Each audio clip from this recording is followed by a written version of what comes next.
to the life and business of your dreams. So let's begin. So I am Pam Heath, and I can tell you that I achieved in life about 10 years ago what most people would consider to be success. I rose from the humble beginnings of legal secretary to where I was actually the administrator of the law firm where I worked at. It was no small law firm. It actually had almost 22 lawyers, and I was the liaison between the lawyers and the staff and the administration. I managed and produced results every day. I troubleshooted and put out fires, and I was known for somebody who was very, very positive minded. I actually would be so happy to show up for work, and I was known for that. And then the unthinkable happened. One day, in the midst of this incredible life where I had the husband of my dreams, the house of my dreams, the car of my dreams, and the career of my dreams, my eldest child, my beloved daughter, committed suicide. She died. And she died in a way that for me just cut me to the heart, because she died because she gave up hope. And I had no idea she was in that space. It's a terrible thing for a parent to lose a child. It's not natural. When you lose your spouse, you're a widow or a widower. When you lose your parents, you're an orphan. But what are you when you lose your children? There's no phrase for it, because there's no understanding of how you can actually give birth to a child and then lose them like that. And there's a certain stigma that's attached to suicide. Society looks at suicide like it's this cowardice thing, like it's something that people do when they're too afraid to face life. And I can tell you from experience, it's not cowardice.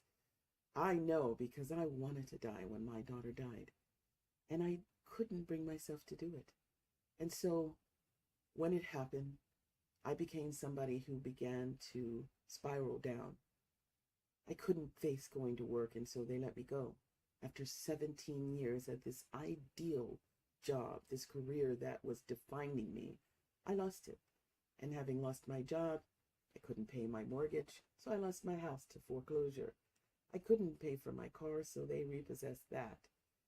And I ended up on the street living in my son's minivan. And to add insult to injury, when all of this settled, my husband of 26 years, he died from complications of undiagnosed diabetes. He had diabetes and he didn't know he had it, and untreated, it killed him.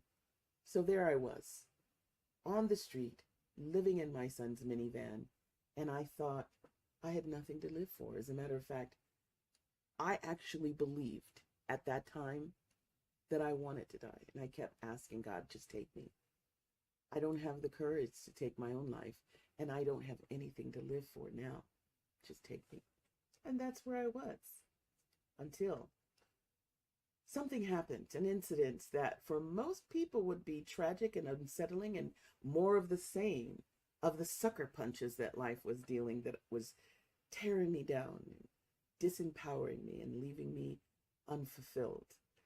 This incident was life transformational, because I launched my coaching career due to this incident. You want to know what happened? I'm going to tell you, because I want you to know. I was attacked. That's right. Living on the street, your senses become very keen to your environment. And I felt it. Like it says in the movies with Spider-Man, my spider senses were tingling. Somebody was watching me, but I couldn't see them. For whatever vantage point this person had, they could see me, but I could not see them. And then the day came when he made his move. I was rummaging around in the back seat of my home where I was living on the street. And all of a sudden I felt someone coming up behind me, and they were moving fast. I heard their footsteps. And I stood up straight. But before I could do anything else, he grabbed me from behind. And I knew with the strength of which he grabbed my arms that this man meant me harm. And in that moment, I had two epiphanies. The first epiphany I had, which was a shock to me then, and even now when I think back on it, I'm a little surprised. But that shock came as a revelation because I knew in that moment when he grabbed me from behind that I wanted to live. In that moment when he grabbed me, I knew he wanted to hurt me and I wasn't going to give in. He was not going to hurt me. And so I fought like a Tasmanian devil. I fought and it was instant. The moment he grabbed me, I began to shake and I began to push and I began to shove and I took him by surprise. I did my arms like this and shoved my arms like this, and he went to the ground and I saw the shock on his face. He wasn't expecting that level of fight. And when he laid there, I hesitated not one instant. In a nanosecond, I dived into the car, shut the door, and locked all the doors, and he couldn't get in. He tried. He tried. He shook it. He pounded, but he could not get in. And while he did all that, I got my cell phone out and I called the police and I started describing him and I took a picture of him and he ran away. Now, that epiphany that I wanted to live was the first epiphany that launched my career. The second epiphany that I had as I sat in the car crying hysterically and speaking to the police, I knew I wanted to live and I knew I didn't want to live like this on the street with nothing, homeless and despondent and destitute. And so I made up my mind right then and there. I was going to make something of my life. Despite all the tragic circumstances I had been dealing with, I was still alive. And I knew there was something for me to take on. So the next day, after I pulled myself together, a friend helped me get it together. I called another friend, an associate of mine, who had a business of his own, and he had a team of 4 people. And I called and I asked him, hey, how's it going? How's business? How's your team? Would you like to have someone come there and empower them? If someone could come there and coach and support your team to be more productive, to be completely sales oriented, to actually have the bottom line of sales and production for your company, the first thing on their agenda. If you could have all that in a coach, would that be of value to you? And he said, absolutely yes. And I told him, not knowing how I was going to do it, not even having an agenda or a plan of action, I said to him, I'm that coach. If you hire me, I will empower your team and I will bring them to the level where they are living and working to forward your business. How about that? Say yes. And he said yes. And that was my first client as the yes coach. He was so fully happy and satisfied with what I produced with his team. He told all his friends, and one by one, client by client, I built a 6-figure coaching business. I pulled in $96,000 my first year in business from simply showing up and being a yes. I have to tell you that never in my wildest dreams did that seem a possibility until I created my new identity as the yes coach. And in 2020, I wrote my best-selling novel, my book that outlined my story and how I built my business. And I called my book, Say Yes, 7 Steps to the Life of Your Dreams. And in that book, I outlined the 7 fundamental areas of life that I consider to be the important areas of life that you need to deal with on a daily basis so that you can be happy and fulfilled and have the life and business of your dreams. I wrote that book to tell my story as I'm telling you my story now. But the intention was also to teach entrepreneurs what it is to have a successful business, is to actually deal with all 7 of these areas. You'll read about my story in my book, and those 7 areas, those areas are your career and your finances, your health and your well-being, your home environment, your relationships, and I break those up into two categories. The first category is your romance, your love relationship, whether you're married or you're in a engagement situation or whatever your romance is, your boo. That relationship category we deal with separately. Then there's all the other relationships in your life, your work associates, your extended family, and your family, your siblings, your parents, your children, and your community. Because I'm highly committed that you be active in your community, a leader that's leading the way for the community to profoundly succeed because you are a part of it. The sixth area is your spirituality, the connection you have to a higher power, which I think is the most important thing. And the seventh category, the area of life which I consider to be important, is fun and play. Without fun and play, then what are you up to in life? It's just a workaholic. So those 7 areas of life are what I deal with all of my clients, not just coaching them for lead generation and message to market and everything they need to do to get their business and their brand out in the public eye, but also so that their life works. And that's what the Yes Coach provides. One of the foundations of my training and development is I teach something I call instant clarity. Instant clarity is what I got when I had those 2 epiphanies back when I had given up on life and had no hope for the future. I got clarity around what it is that I was up to and what it is I provide. And that's what I bring to the party. So you hire the Yes Coach, and the Yes Coach brings you instant clarity. How do I do this? Well, it's very simple. I have a 3-step process that begins with you discovering your unique message. So the process of discovering your message has to do with you getting in touch with your brand, who you are, why you do what you do for the service or the product that you provide to others, and how you go about doing that. Now, a lot of people struggle with their purpose and their mission in life. What I do is I make that struggle go away because I get you keenly connected to your purpose and your mission. It's important.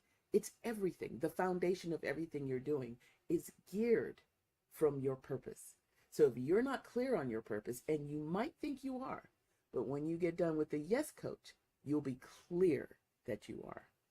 Discovering your purpose and your mission and actually learning how to articulate it effectively is the foundation of the first step in the Yes Coach process for you to get instant clarity around your message to market. The second level of this 3-step process to get access to power around your success and your abundance in life is that you then begin to design your message. And how you do that is you design it inside of your personality. What kind of deliverer are you? Now you can see part of my delivery method is I'm a storyteller. You might have recognized that from the get-go. I tell really, really good stories. My stories are compelling, engaging, and they keep you on the edge of your seats. Now, some people are by nature storytellers. Some people are educators. They are really, really profoundly connected to teaching, and they teach from a certain standpoint, either like from the front of the room, as speakers and motivational people do, or they teach in virtual environments, but they teach to have you learn something that they know that they want to give away to you. Some people are preachers. They're very spiritual. They connect you to a higher power. They actually create a context for you to look inward. They're transformational speakers, and they teach with a guideline to how you can, go internal and get that power from within. Some people are rock stars. They're like movie stars, or, the Mick Jagger of their ability or their industry. There are actually about 12 different kinds of designs around how you deliver your message. I'm going to help you get access to that. It's one of the things I do. Now, if you're listening to my comeback challenge, you're hearing it for the first time. You may say to yourself, Pam, exactly how do I go about distinguishing what kind of deliverer I am? So, one of the things I'll tell you, because I'm happy to teach this to you, whether I ever meet you in person or whether or not you ever hire me, you can determine what kind of message deliverer you are very easily. Are you someone who is introverted or extroverted? Are you happy and comfortable in an environment where other people are present and they're relating to you, like everything you say, every word that's coming out of your mouth is important to them, has value for them? Does it make you uncomfortable, the thought that what you say matters? We can start to work with you to find out what kind of deliverer you are, and then you will start to design your talk, your delivery, so that you can effectively speak about your methodology and others will get it every time, guaranteed. The third step in my 3-step process, the discovery of your message, the design of how you deliver your message, and then the delivery of your message. How you deliver that message has everything to do with your choice of platform. Whether you're somebody who goes on social media and shares on Facebook or YouTube or LinkedIn or Instagram, TikTok, whatever that is for you.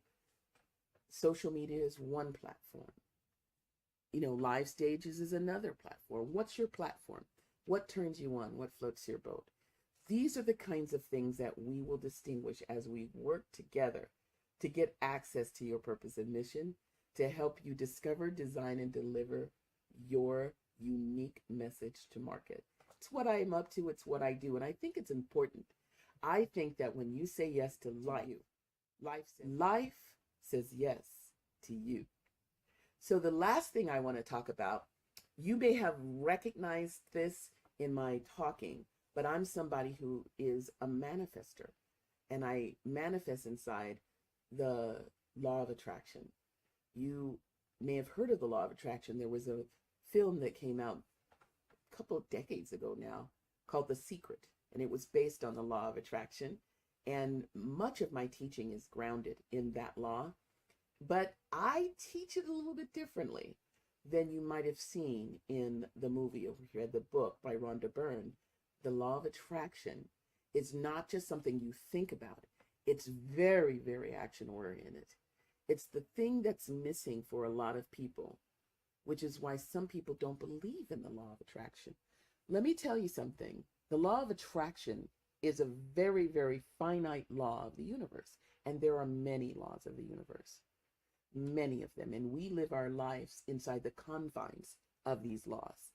For instance, I'll give you an example of a couple of laws of the universe you already are aligned on. Number one, gravity. Gravity is a law of the universe. It doesn't matter whether you understand it or can distinguish it for another human being. You don't have to believe in gravity for it to affect you. What goes up must come down. So you can't go to the top of the apartment building where you live or the Empire State Building and jump and expect to land without consequence. What goes up must come down, regardless of how you feel about it. Unless you have some structure in place pushing against that law, for instance, a helicopter or an airplane, you're not going to be able to survive a fall from a high distance, because when you hit the ground, there's going to be a consequence. So the law of gravity is a law of the universe. It's one of many, by the way. I'll give you another example of a law of the universe that we live inside of, whether we understand it or not. It's called balance. Remember balance? For some of you, for many of you, you learned how to ride a bicycle when you were a young child. You woke up one Christmas morning and there it was with a pretty bow tied on it right there next to the Christmas tree. And you took it outside and you had an adventure learning how to keep yourself solidly grounded in one position without falling, because balance is a law that says that unless you are equally balanced on that bicycle, you're going to go down. And balance is not something we talk about on a daily basis or distinguish for other human beings. Many of you don't even know how to distinguish it, but you live your life inside of it. And when you truly, truly understand balance, you can perform all sorts of tricks like people do in extreme sports on skateboards or on bicycles or motorcycles. They understand balance and they are managing to stay on top of their structure, bike or motorcycle or skateboard. They know what there is to do because they understand balance. You understand balance. You and I live inside of that law. The law of attraction is just like the law of balance or the law of gravity. It is a law of the universe that says that what you put out is what comes back to you. And so for you to manifest powerfully, abundantly, miraculously, you have to be willing to put out what you want and to take the actions correlate with you having that thing. In other words, you don't get to have the benefits of manifesting inside of the law of attraction unless you're willing to take the actions correlate with you having that thing you're manifesting. So that is how I teach the law of attraction. There's a lot of value in learning and understanding this law, and it's what I bring to the party. Pam Heath, the Yes Coach, when she comes stacked with the law of attraction and my 3-step process. I can take you wherever you're at in your business to whatever level you want to get to, and we'll do it together. So I wanted to share my comeback story because it's not easy to come back when you've gone as low as I did. But coming back is a function of your willingness to take it on and reinvent yourself. There is no power on earth that can match you when you're committed to creating a result in your life and you're unstoppable in the face of whatever obstacle comes up. So I'm Pam Heath. I'm the Yes Coach. And I say yes to the glory, the magnificence, and the power of living the life you love, the life you're creating by design. I can't wait to meet you in person. If you want to get in touch with me, there's my website address, yescoachforyou.com. You can go to my website and sign up to receive my communications whenever I'm up to something or producing an event. You could also get for free my ebook called Transform Your Money Mindset. Transforming your money mindset has everything to do with you altering any limiting beliefs you have around creating money. Whether you believe it or not, money flowing to you like rain from the sky is as easy as 1, 2, 3. You can have anything you want in life when you're willing to say you want it and take the actions correlate to you having it. Transform your money mindset and go to my website, yescoachforyou.com, and download my free ebook, Transform Your Money Mindset. I can't wait to meet you. Thank you for listening. I look forward to the opportunity to making a difference in your life. The Yes Coach says, say yes to life. And I'm saying now, thank you for listening. Take care and be well. Bye-bye.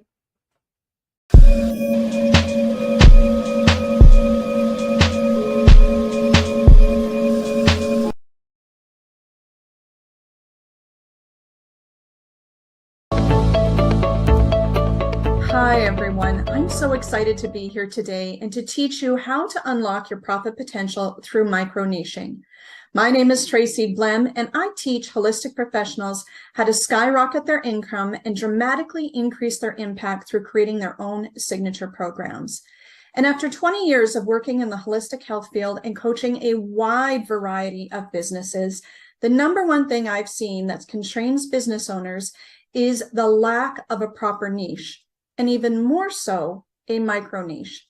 So today I'm going to teach you what that looks like, along with walking you through a simple process that gets you unstuck and into flow so that you can create more income way easier than you ever have before.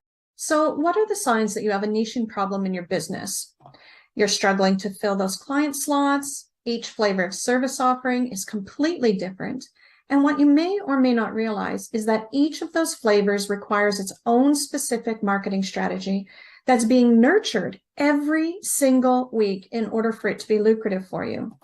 You may have clients that are price matching or doing the price comparison when it comes to your services. And what this becomes is a dollar for dollar issue versus the true value that you bring to the table. You have maxed out what you can charge per hour without upsetting or losing your clients. You're exhausted, possibly on the verge of burnout, and you want more money, but you have no idea how you can possibly add more time to your week to take on even more clients. You have tried discounting packages and weird offerings to try and get people to book more with you, to find that as soon as those discounts go away, you go right back to your regular hourly fill. When I had my large clinic, we did the packages, deals, and discounts, and none of those tactics brought true sustainable income. They just don't work for true business and income growth. People will always wait for the deals. Let me give you an example of one of those. Here is one of our non-niche brain farts that cost me a ton of money and heartache to put on, as in no return on investment by the time we shut the lights off for the night on this one. We used to do these as a quarterly demo night, and this was to have people come and try out therapies and modalities that they have never had or have never ever heard of before. And we used to advertise it out the wing, as in everywhere. People would show up for their 20 for 20 and try to jam in a full session. Honestly, people would want a full acupuncture session in 20 minutes for like $10. For me, it would be rapid fire, and they'd show up with a tape recorder, if you can remember those, and belt out questions like the world was coming to an end. Then they wouldn't come back, or they would try to book in the next quarter to try and do it all again for $20, get those 2 sessions. And by the 4th attempt of trying to tweak and adjust it to make it profitable, we threw it in the trash. It was too generic. What's happening here is competing in a generic environment, and that creates what I call communication fog. It's also known as generalization, and it doesn't work. You have to find some way to cut through that fog, stand out as an expert, or your business will never command great prices and never scale. It's that simple. You can't be the master of anything because you can't master it all. And the service style marketing puts you into a competitive price war where no one wins, and the profit margins drop to the point where money's being lost, not made. So how to change this all around? You need a niche. Even more specific, you need a micro niche. So let's go through it together so I can show you how this works to make your life easier and bring you more money with less work, and even better, a single track for marketing to reach your clients with less effort that you can master and profit from. So the first level is where typically people start when they start looking at niching. And that is a large overall niche, which we call a mega niche. So for example, health and wellness is a mega niche. So is business, career, and money, or love and relationships, or personal growth, and there are a couple others. So when I first opened my clinic back in 2009, my personal private practice was undiagnosed infertility. I was a baby-making master. But the clinic and the therapists that worked for me were using the mega niche of health and wellness. And I ended up burning through an entire year of marketing budget in 2 months because we just couldn't get any traction with it. So let me show you where you might be going wrong by staying at that mega niche level and what that means for you.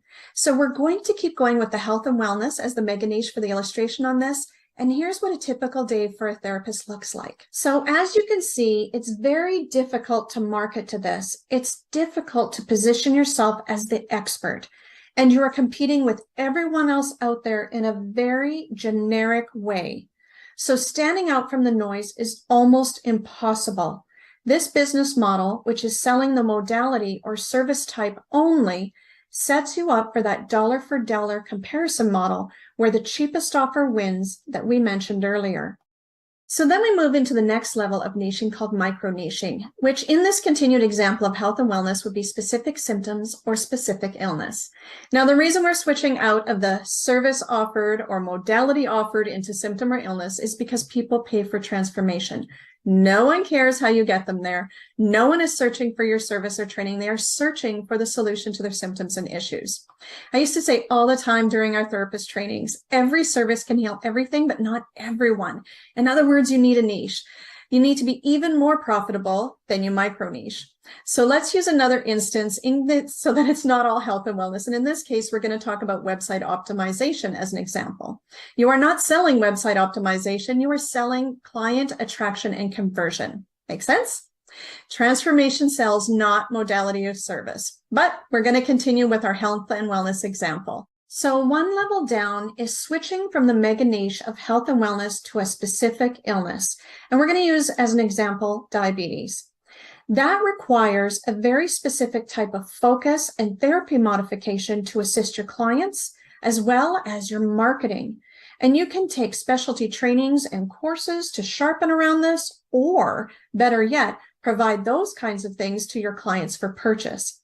This is definitely more specific, but still quite a broad group of people. But you can see how easy it would be to make finding these people a breeze.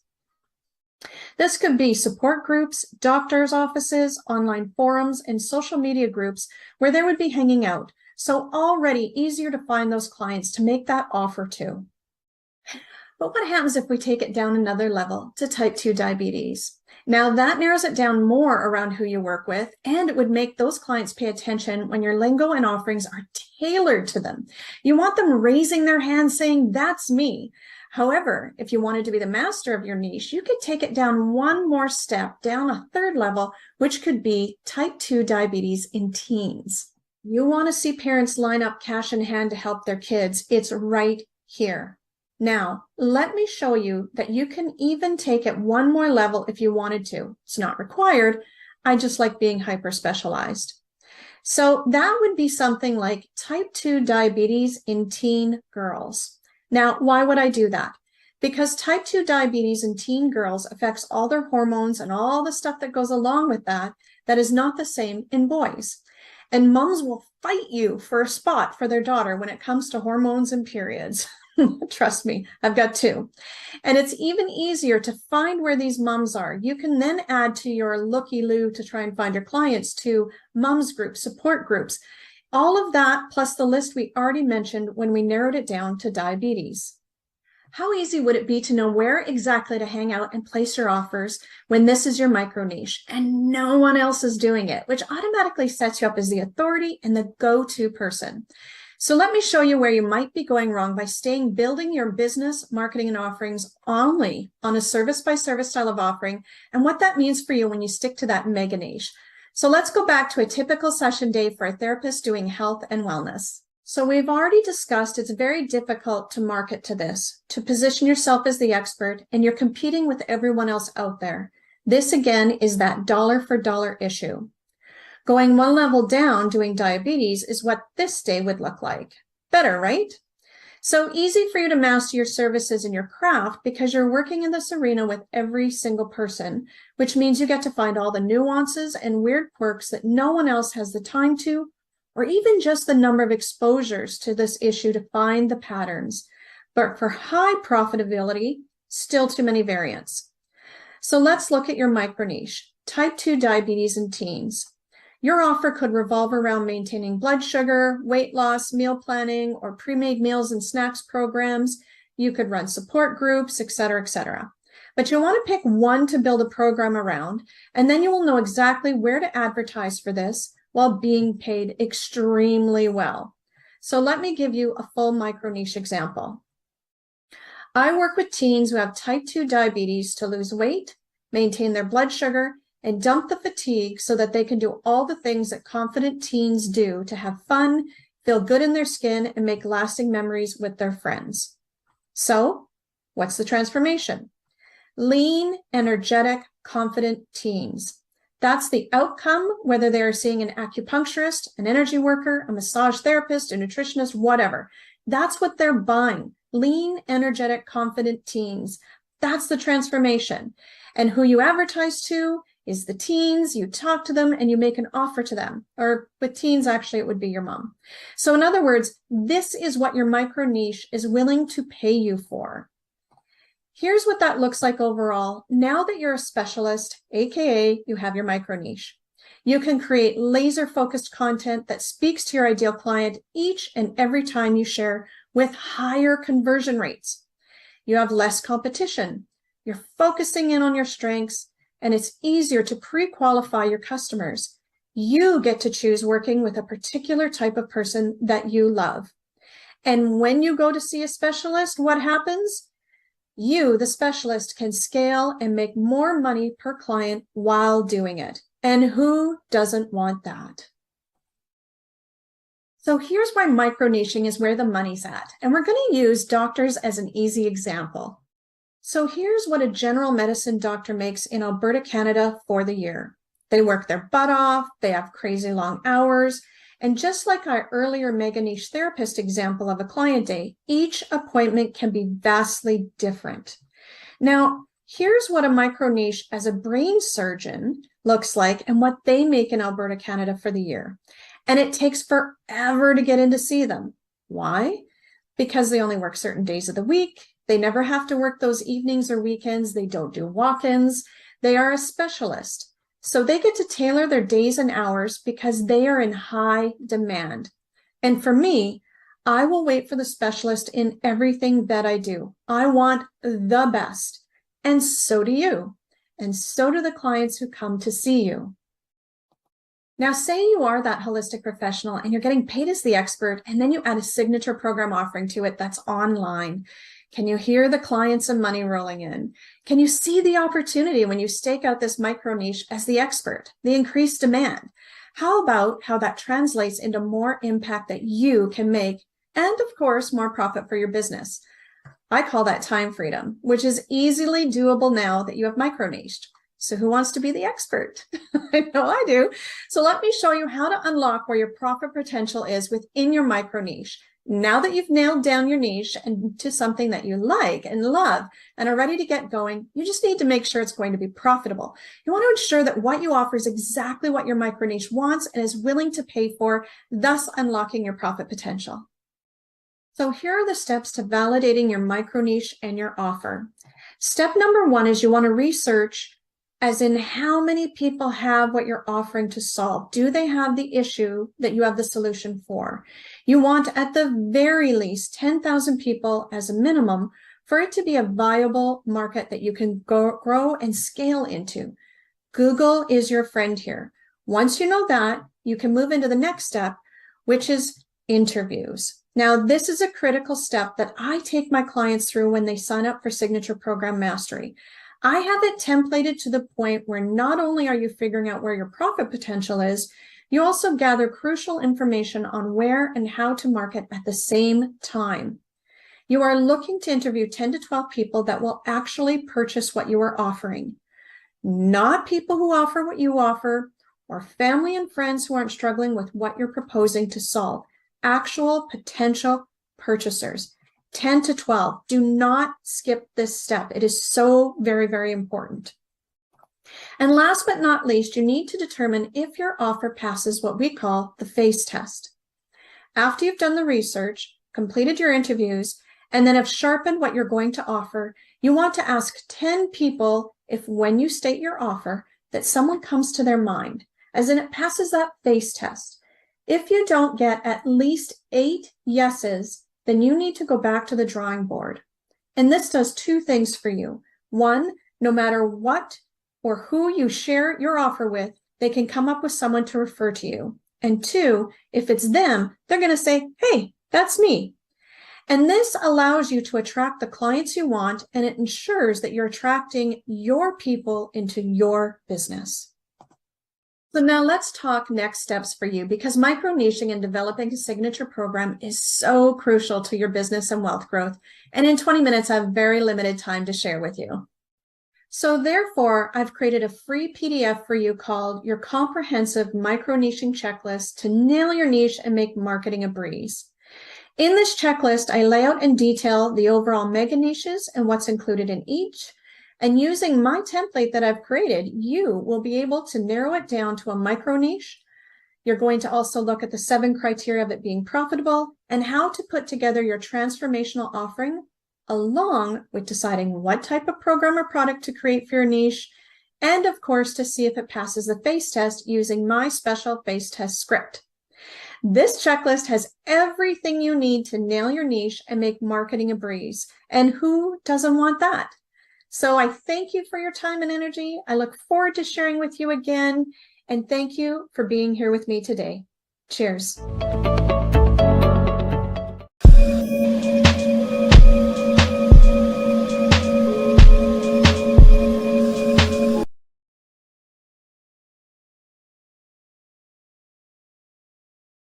Bonjour and welcome, Sisterpreneur. Congratulations for being in attendance. I say congratulations because you are here, which means that you had this real talk with yourself and you also made a decision. You are in this room because you are prepared or preparing for what's next in your life. You want something new, something different, something powerful, something that is going to get your energy level on the rise, your feet dancing, and your soul full. How do I know? Well, I'm glad you asked. You see, researcher Brene Brown says that uncertainty, such as what we are experiencing in the world today, in our society, for example, we have this abortion right thing going on. Our economic conditions, we have the Great Resignation. And basically what those are things that's happening in the world that keeps us playing small. And we play small because we are afraid. And fear just, we don't get out of it. We latch on to what is familiar. And that is what Brene Brown believes, that uncertainties makes our comfort zone smaller. Now, it doesn't mean that because it's shrinking that we get to grow out of it. It doesn't happen that way. Instead, we shrink along with it. And the thing that we do know now, we heard what Brene Brown says, but what we do know is that with the right system, the proper tools, and continued support, you can have a big enough breakthrough to break out of the small space that we have come to know as our comfort zone. And when that happens, we start to learn a little bit more about ourselves, which will help us grow and develop. We also start to make new experiences because we're out of our box. We're no longer small, feeling small. And because of that, we're making new experiences, and we are also creating the lifestyle we deserve, or, creating the lifestyle that we want. And I say that because my name is Martha Dubois. I am a personal development strategist. I help prepare and position women entrepreneurs to live life on their own terms. That means breaking away from the unhealthy mental, physical, emotional, and financial habits some people call curses, but I call them habits and patterns. We got to break out of that. And soon I am going to be, throughout this presentation, I'm going to be I'm going to become your favorite development strategist, because I am going to help guide you out of your comfort zone and get you to living life in your own terms in as little as 7 steps. That is correct. Now, I can say that because, see, right now, I am about 57 years seasoned, and I feel honored to help and promote women entrepreneurs and allow them to live right out of their comfort zone, preparing them and positioning them to live on their own terms. But it wasn't always like that. In fact, I used to be the one looking for guidance, looking for the example, looking for an outlet.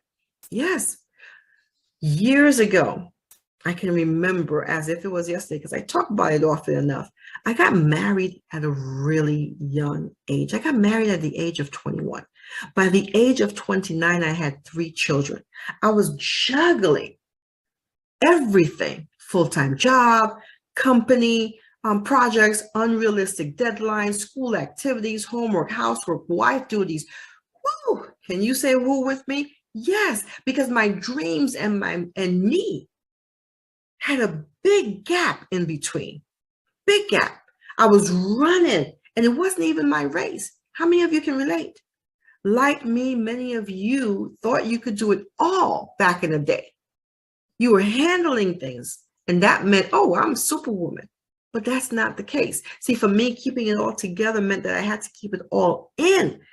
And as a matter of fact, as time goes on, how many of us know that stress manifests itself into physical form, right? I began to suffer panic attacks. And for those of you who don't know what panic attacks are, let me share my experience with you.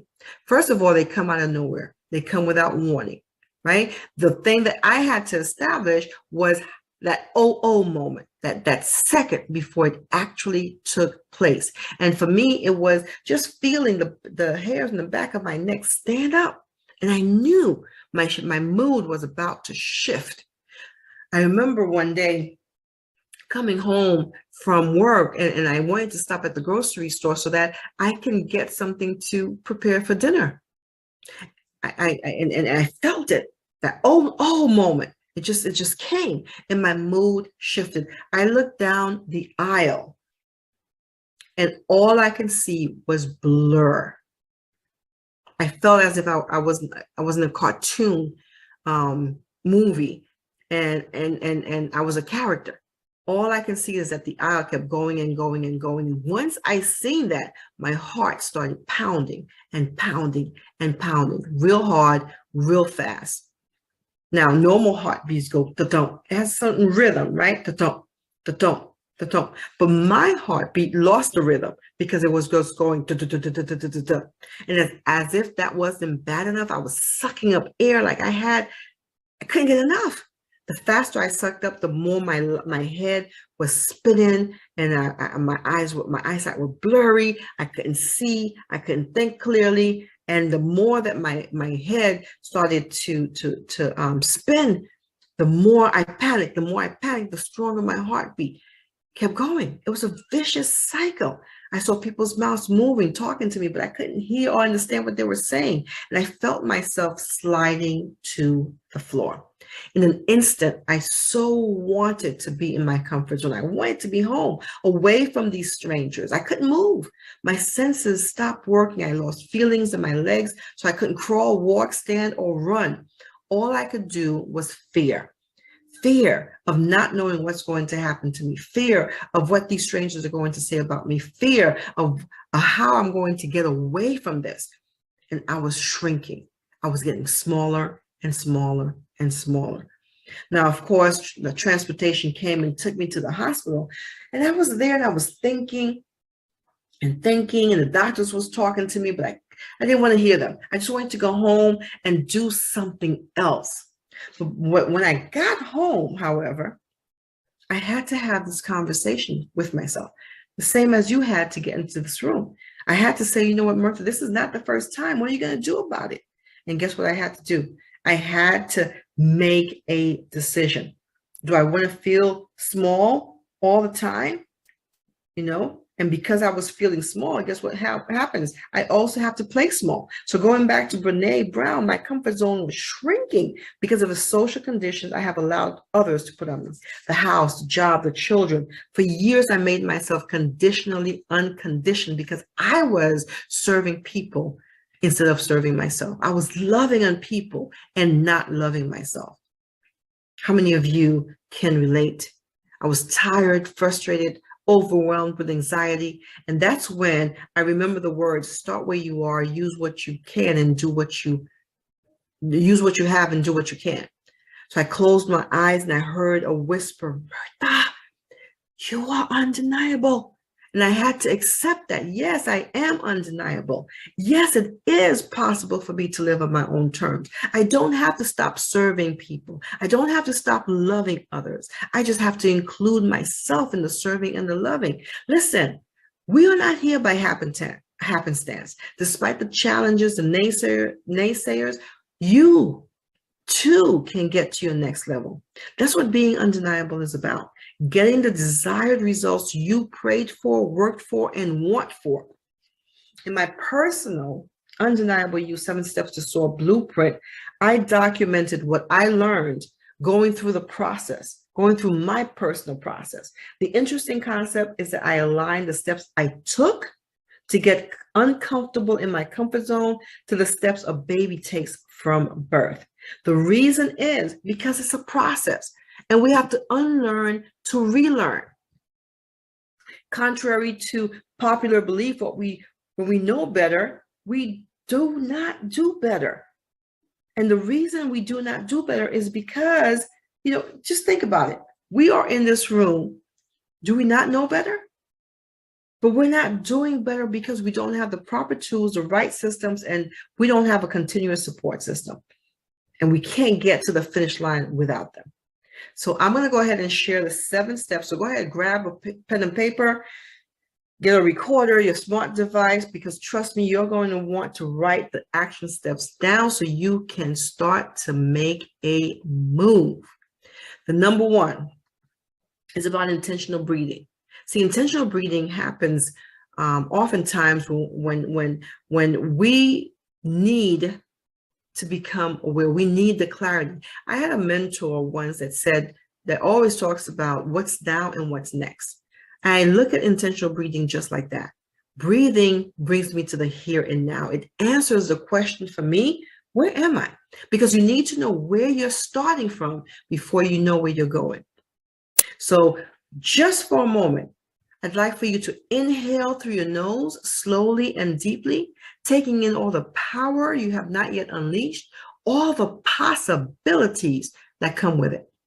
I want you to hold that air internally for a few seconds, allowing every inch of your body to be filled with goodness, allowing the oxygen to fill your lungs and the blood to circulate through your body.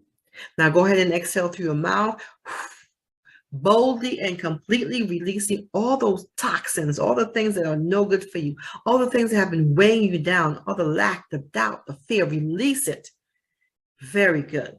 I'd like for you to practice this regularly throughout your day, sisterpreneur, even if it means pulling over on the side of the road. Now, speaking of roads, let's move on. Senses. There are 5 of them. We know them: seeing, smelling, feeling, touching, tasting, hearing, right? How is this affecting you? Well, this is the adjustment stage, right? The seeing stage is the first step, and it's about vision, because a man without vision shall perish, meaning there'll be no growth. You can't get to the next step. We have to come to identify what we see what you believe, and hold on to that vision so you can move towards it. The next is about hearing. What are you listening to, and who are you listening to on a regular? How is that helping, or is it hurting? You see, if you are moving towards your undeniable life, great, right? Because we know that we're going to get to live life on our terms if we do that. But if you're not listening, if you're listening to noise, then you need to get yourself some noise canceling headsets until you can move outside of the environment so you can hear something that actually prepares and positions you for better. The next sense is smell. Now, the sense of smell. If it's good odor, it leaves us feeling positive. If it's bad odor, it leaves us feeling negative. And when you smell something bad, what do you want to do? You want to hold your breath. You want to move away. So therefore, identify what you smell around you and make the move. Same way. It doesn't change just because you want to be politically correct. Don't do that. Don't do that to yourself. Next is about touch or feel. And this is, it can actually regulate your emotions. This is the sense of touch is about reducing the stress level associated with feeling overwhelmed and frustrated. Think about you being intimate with someone. Does that touch bother you, or does it bring you pleasure? Does it leave you feeling satisfied or not? And guess what happens if you're not satisfied? You're not going back. You're not allowing this person to continue to touch you. Next, the sense of taste. This is about identity. Sometimes when we haven't tried something, we always say, what does it taste like? Does it taste like chicken? Does it taste like what? Right? But what happens is if you try it and you don't like it, or it leaves you feeling sick, do you stick around? Do you continue to eat that food? The same could be said about people and things in our lives. We have to be selective. Do we want them to make us feel sick, or do we want to be removed from that area? Next is about eating. This is all about health of the brain and health of the body. Okay, this is, you want to win. You want to identify who and what agrees with you and make them your preferred food, because they can either give you energy or they can take away your energy. Okay, now let's talk about stages. The first one is crawling. Crawling is about claiming your independence. Ever seen a baby learn how to crawl? They are gone. They are zipping and zapping all over the place. So this is a way for you to develop. This is where you start to develop, start to build your muscle. The more you move, the stronger you get. Now, I want to pause here for a moment because I want to remind you that a baby starts to crawl before he or she can walk or stand or run. You are not in a race just to be the first one to get to the other side. You are on a marathon, and it's about just simply getting to the cross line, right? It's about gaining strength, having some level of improvement, circulation, and it establishes how you do certain things. Next, standing opens up your vision to what you can become. It allows you to explore. Explore is about learning. Remember, we have to unlearn to relearn, and it's all about you. Then we have walking. Walking prompts you to create that rhythm, not that panic attack rhythm, heartbeat, right? It creates your rhythm with a nice beat to it, da-dum, da-dum, and it builds your momentum. And this is about balance as well. Take a moment here when you get to this stage to celebrate. And running. Woo, running is all about being in the know. I mean, the wind is on your side. You're confident, and you don't even need noise canceling headset, because whatever was being said, you can't hear it. The wind is a source of positive energy, and it's all about momentum and what is ahead of you. Now, the point that I want to make is that you are called, you are chosen, and like me, you too are undeniable. The problem that we have is that we give so much of ourselves that we have nothing left. Excuse me, we give so much of ourselves that we have nothing left for ourselves. We go through the shadow of someone else, we start to lose our identity, and now we're juggling so much that we become lost in service and the people that we serve. What's the solution? The solution is what I introduced to you, the 7 steps, being in the know, making it simple. It's not easy because you have work to do, but it can be simple because you can trust the process. You can unlearn to relearn. You can get tools that you need, the systems in place, and you can also receive continued support. Now, all I can say is clear, because you, sisterpreneur, are coming back. Yes, you are the comeback champion, and you're coming through. So I'm going to go ahead and step out of the way, step aside. But remember, my name is Mirtha Dubois, your personal development strategist, and I would like nothing more than to start strategizing with you.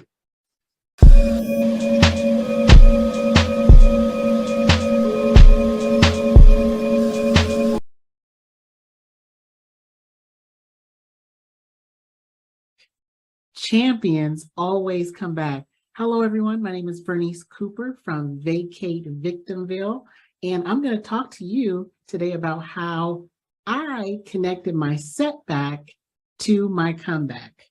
I hope you heard that. Did you catch that? My setback to my comeback. Like I said, my name is Bernice. I'm a mom. I'm a wife. I'm a licensed marriage and family therapist. I'm an author. I'm a professional speaker, consultant, but I came to talk to you today about being the mayor. Yes, a lot of people don't know about me being a mayor. I was actually the mayor of a place called Victimville. Yeah, you probably haven't heard of it because it's not a physical place. It's only a place that exists in our minds. And I'll talk to you a little bit about that, because to say that champions always come back means that there has to be a setback, right? So let's talk about this place called Victimville, where I reigned as the mayor for many years, right? And how I knew I was there, people were saying, Bernice, well, how did you know you were mayor of Victimville? Well, I did things like this. On my way to work, and this is no shade to Starbucks, but on my way to work, I would stop at Starbucks knowing that I was 5 minutes late already, but I needed the fix, right? Because in my mind, I was not operating from a place of excellence. All right, let's get back to the setback. Let's talk about the setback. In Victimville, there's 3 things I want to tell you about that you're going to have to understand before you leave Victimville, before you vacate Victimville. 1, here's some hard things you're going to have to do for your comeback. The first thing, forgive people who are not sorry. I'm gonna let that sit in for a minute. Yeah, because sometimes we're waiting for an apology. An apology is not a prerequisite to forgiveness. So yeah, that was the first lesson I learned in Victimville. If I wanted to vacate Victimville, I was going to learn how to forgive people who are not sorry. Yeah, don't wait for the apology. Don't do it. The second thing I had to stop doing is I had to stop isolating, right? Because when you experience a setback in life, because you will, if you haven't already experienced some, you will experience some. When you experience a setback in life, you tend to build a wall, right? You actually begin to build a story about why you isolate. Now you've created a narrative about why you don't deal with other people. And when you build a wall, it doesn't just keep other people out, it keeps you trapped in. So I had to learn to stop isolating, right? We don't just need, as human beings, we don't just need community, we also need connection. We absolutely need connection. The other thing I want to tell you is that we must learn to celebrate other people. And see, it's now 2022. And what celebrating others looks like is pushing that like button. Yeah, you guys know what I mean. Pushing that love button. Yeah, on their social media, right? Also, when I talk about celebrating others, there's something else I try to practice, right? Which is celebrating people who are doing better than me and building up people and bringing up people who are not where I am, right? So a lot of times I ask people, rate yourself, are you a 10? They're like, yeah, I'm a 10. I'm a 10. I'm a 10. And I say, okay, great. Now I need you to find a 7 so you can bring them up, and a 13 so you have something to aspire to. All right, so that's how I knew I was in Victimville. This is how I knew those 3 things. I had to forgive people. I was struggling with that, forgiving people who were not sorry, isolating, and celebrating others. But let's talk about the comeback, because you guys came here for the comeback, right? Because champions always come back. To leave Victimville, the only thing you have to do, you ready, is move. For the note takers, write that down. Move. M-O-V-E. Yeah, that's all you have to do. You just have to move. M, make a decision. What is it that you want? And I'm not talking about those tangible things. I'm talking about the intangibles. What is it that you want? Right? Make a decision about what you want. Oh, operate in excellence. That might require some people who are listening to this to do small gestures of operating excellence so they can get to those bigger gestures. Things like, I don't know, taking your grocery cart when you're done with it and not leaving it on the side of the grocery. Okay, some of you guys aren't ready for that. Operating in excellence, right? V, visualize it. Can you see the place that you want to be? Can you see it? Have you drawn it out? Right? Is it something you talk about or something that you're actually able to visualize? And are you ready for the E? Execute. Move, you would have to execute, right? Once you make a decision of what you want to do, how you want to move, you actually have to make the steps to get out of Victimville. Because let me tell you this about champions. Champions don't take the stairs. Have you ever been in a really long stairwell, very high stairwell before? Right? It gets tiring. Sometimes you just want to go back down, right? The thing about champions is that they understand that this thing called life is not so much about who's going to work the hardest, who's going to climb the fastest, who's going to have more grit, right? Champions don't take the stairs. They understand the power of an escalator.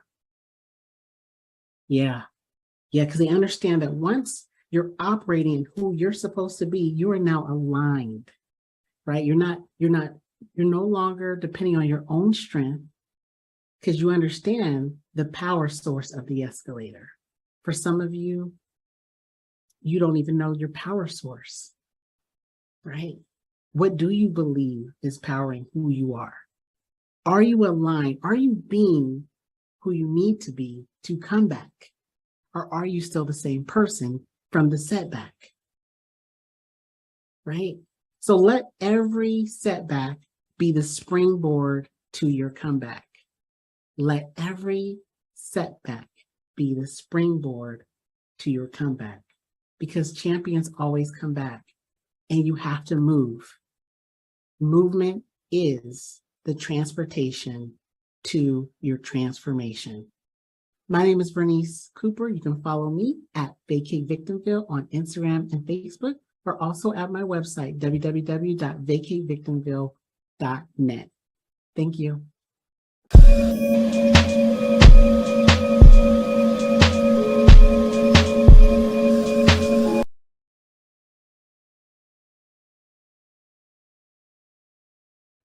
Hi, I'm Lori Johnson, money and tax strategist, international speaker, and two-time author.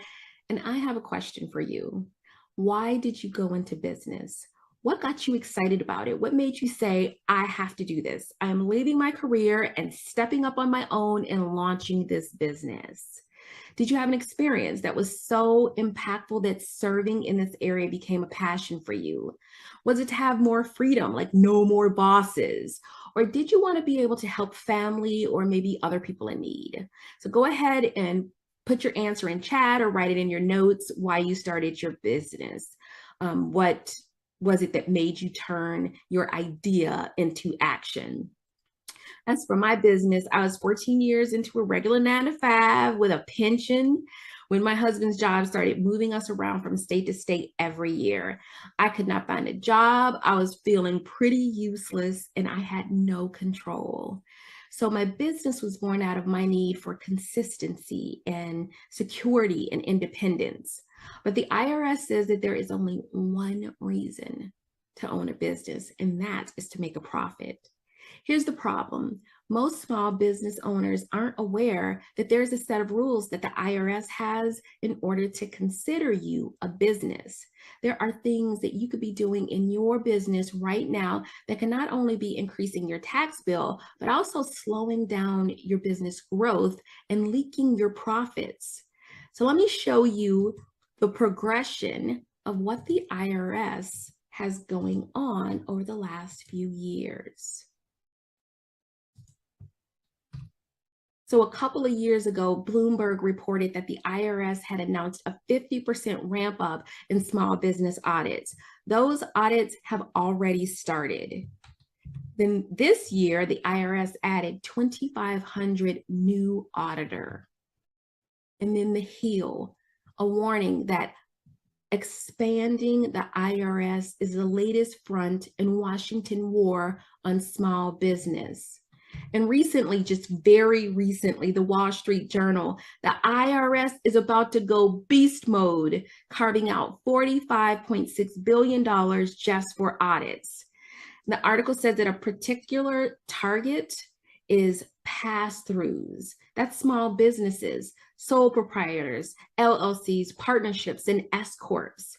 The article also says that many of these small businesses will settle rather than fight the IRS, which is exactly why the IRS has made small businesses their target, because they count on you not having a floor of accountants, not having a room full of tax professionals, not having a financial advisor, and they definitely count on you not having the time, money, or energy to fight back. So how do you keep your business out of the crosshairs of the IRS? But before I start with your answer, I do want to disclose that this is not legal or tax advice. As always, you will want to seek out a professional who can give you advice on your specific circumstances. So today, I'm going to share with you 3 out of the 9 factors that the IRS looks at when they are determining if your business is what I call a 100% certified hustle or a hobby. A hustle means that there is a provable intent for the business to make a profit. And then a hobby means that the activity is done primarily for pleasure or recreation. And the reason for this distinction is so important because it has something to do with the amount of taxes that you pay. If you are a hustle, you will report all of your income and be able to deduct all of your expenses. So that is accounting, tax services, marketing, supplies, etc. On the other hand, if you're declared a hobby, you would still declare all of your income, but you would not be able to take any of your deductions. So here's an example. For a hustle with $60,000 in income and $20,000 in expenses, the taxable income would be $40,000, putting it in the 12% tax bracket, and the tax bill would be about $4,600. A hobby with the same income would not be able to take any deductions. The entire $60,000 would become fully taxable, moving it into the 22% tax bracket, and the tax due would be $8,950. This almost doubles the tax bill, adding an additional $4,350 in taxes. And the more income the business makes, the more extreme this example gets. So let's get started with those 3 factors. The first factor that the IRS looks at when determining if you're a hustle or a hobby is elements of personal pleasure and recreation. These are activities in your business that speak to enjoyment rather than the pursuit of profit. It can also refer to an industry where there's a natural tendency for the activity to be a hobby. Say, for example, a housekeeper. They provide necessary services that they may actually enjoy providing and doing, but when you speak with them, I don't believe that they say, like, I'm passionate about scrubbing toilets.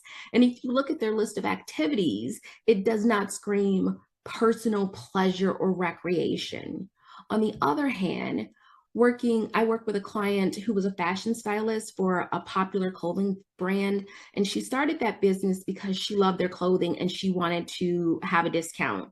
And so even though she had a quarterly quota, she never cared if she met it because she just grabbed the items she liked, put them in her closet, and the rest she sold at cost. It was apparent from her business activities that it was not her intent to make a profit, which is why the IRS declared her a hobby, instantly adding over $3,000 to her tax bill. If in your industry, there's lots of pleasure, there's travel, there's meals, if you are doing something in your business that is that someone else might do just for the enjoyment of it, if any of this applies for you, you have to look at your activities and ask yourself, do they point to you being a business where your intent is to make a profit, or something that you do for pleasure or recreation, or is it something that you're doing to while away your free time? And if the answer is not, my activities are a 100% certified hustle, here are your first steps. One, make your business legitimate. If you haven't already registered your business, make sure all of your required licenses and permits are, applied for and received. Get business insurance. And then number two, track your IGAs, your income generating activities. Show how your activities are leading to closing deals. And when you get that business, use a contract. Contract shows that you are legit, that you are protecting your profits, because there are clauses in your contracts that do that. And then after that contract is signed, use a legitimate payment processor that is intended for business. Don't use the Zells or the Venmos or the Cash Apps. The IRS considers paying merchant services fees a regular cost of doing business. And if you don't have it on your tax return, it's a red flag. When your business has activities that qualify you as a hustle, you are focused on making a profit, which allows you to reach your goals faster. You can have as much fun as you want to have because you have receipts that you're trying to make a profit. You can also feel confident knowing that the IRS can't come after your deductions. When you are engaged in more pleasurable activities or activities that are not resulting in a profit, this lack of focus on what you need to be working on makes it take longer for you to reach your goals. Your business is waving a big old red flag to the IRS, putting you right in their crosshairs. And you could be declared a hobby and all of your deductions taken away. So another factor that the IRS looks at is time and effort. How much time and effort do you put into making a profit? Not only how much time and effort do you put into working on your business, but also working in your business. Those are income generating activities. Not long ago, a well-known TV personality came to me because she had received a letter from the IRS denying her business deductions. She was doing courses and going to business retreats and summits and conferences. And the IRS said, no, you are not making enough money in your business to prove that these expenses were made with the intention of making a profit. And so no business deductions for her. If you are not sure that your time and effort would make you a 100% certified hustle, here are your next steps. First, create goals for your business. Studies show that having goals in a written plan increase your chances of growth by 30%. Next, ensure that your activities are aligned with your goals. If your goal is to have 20 sales conversations in the next month, what income generating activities do you need to participate in to ensure you reach that goal? And third, use the 80-20 activity rule. Spend 80% of your time in your business doing the things that lead to profit, like prospecting or having sales conversations, following up, income generating activities. So that leaves 20% of your time to work on your business, gaining new business skills, creating new programs, developing strategies, doing accounting and taxes, and truthfully, some of those things are better left to someone who specializes in it. You want to avoid doing things that you aren't good at. Pay somebody $20 an hour for it, because that will free you up to do the things that you are great at, where you can earn $200, $300. And because your time and effort qualifies you as a hustle, you know exactly what is necessary to achieve the results you desire. It is like right there, you have a plan in writing. You work more effectively and therefore work less for greater results. And because you have your mind focused on your money, you make more profit and you don't overpay in taxes. But when your time and effort is hobby, you can become completely overwhelmed with the sheer multitude of tasks that have to be completed in your business. You can be putting in long, hard days and still getting too little return on your time and effort investment. And you could be declared a hobby and all of your deductions taken away. So the last of the factors that I am going to go over is a biggie. It is participating in a business-like manner. And this means that you are running your business like a successful CEO would and maintaining clear and accurate records. So imagine this. You are sitting in your office doing a little happy dance because you just signed a new client, flipping through your mail when you see a letter from the IRS and the dancing stops. Because you know the IRS did not send you a letter to say, hey, we owe you a couple $1,000s. No, they send letters saying you owe them money, or you are being audited, or they're declaring you a hobby. And when you get that letter, what will the IRS see in your records? So here are the steps you want to take to prove that you are 100% certified, participating, 100% certified hustle, participating in a business-like manner with clear and accurate records. So 1, clear up your numbers and make a business budget. There should be no commingling of funds, commingling personal and business money, like using the same bank account for both, can make it so your business, if your business were sued, they might be able to come after your personal asset, like your home or your car. Get an accounting system. An accounting system connects your bank and credit card accounts and automatically categorizes your spending into buckets that will support the numbers on your tax return. A spreadsheet is not an accounting system.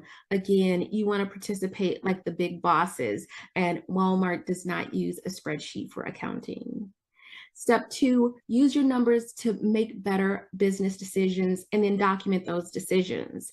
Your accounting system creates reports that acts like an X-ray into your finances and helps you make decisions like, do you need sales training? Should you increase your prices? Is it time to hire an assistant? And when you make those decisions, you want to document the reason for them. So say you decide to pay $25,000 for a sponsorship.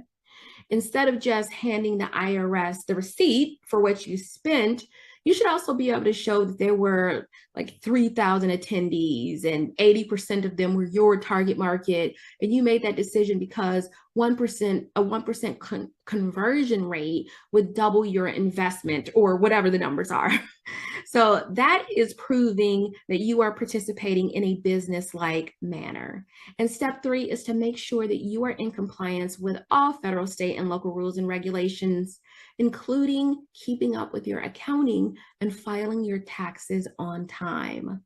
When your business-like manner qualifies you as a hustle, you know exactly what is going on financially in your business. You know how much money you have, how much you owe, your income, your expenses, if you have enough cash flow to get through the month. And you know exactly what to do to make the profit you need every month. You can tell if you're on track to hit your income goal. You can also see if you're not hitting your goals, where you are in your client funnel that you're having problems, so you can fix it. And knowing your numbers makes it easier for you to make those business decisions. It gives you permission to buy what you need to grow your business. So if you need a tax and accounting person or a business coach or a new piece of technology, you know the money is there. And even better, it gives you permission to say no. You will never have to say, I don't know again if I can afford that. You know, whatever it is, the program, the software, the new administrators, assistants, because you already know the money ain't there. But when you are running your business like a hobby, you yourself are threatening the shield of legal protection that your registered entity gives you. You don't know what to do to make a profit. It can add years of struggle to your growth because you don't have a plan. And you could be declared a hobby and all of your deductions taken away. So now is the time for you to get your hustle on and fight back. I have been in the industry for over 27 years, and me and my staff dedicate hundreds of hours every year to keep up with compliance and IRS rules and regulations, so the thousands of clients that I've worked with can pay less in taxes and make more profit in less time with less effort. And so that I can put together this information to give to you so that you can have what you really want. what you were really imagining when you thought about starting your business in the first place. Waking up confident that you know what you need to focus on that day, with a clear plan for making profit, the profit you need, knowing exactly how to protect that profit, with your books in order, giving you time, freedom, and flexibility to have closer bonds with friends and family, a shrinking bucket list, zero fear of the IRS, and fun in your business. So I invite you right now to go to hustleorhobby.com and download both the slides for this presentation and also a checklist that will let you know if you are a 100% certified hustle or a hobby.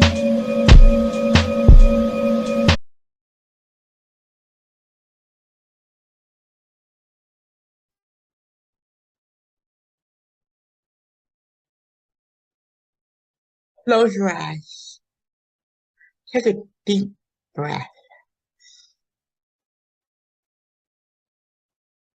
And another one. Now, I want you to go back to a place in your life where someone has said something to you so horrific, so terrifying. They have done something to you so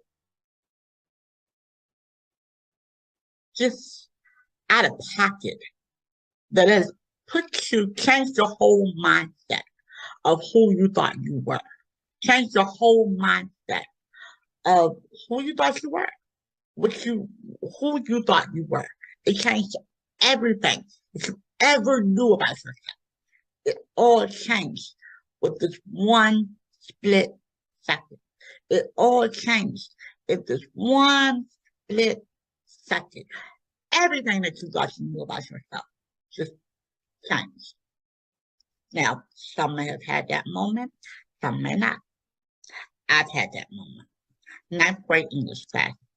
Sitting in ninth grade English class, just chilling. You know, the bell hadn't rung yet, so that means that the teacher wasn't teaching yet. We were all just kind of congregating around in class. You know, not really doing anything too serious, just congregating. I was in my seat, and there was a young lady that sat directly in front of me. And she turned around and looked me dead in my face and said, I mean no harm. Let me pause there for a second. If somebody tells you, and you may know this already, I'm just going to say it anyway. If somebody says to you, I mean no harm, 9 times out of 10, there's going to be some harm followed behind the next statement. I'm just saying, I digress. All right, so she proceeded to say to me, I mean no harm, but if I had a child that looked like you, I would throw it in the trash can. So I paused because I'm trying to process what was just being said to me. Like, what do I do with that? How do I process that? Like, first of all, what type of person are you? Okay, to say that to another human being. Like, who created you? You know what I'm saying? Like, who created you? How do you look another human being squarely in the face and say that? How does one do that? I don't know. But at any rate, I started to look around behind me to see if perhaps she was talking to somebody behind me. And I'm like, I know she's not talking to me. Sadly enough, she's talking to me. She's talking to me. Now, that comment will be a comment that would forever change my life. Forever change my life. Hello, I am Coach Latricia Rush, the Disabilities Empowerment Coach and Speaker.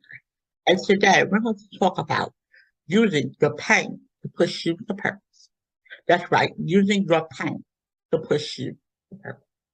Now, some of you may or may not be able to tell I have a disability.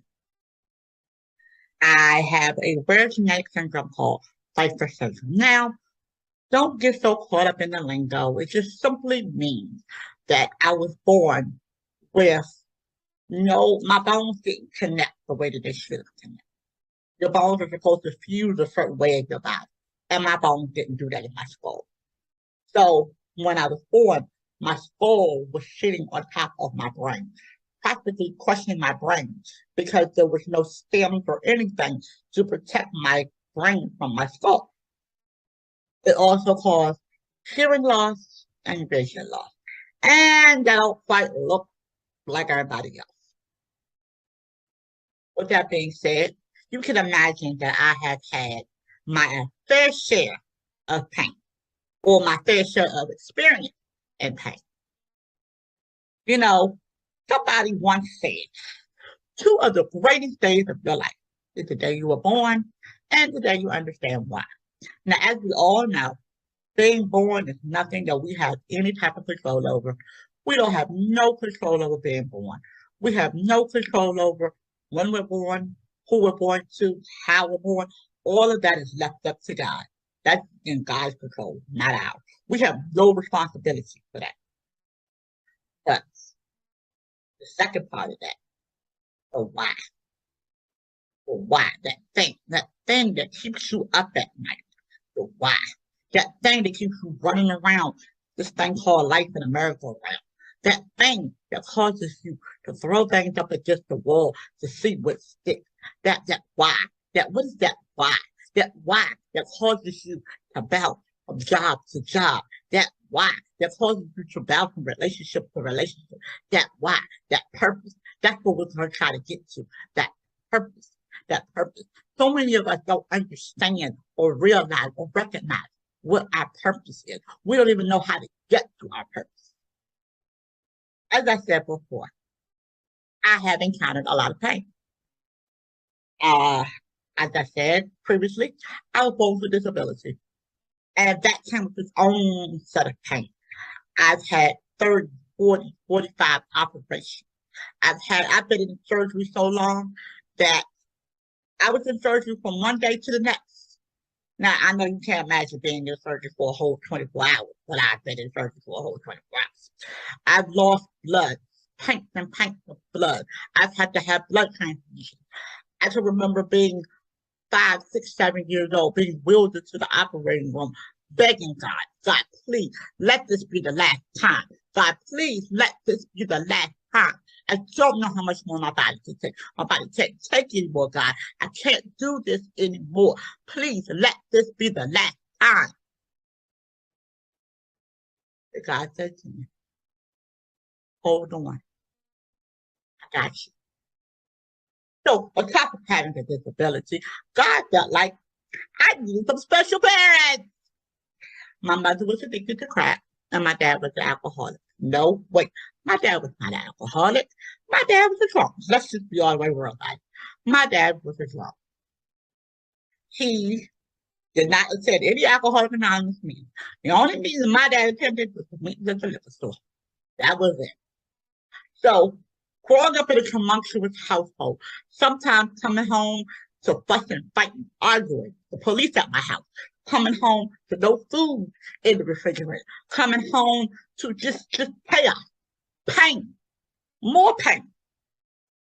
Going to school, getting bullied, getting picked on, getting laughed at, getting teased, pain. At the top of it all off, I got a foster care. My parents finally got to a point where they couldn't take care of me anymore. No surprise there, no shock there. They get to a point where they could no longer take care of me. And I have to go to foster care, where I'm passed around from home to home to home to home to home. I think in a matter of a year, I was in 4 different foster homes in 1 year. 4 different foster homes in 1 year. Another set of pain. Each foster home was met with its own level of abuse and neglect and abuse and neglect and abuse and neglect. More pain. And again, I'm going back to God at this point. Okay, I'm like, okay, God, really? Really? Like, this is what we're doing? Like, I don't understand. Like, I'm confused at this point. I need some answers. I need to know what's going on. Like, okay, the disability, the parents, now I'm in foster care. What else you got for me? You got anything else for me? Can you got anything else for me? Anything else? Because at this point, I don't think I can take anything else. Hold on. I got you. Hold on. I got you. And every time I went to God, that's all he kept telling me was, hold on. I got you. I managed to survive foster care. But I never understood why I had to go through all of that. Like, to me, it never made sense. I never understood why I had to go through all of those trials and tribulations until now. I understand now that every one of those situations that caused me pain is to get me to this point right here. Because I went through that pain, I became a college graduate, not once but twice. Because I went through that pain, I became a 7-time published author. Because I went through that pain, I became a business owner. Because I went through that pain, I'm standing here before you whole. Because I went through that pain. If I had not went through that pain, I wouldn't be standing here before you. If I had not went through that pain, I would not be able to stand up here and speak to you the way that I'm speaking to you. I'm speaking to you like this because I understand what my pain was for. I understand why I had to go through that. I understand what the purpose, come on now, what the purpose of my pain was. Now, I'm going to give you three, count them 1, 2, 3, 3 techniques that I use that work for me and my pain. Now, some of you guys' pain may not be nowhere near what I've gone through. It may not be. It may not be as bad as mine, or it may be worse than mine. But at the end of the day, pain is pain is pain.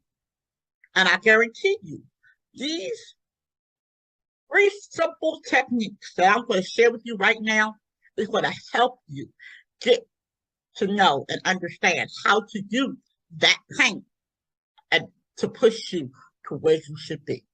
Okay. Tip number 1, recognize. Recognize. What do you mean, Latricia, recognize? Recognize, when I say recognize, I mean feel it. I mean, feel what you need to feel in that moment. See, that's the problem. So many of us are scared to feel pain. So many of us are scared to sit in it for a second and get what we're supposed to get from it and feel it because it hurts. I know it hurts. I know it's not comfortable. I know it feels bad. I know it just doesn't feel comfortable and it doesn't hurt. And it does hurt. And it doesn't feel good. It's not comfortable. And it hurts. It's supposed to. It's pain. If it didn't, then it wouldn't be pain. It wouldn't be pain. If it didn't hurt, and if it didn't feel uncomfortable, it wouldn't be pain. See, we become so accustomed to sweeping our pain under the rug so we don't have to deal with it. We become so accustomed to ignoring it because we don't want to deal with the feeling that the pain brings. Recognize it. That's number 1. Number 2, take what you need from it and move on. Take what you need from it and move on. What do you mean, Latricia? I mean, there are things in that pain that you need. You take what you need from the pain and you move on. You take what you need from the experience and you move on. You don't sit in it. You don't soak in it. You don't have a pity pat party in it. You take what you need from it and move on.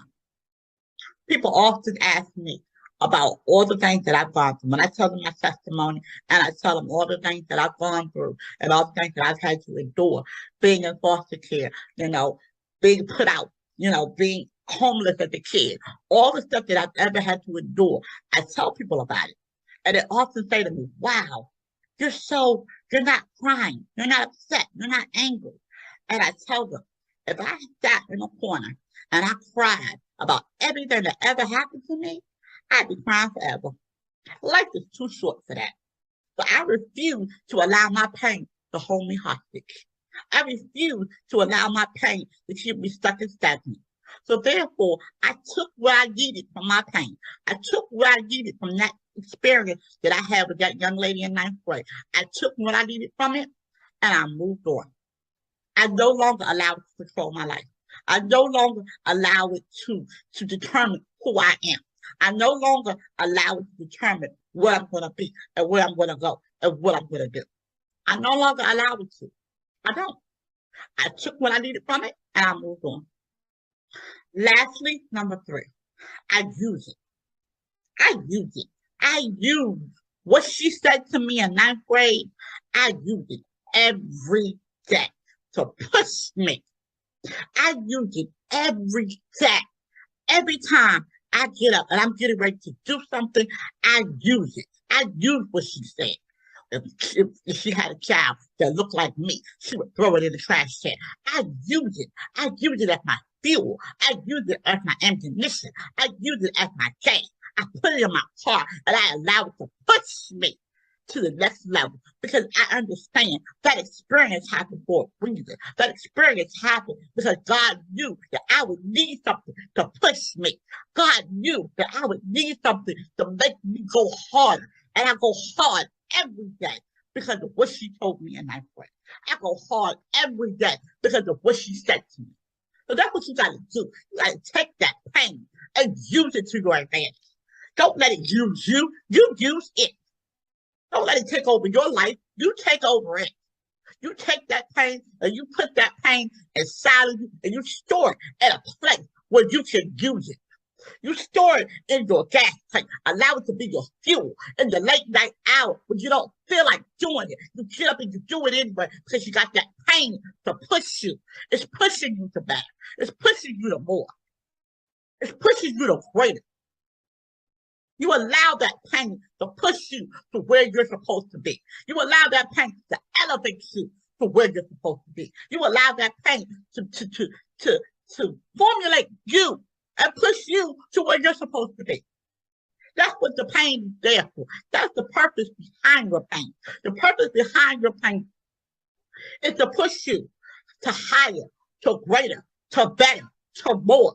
That is why you went through what you went through. Come on. That is why you have experienced what you have experienced because God knew that you would need a push. God knew that you would need something more. God knew that you would need something to push you and motivate you and encourage you and take you higher. He knew you would need that. So you take that pain, you get up out the mud, you brush yourself off, you hold your head up high, and you take that experience and you put it in your car and you push to the top. I am Coach Latria Rush. Thank you very much.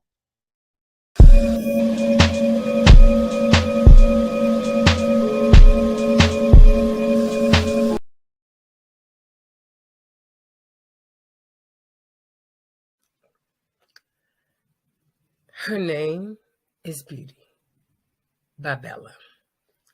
Her name is Beauty. You can call her pretty. Her friends call her cute. Strangers say appealing. She spends her days wandering, draws eyes wherever she goes, like a worm lures fish or a magnet draws metal. Everyone wants to be her. She thinks the world is gorgeous. Everyone gets to be unique, to have their own skin. She wishes she was like them, but everyone who takes her picture, everyone who tells her what she looks like, gives her a different image. She is not unique. She looks like everyone at one point or another. She doesn't know who she is. All she wants is to be unique, like you. Beauty is her name. How often do you hear the term beauty? And when you do hear it, do you think about beauty on the outside or do you think about beauty within? The term beauty can have so many different meanings. However, when you think of beauty, people tend to only look at the outside. They look at the person with the beautiful eyes, the beautiful hair, the beautiful face, the person with just the beautiful body, the person with the beautiful car, the beautiful home. Folks tend to look at the outer beauty. But what about that internal beauty? What about that beauty within? The person with the beautiful heart, the person with the beautiful personality, the person with the beautiful soul, with those positive vibes and those positive energy, the person with the beautiful mind who can inspire, encourage, support, be genuine, and be authentic with people. What about that person? The beauty within. The challenges of life can impact one's mental health and overall well-being. Teens to young adult females, they face their own set of challenges. Those challenges include self-esteem, self-worth, depression, anxiety, self-harm, suicidal ideations, and their own beauty, defining their own beauty. Not to mention the impact that COVID has had on society today. We're all facing different challenges in our lives today. The stigma of seeking mental health services prevents many from seeking necessary help, especially those in the teens to young adult population. We all struggle within our culture, within our community. We struggle with seeking mental health services that are necessary. You know, back in the day, it was what goes on in this house stays in this house. You know, or I don't want to see a therapist or anyone because I'm not crazy. Well, no one is saying you're crazy. All we're saying is that there's a point in our lives where we all need some type of help. And it's okay. It's okay to seek that help. It's okay to not be okay. Those individuals like myself are out there to hold your hand. Those individuals are out there to say, you know what? You don't have to do this alone. We're going to walk this journey together. I'm here to walk this journey together with you so that all those things that life has plagued you with, you can find the beauty within. Beauty is her name. During this time, my focus is to see what is beauty in regards to emotional and physical, from the emotional and physical standpoint. We're going to look at ways to improve our overall emotional and physical well-being. We're going to look at coping strategies, and we're going to just look at different things. I'm going to share my story with you because we all are unique. We all have our own unique story, and I will share my story with you. So our time together is great. It's going to be a great time. You're going to be inspired. We're going to be encouraged. I hope you feel supported. But we're going to look at some of the most common mental health disorders that are out there, like depression and anxiety. We're going to look at self-harm, and we're going to look at suicidal ideations. We're going to look at all of those things because those things impact our lives.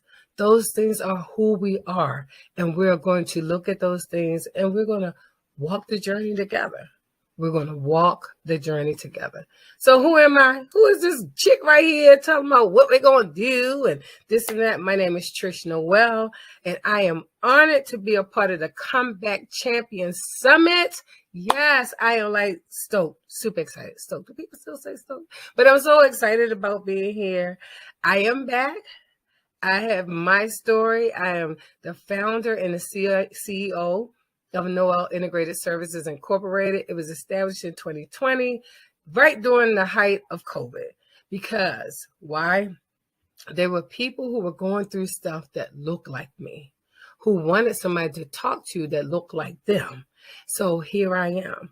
I am also the founder of a support group called Just Breathe. And instead of the J, we use the semicolon because we're looking at individuals who have struggled with losing family members to suicide, or individuals who have thought of harming themselves in some kind of way. In that group are females between the ages of 12 to 21. who struggle with depression, anxiety, self-harm, and suicidal ideations. What I do with NIS, I provide mental health and substance use services, and to help folks to work through their depression and anxiety and so many other, and trauma, and so many other things that plague our lives that sometimes make us stuck. We get stuck. And when I think of the Comeback Champion Summit, I think of a point in my life when I was stuck.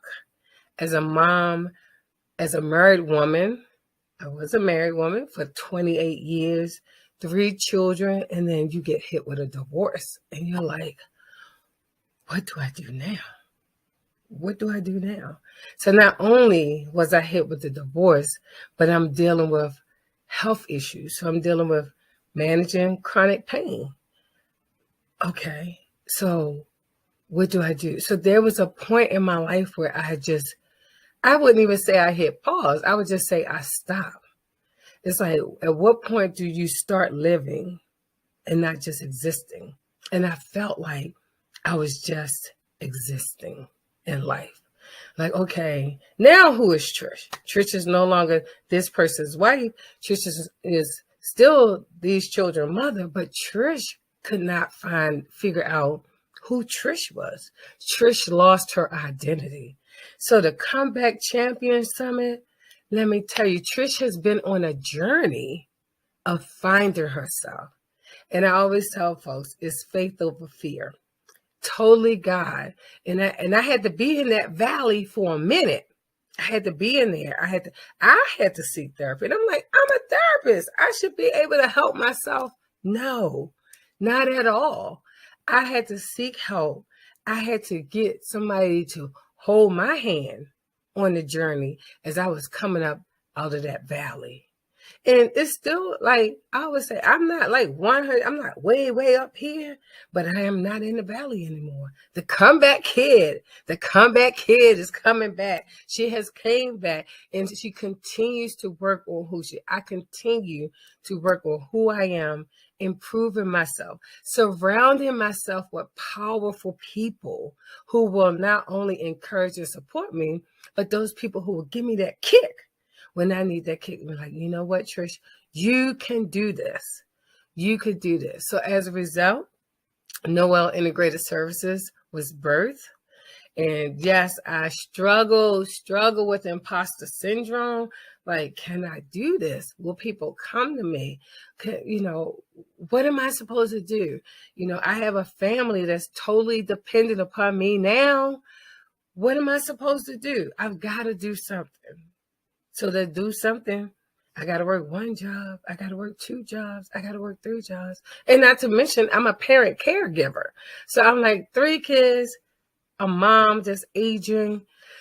Whew, I had to breathe. And for so long, I had stopped breathing.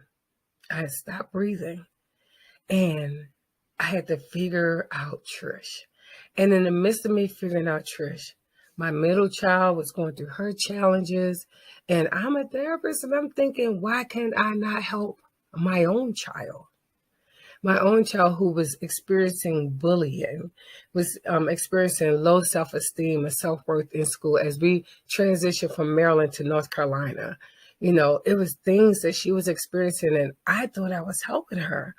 And come to find out, she was going through things that she didn't share with me. And I was devastated. I was devastated as a mom. I was devastated as a therapist. Like, this is what I do. This is what I do all day long. How did I miss it? And I had a dear friend to say to me, Trish, you're too close. Your mom, she's trying to protect you. So out of all of what she went through, and once I got over my own shame, once I got over my own embarrassment, the comeback was there, because it wasn't about what other people thought of me anymore. It was about me overcoming the obstacles that were placed in my path. It was about me overcoming my fears and my embarrassment and my shame, and me being the mom that I am, me being the professional that I am. And as a result, my daughter came to me and said, Mom, I'm not only experiencing this, I have friends that are experiencing this. So we birthed Just Breathe. We birthed the support group, and the support group is there to help that age range. And she and I now are both, we're out there, get young women come to us from the ages of 12 to 21 that are struggling with different things, and we share. We all can come back, but sometimes you need that help to bring you back. And so we walk the journey with we walk the, and if I can't, I am not a superhero, but my goal is if I can help at least one person, I could just help one person. And that's what I try to do. So again, I am honored. I am honored to be a part of the Comeback Champion Summit. I am honored to bring before you Beauty is Her Name. We will look at not only beauty in the mental sense, but we're going to look at beauty in a physical sense. We're going to look at beauty when it comes to mental health, because that's who I am. I am a mental health professional. I love what I do. I love helping people. And I always tell people, you know, I call myself the wounded healer, you know, because I have my wounds, but I allow my wounds to help other people. So as I'm healing through my wounds, I'm helping other people to heal through their wounds. So that's who I am. I am Trish Noel, licensed clinical social worker. I am Trish Noel, licensed clinical addiction specialist associate. I am Trish Noel, the founder and CEO of Noel Integrated Services Incorporated. I am Trish Noel, the founder of Just Breathe. Well, co-founder, because I got to give my daughter some credit. The co-founder of Just Breathe, and I am a comeback kid, and I am honored to be here today. So I want to share with you a little bit about Just Breathe. Again, it's an all-girl support group. We believe in supporting each other through whatever battles life is facing us. And what I learned from my daughter is that sometimes she didn't need me to say anything. She just needed me to be there. And that's presence is everything. Not just in this age group, in every age group. It's just like we need support. Sometimes we just need that shoulder. We need to cry that tear, and we need silence. And people struggle with being in silence. Like sometimes silence is good. It gives you a chance to reflect, and it just gives you a chance to breathe. So with Just Breathe, we support them. There's the girls basically run the group. I'm just there to facilitate it, to provide professional guidance as they work through trying to gain control of their lives, as they work through developing healthy coping strategies. That is our goal with Just Breathe. The vision of Just Breathe is to provide a safe environment with a strong support system. Because I know, again, me as a mom, you know, had it not been for my village, I don't know where I would be. Even after the divorce, had it not been for my village, I don't know where I would have been. 28 years, you're thinking we're going to be in this thing forever. But no, life hit, and it hit like a brick. And I was like, what am I supposed to do? I had stopped breathing. I had stopped. So Just Breathe, yeah, even though the focus is on this specific age group, there are things that happen in our lives where we all stop breathing. And we have to seek the help to help us to breathe again. So this group offers us a supportive environment. It offers a safe environment. We just really help them to be brave about sharing their story. Because again, we all have our own personal story. We all have our own personal journey. But with Just Breathe, we want them to know that, again, we're going to walk this journey together. So what is beauty? Let's think about that. I hope you have a pad, a journal, and some paper, a paper and a pen that you can just write down some things, because we're going to talk about what is beauty. What does beauty mean to you? So as you think about that, I want you to write it down. What is beauty? What does beauty mean to you? And when you think about what beauty means to you, I want you to think about beauty in in the emotional and physical state. Like, what is emotional beauty to you? What is physical beauty to you? That's what I want you to think about, because it's real. Mental health is real. It is definitely, it's impacting us with COVID and just having that social isolation, not being able to get out, not being able to hang with your peers. All of that impacts us. And we don't think about how our lives are being changed. Like, we get consumed about how COVID affects us physically, but are we thinking about how COVID is affecting us mentally? You know, there was a point where we couldn't go out, we couldn't socialize, we couldn't go to dinner, we couldn't do this, we couldn't do that. You know, we're working through it, but we still have to be aware of where we are. We have to be aware of our mental health status. You know, I talk to folks and I'm like, you know, we get a cough, we get a headache, we get something. We're quick to go to the doctor when it comes to our physical well-being. But what about our mental well-being? When things are going on in our mind, when we're having these thoughts, when we're experiencing these feelings, are we as quick to go to a mental health professional as we are to go to those physical professionals? No, we're not, because of the stigma. And I want to help relieve some of the stigma that comes with mental health. So let's think about mental health beauty. We got the emotional, we got the physiological, the social well-being. We want to look at how we think, how we feel, and how we act, because those three work together. What we think will result in how we feel, and sometimes we respond to the way we feel. And sometimes those responses aren't the most positive response, but they're there. And we want to look at where we are in every stage of our lives. Because again, even though Just Breathe looks like the ages between 12 and 21, you know, we look at what happens after 21, what happens before 12. You know, we want to look at all of those stages of life. And my goal has always been to provide a safe place for people, and that people will really see the importance of their overall mental health and not just their physical health. So I love this image. I love it. And I want you to think about, and I want you to write down some ways that people have been dealing with their mental health. And when we think about those ways, you know, some of the ways I could think of is a lot of times people turn to drugs and alcohol. Some people turn to OCD.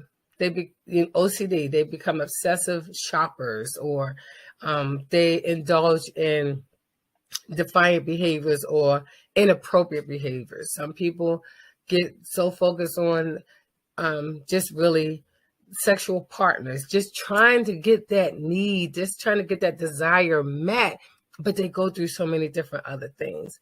And so the one thing that we have to work on is avoiding.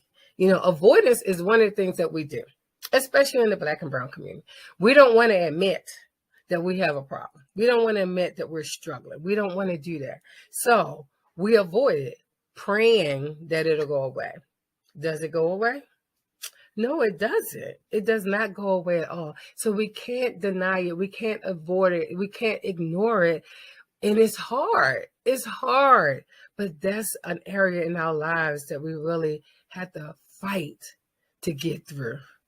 What about therapy? You know, some people don't want to go to therapy. It's like, no, I can't do that. You know, people are going to think I'm crazy. Come on now. You know, and with therapy, I always say your therapist has to be a fit for you. Not only does the therapist have to be a fit for you, but you have to be a fit for a therapist. Because a therapist, I tell folks all the time, I'm not there to fix anybody's life. That is not the job is to walk the journey with you, to help you as you figure it out. And then each person is different. Each person's journey is different. So we all got to figure out what our journey is. What path are we going to take? How do we get to that beauty within? We have to walk the journey together. And it just makes you think. It makes you wonder, what do I do next? What do I do next? I'm a big fan of journaling.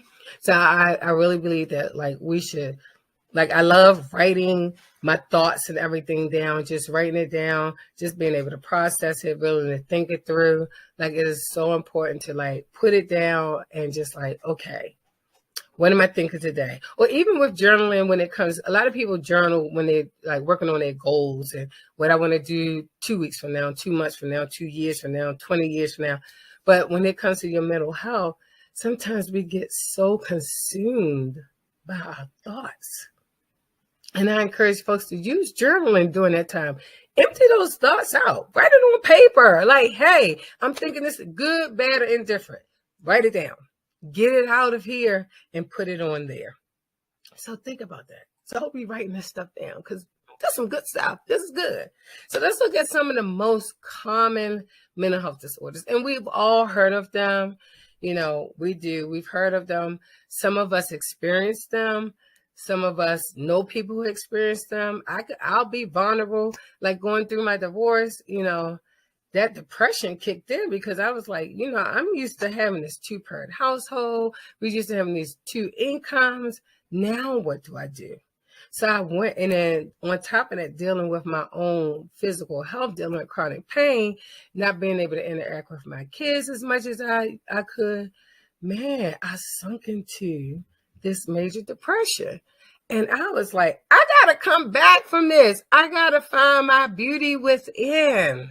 You know, and so I had to fight. I went to therapy. I was like, look, I don't want to do this because I'm a therapist. I'm supposed to be able to help myself, right? No, I had to go get help. Anxiety, I struggle with that. Like, because when your life changes like that, you're trying to figure out what's the next thing to do. And you get anxious and you worry. And I've realized a lot of times that the stuff that I was worrying about, I really didn't need to worry about. But at that moment, I needed to worry about it. But as you grow and you learn, you say, okay. And it's okay to not be okay. We're going to look at bipolar. We're going to look at PTSD, a lot of post-traumatic stress disorder. And within the world of society today, folks are really dealing a lot with PTSD. And PTSD is real. So Bolo, let's go. Let's do this thing. Be on the look out. Bolo. So if you're experiencing any of these symptoms, I want you to think about it. If you're experiencing some sadness and hopelessness and just emptiness, persistent low mood, feeling irritable, frustrated easily, hard to concentrate, not able to sleep, feeling worthless. If you're feeling all of these things, you could be experiencing depression. So I just want you to think about those symptoms that we just looked at, and think about, are you experiencing any of those things? And if you are, let's look at some emotional and physical beauty strategies. So you're feeling low, you're not sleeping, you know, you're easily irritated, you're frustrated. So some of the strategies, the beauty strategies that you could use is eat good. Now, I know when folks are depressed, sometimes people don't want to eat at all, or sometimes people overeat. So when we're looking at beauty strategies, we want to look at eating better, moving, that helps. And again, it takes energy to get out of that. So you got to work. And that's why you need that professional help. The professional help can help encourage and support you, trying to create a great sleep routine. Do the opposite of the negative, because the negative thoughts will tell us stay in bed. Don't shower today. Don't eat anything. You know, fight those thoughts and say, okay, well, it's telling me not to stay in the bed. Well, today I'm going to, even if I don't do nothing, but get out of the bed and go to the couch. I'm going to get out of the bed today. So, and then do something new. Do something different that will get that dopamine pumping in your body, and you'll get all excited. Like, okay, but one day at a time, one step at a time. Don't overwhelm yourself. Let's look at the next bolo. If you're feeling nervous, restless, tense, if you have those increased heart rate, heart palpitations, if you're worrying a lot, cold and sweaty, feeling panicky or fear, shortness of breath, what about anxiety? So think about those symptoms. And if you're experiencing any of those symptoms, I know for me, with my anxiety, I get the cold and clammy feeling, And I'm like, my mind just goes blank for a few minutes. And I've got to do some self-talk. Sometimes I got to get a cold compress. I got to do something to kind of bring me back in. But guess what? We're all comeback kids. I'm coming back from it. No, I no longer allow those things to consume me. Excuse me. I've learned coping strategies to manage them. And so that's what I do. So let's look at some emotional and physical beauty strategies. Aromatherapy. Big fan. Like candles. I worked with a young lady. I was like, she was just talking about how anxious and she was dealing with some depression. I said, I want you to take a bath. And she said, take a bath? I said, yeah. She was like, well, what's a bath? Do you have a bathtub in your bathroom? And she was like, yeah. But who has time to take a bath? I said, you have to make time. I said, I want you to run a bubble bath, a hot bath. I want you to get, they have that lavender Epsom salt. They got lavender bath. Bath and Body Works got all kinds of smell goods. Just put something with some aroma in it, light your candles, put on some soft music, and relax. And she was like, Trish, who has time to take a bath? You do. You have time to take a bath. Put some music on, read some good books, and, talk to your feelings. They're there. Acknowledge them. If you want to cry, cry. Allow the tears to flow. Tears are healing. But it's so funny after she came back, she's like, I took a bath. She was so proud. I was like, I took a bath. And I was like, and how do you feel? She was like, that's going to be my routine. She said, I'm so used to jumping in and out the shower because, I got kids. I said, but you know what? You could have a date with yourself. Even if it's just one night a week. That night, put the kids to bed early, take care of the house early, and run your bath. I want you to stay in the bathtub for at least 20 minutes. 20 minutes. You got to keep running hot water, but I want you to stay in there for 20 minutes. And she was like, thank you. It made such a difference. So it's the simple things that we need to do. The next bolo we want to look at. Be on the lookout for these symptoms. Decreased need for sleep. You're not sleeping well. Unusually talkative. Like you're just from one extreme to the next. 1 minute your mood is here, the next minute your mood is there. Easily distracted. Your thoughts, you can't control it. Your thoughts are constantly running. This exaggerated sense of well-being and self-confidence. I got this. When you really don't have it. And no one ever has it all together. Abnormally upbeat, easily agitated. If you're experiencing any of these things, could be bipolar disorder. Polarization. You go from one extreme to the next. Think about that. So let's look at some beauty strategies for this. Good support system is the key. Learning to say no. No is a complete sentence. Can you? No. Do you? No. A lot of times people ask us to do things and we really want to say no, but we find all kinds of excuses and everything. No is good. No is a complete sentence. Just say no. No. That goes to rushing and making a decision, because a lot of times we will make a decision to do something, but in hindsight, it was like we really don't want to. But now we've committed to something and so then we start feeling some type of way about it. Monitor your mood. Be aware of those mood swings. Notice it. I have folks that I've worked with that some people don't notice them, but a lot of them do recognize, like, 1 minute I could be here, the next minute I could be there. What's that? And so we work through it. Medication. Folks have a hard time with medication when it comes to your mental health, because now if you have high blood pressure, you're going to take that blood pressure medicine. If you are diabetic, you're going to take the insulin. Wherever we are physically, we'll take that medication. But where we are mentally, we're hesitant. You have a doctor, you have a psychiatrist, you have a mental health professional. They will help you monitor your medication. So if you're taking it and it makes you feel a certain way, you let that provider know, like, hey, when I take this, I feel like this. And don't just stop the medication, but use your resource to help you work through the medication and take it. And when you start feeling better, please continue to take it, because that's where we mess up. We start feeling better. We're like, oh, I don't need this anymore. And what happened? The symptoms come back and they're exacerbated. They're worse than they were before they even started. So please keep taking the medication. And guess what? It's okay to take medication. It really is. It really is okay. So let's go to the next bolo. What is the next thing we're going to be on the lookout for? Flashbacks. Reliving traumatic events. Excuse me. Having those recurring dreams and memories, and the overflow of negative thoughts, that negative mood, just reacting to certain things. You might get a certain smell that will trigger something negative.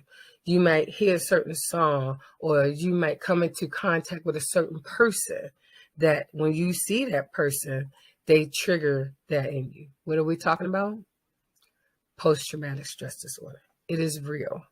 It is real. It is real in the Black and brown community. And sometimes you have that indirect trauma that you deal with because someone else has faced it, and now you're impacted by that trauma. And so it's affecting you. It's impacting your body. So we need to be aware of that. So what are some of our emotional and physical beauty strategies for this? Learn about trauma. Learn about PTSD. Learn what it is that you're going through. Learn, meet with your mental health professional and talk about what you're going through. And because knowledge is power. The more you know how to address your symptoms, the more you know how to manage your symptoms. Practice relaxation techniques. Now, this is so crazy when I tell people this. I teach people how to do the deep breathing, and we do all that. But for me to try to do it myself, this girl be struggling. I get struggling because I'm like, there's so much stuff going on in my head, and I have to kind of shut things down for a minute so that I can relax, so that I can practice those techniques. Enjoy peace in nature. Get outside, be one with God. Look at, take those walks through the park, go take the hikes, just be one with nature. Get out there, create again a strong support group. I tell it takes a village. Had it not been for my village, who knows where I would be? My village was there from day one of the separation, the divorce, like everything. My village was there. And divorce is traumatic too. So, I mean, you gotta be real with yourself. You gotta be real with your situation. You gotta be real. Lastly, avoid alcohol and drugs. Now, that's the last thing. However, that's what we tend to do first, is we turn to alcohol and drugs to deal with our mental health.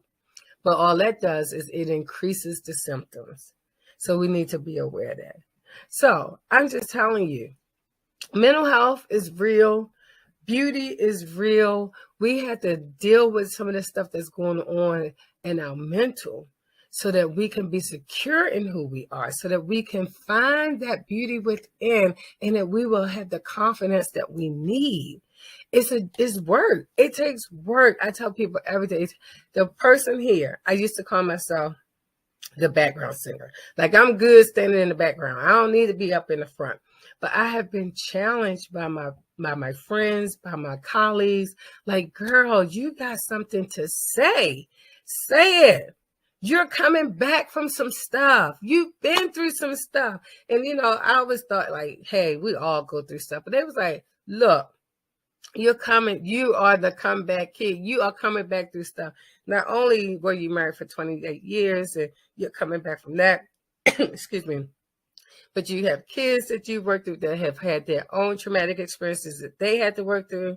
You were there when you lost your brother. I lost my brother a few years ago to stage 4 lung cancer. And, we had him with us, and we did the family, we just rallied around him as a family to support him.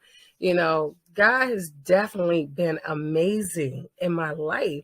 And so I'm coming back from stuff that I always thought that I wouldn't come back from. But here I am to share my story with you, that we all can come back. Whatever it is that we're facing, yes, it's going to take work to come back from it.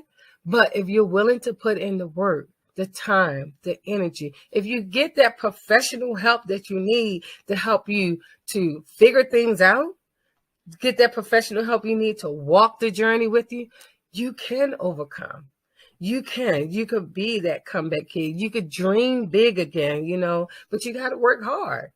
I would have never thought that I would have my own private practice. I dreamt about it, but then it came to life. I never thought that I would be speaking to people. This girl, this background singer who does not like talking in public, look at me. So I've done some local stuff, some domestic things. I've had the opportunities to speak internationally. Oh, yeah, little old me, this little scared girl right here. But I came back and I had to fight. I had to fight through all my fears. I had to fight through all my insecurities. I had to fight through my anxiety, the depression, everything. I had to fight through all of those things. But I did not fight alone. I had God and I had my village. My village held my arms up when I couldn't hold my arms up anymore.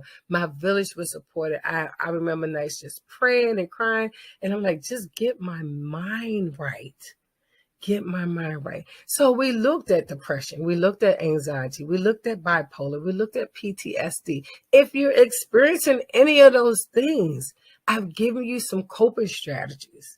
Just implement. Get your journal out. Write things down. Knowledge is power. Seek the professional help you need.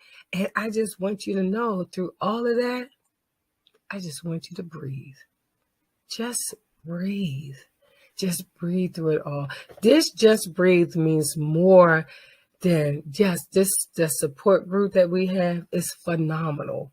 It is impacting. The goal is to really branch outside of North Carolina with this group and become a nonprofit and just really put it out there. But we need to just breathe in our lives in general. You know, I had stopped breathing. I had stopped breathing. My children had stopped breathing. But we're all now, I got to stop calling them children because they hear me calling them children. They're adults now. My oldest will be 20. But, you know, we all had stopped breathing for a minute. And now I can exhale. Is life perfect? It's not perfect, but it's a lot more manageable. This girl right here who went through the divorce and dealing with the chronic pain and the job that you don't feel appreciated on, all of that. And God has blessed me. God has blessed me with a new relationship. God has blessed me with somebody who understands me, somebody who is supportive. My village continues to grow. So get you a village and breathe. Get you a village and breathe. Again, I just want to thank you all. I just want to thank you. I'm so grateful for Shay and being a part of the Comeback Champion Summit. This is my first one. I'm so excited about it. This is my contact information. You can reach me on my website at www.nistherapy.com, or you can email me at tnoel@nistherapy.com. If you email me and let me know that you listened to my presentation today, I have a special gift that I will send you. And I am just, again, I'm on a comeback. I'm on a comeback, guys. I'm telling you, life has had its challenges. Life had its hold on me, but I had to fight through it. I had to trust God. I had to trust the process. And I realized that I was not on that journey by myself. So as you seek the help that you need, you know, please, we are out there to help anyone who needs help. And just know that we are on this journey together. Thank you, and get ready to come back as the champion that you are.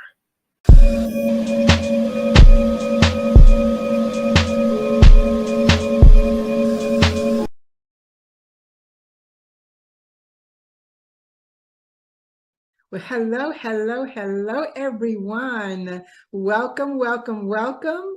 I am Leslie Hardy, and I am so honored and excited to be presenting to you today. Prepare for a purpose, embrace the process.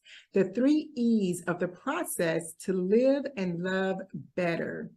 I'm excited to share with you. I have my notes because I want to make sure I don't forget anything. And I want to ask you to take notes too, because I am sure there is going to be some valuable information I'm going to share with you today that you can begin to implement to start your transformation. So I am going to share my screen so that we can all see here together and get started. So we're going to jump right in by talking about what is this process? Well, I happened to write a book a few years ago. And in the book, I talked about the process. And I defined process in this way: the means whereby we journey through life and attain information to become equipped and prepared to be most successful in realizing and walking in our purpose. That sounds like a mouthful, right? Let's just break that down. What that really means is, as we journey through life from the time that we're born until we come into our adulthood, all of the life experiences that we've had, the family we're born into, the beliefs, the morals, the values that we adopt from our family, the relationships that we've had, the experiences that we encounter, all of those things help to shape us. And it's a part of our process, which helps forms our perspective. And it's from that place that we live our world view. That's what perspective is: your view of self and yourself in the world. So the reality is, every day that we live, we're actually living out patterns. We're living out patterns of behavior. And these patterns of behavior have created the very life that you now live. And what you do about that is up to you. And so we can all change the trajectory of our life by changing our perspective and changing our choices. Perspective, we live it out every day. And whatever you learn, whatever you live, you continue to repeat, unless and until you do something different repeatedly. That is how you begin to transform your life. So I want to suggest to you that perspective, mindset, and personal development are the three most important factors that influence and impacts who you are, how you live, and what it is you then have. So like you, likely, most people have experienced something along their journey that impacted them negatively. And for a lot of people, those impacts negatively created a stunt, if you will, in your development somewhere along the way in your earlier years, to the point that it's created a hindrance, if you will, maybe even a blind spot, maybe even some limiting beliefs about who you are, what you can do, and what you can have. Well, you may not be responsible for all those things that happen to you, but as an adult, I want to suggest to you that you are responsible for what you do now. And this is why. Because the moment you accept responsibility for everything in your life, the good, bad, the ugly, is the moment you gain the power to change anything in your life. Think about it. We all have free will. And it's from that place of free will that we make choices. But sometimes we can be limited by the choices we even think we have based on how we think. And that is truly the crust of what we're going to be talking about today. So who knows that better than this woman right here? Now, I'll bet money that everybody knows who this is, Miss Oprah Winfrey herself. And how fitting is it that she is the epitome of this very thing, how to transform your life to live and love better. Isn't it just ironic how her initials actually spell out OWN, Oprah Winfrey Network, which is what she owns, right? And so someone asked Oprah along the way, what was one of her biggest aha moments? And this is what she said: I realized it was when I figured out that my thoughts control my whole life. No matter what life feels me, I can always choose my response to it. We are each responsible for our lives, and more important, the thoughts that create them. If you want your life to be more rewarding, you have to change the way you think. And that is so, so true. So we don't necessarily control what we think, but we can control what we do with those thoughts. And a lot of the thoughts, in fact, all of the thoughts that we have growing up are pretty much thoughts that we were given and that we inherited, that we adopted as our truth. Because as children, that's what we do. We believe and trust the people around us that care for us. And, you know, we, for the most part, do what they say do, and we live life, right?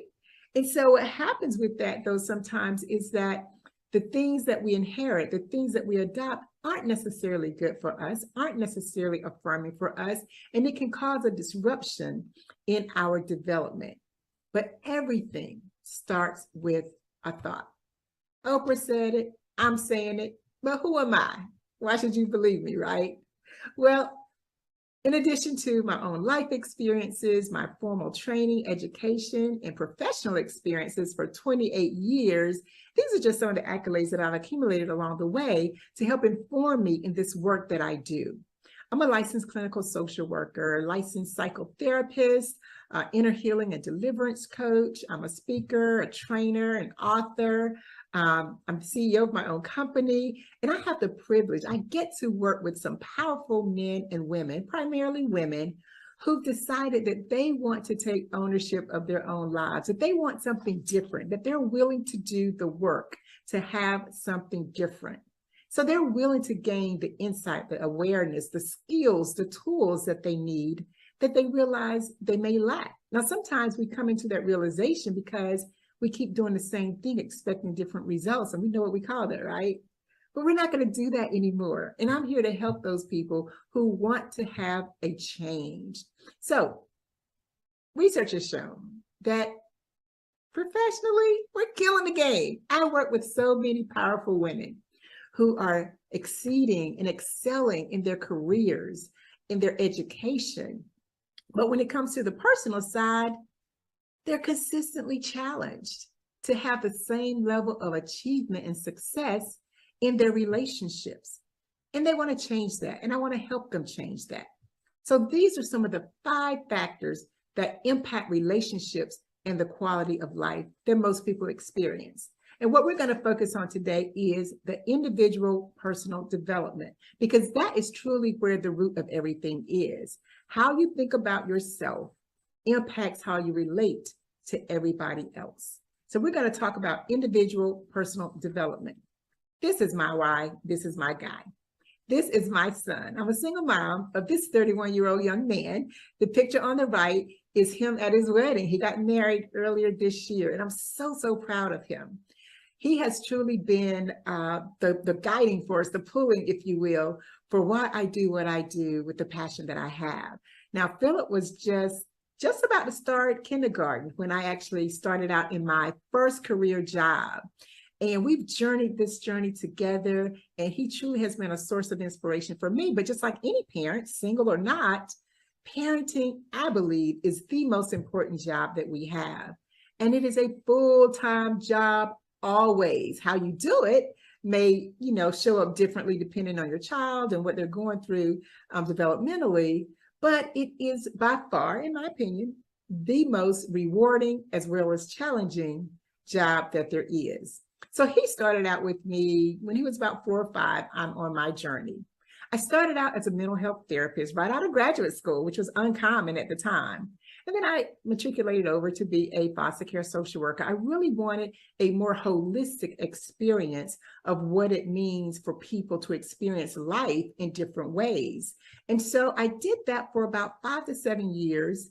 And then I just felt called and pulled to do more. And so I stepped out on faith, and I became a full-time entrepreneur the latter part of 2002. During that time, I became a realtor. My son was finishing high school. I started a couple of other businesses. You could say I'm a serial entrepreneur. I've just been called to it. I have the bug, it's in me, and I love it. I love being able to maximize my time and have the flexibility to do the things I want to do. And so I was on this journey of entrepreneurship for about 8 good years, and it was good.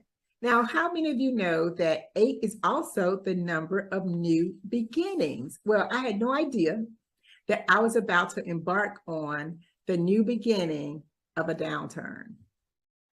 Oh me, oh my, yes. Life was good. In those 8 years prior, the Lord had just blessed. Now, if you don't know, social workers don't earn a lot of money. And I was no different. I started out earning about $27,000. Well, in those 8 years, my income had pretty much almost tripled. And so it was great. I was actually right over 6 figures for the first time, right? And I remember thinking, people used to say, oh, social workers won't make any money, but I never received that. I didn't know how. I just knew that was not going to be my story. And so fast forward on, things were great. The economy had an impact, and it impacted my business in a severe way. So not only, my son is now in college, my business had failed. I started a mental health agency. I had to close it down. I ended up doing a solo practice, which I still continue to do now, my practice. But both my properties had gone into foreclosure because you see, in 2006, business was great. The Lord blessed me to buy a second property. So I had an investment property also. But now the economy's down. My income is severely impacted. I lost pretty much 60% of my income within 3 months. The bank accounts were being garnished any given day. I only had about $100 in my account. To say that I was stressed and depressed is an understatement, literally is an understatement. And then on top of that, I had a failed relationship, and then he was going through. I'm like, really? Really? But needless to say, it brought me to my knees in a whole different way. I got to know myself in a whole different way. And I became a warrior because I had to fight for what I said I believed. I believed that I was called to greatness. I believed that wealth was my portion. I believed that this was not the life God had for me, what I was being living. But I had to put some faith and work to what I said I believed. And it started with me developing me. Because you see, before, I was really suffering from the imposter syndrome, but I didn't even know it until the rug had been ripped from under me. It was then that I began to see I was overly concerned with what people thought about me. I was ashamed. I felt guilty about presenting myself one way in public, but behind closed doors, I was crying. I didn't know what I was going to do. I remember being on the phone with the mortgage lender. Both my properties were in foreclosure for about 2.5 years. That's how long that process was. And so I had to endure that. And it required me doing work. I had to work. And so I began to work on myself spiritually, mentally, emotionally, physically even. And in that process, my finances were beginning to be positively impacted because, to tell you the truth, they couldn't get much lower, okay? But I was developing me. And that picture represents the warrior in me. I was a baddie in a good kind of way. And I really got to a place where I was honest with myself, that the way I looked on the outside, the persona, everything I had on paper, it spelled success. I had the accolades, I had the degrees, I had the properties, I had the luxury car, but it wasn't. And I had to get honest with myself about where I was inwardly. And once I did that, hey girl, I see you. Yeah. Hey success, I see you. I had to encourage myself along the way. And as I did, God continued to restore. But I had to be obedient. I had to listen and I had to be obedient. In 2013, God told me to do it again. See, my property was still in foreclosure. And I'd just gotten off the phone with the loan officer and, well, whoever he was. And he said, Ms. Hardy, I'm telling you, the best thing you can do is to just do a short sale, because I had equity in the property, but I couldn't afford the payments because I'd lost over 60% of my income. And I said, not so. Within myself, I said no. And as soon as I hung up the phone, the Holy Spirit said, do it again. So I applied yet again for a loan modification. And this time, it was different. It was approved for both properties, and the Lord restored them both. In the process of all of that, he canceled over $105,000 worth of debt. God told me again to write the book. Well, what book is that? Prepared for a Purpose, Embrace the Process, because he told me to write it before, but I didn't. Why? Because he gives us free will, and I didn't want to at the time. But now I was in a different place because my walk had changed. My faith level had grown. I had decided that I needed something different and I wanted something different. But most importantly, I was willing to work for the something different. And God continues to restore. He continues to add. He continues to increase in my faith, in favor, in my finances. And it goes on and on and on. And now I am the proud owner of my own company where I actually service individuals and couples. I help coach women, and I provide training and speaking for different businesses, organizations, and small groups. I founded the 3P Academy, where I help people to be planted, learn how to be powerful, and be prosperous in the life that they were given to live. So the Lord gave me this acronym, process, to help us remember why it is necessary. He gives us this process because it prepares us and it positions us to reflect, repurpose, release, and receive his original plan and design for our life. It encourages us to challenge anything that is contrary to his best.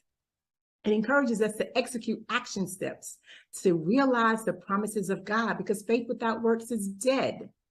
And when we do that, we realize that our safety, our security, and our significance is found in him, which is where we get our identity, not just from our families of origin, not from our jobs, not from our identities as mother and father and CEO and judge and girlfriend, whatever. All those roles that we play, our identity has to be anchored in him. And when we find that place, that's where we find our secret sauce. And that's where we excel to serve, soar, and really walk out what it is God's given us to be successful.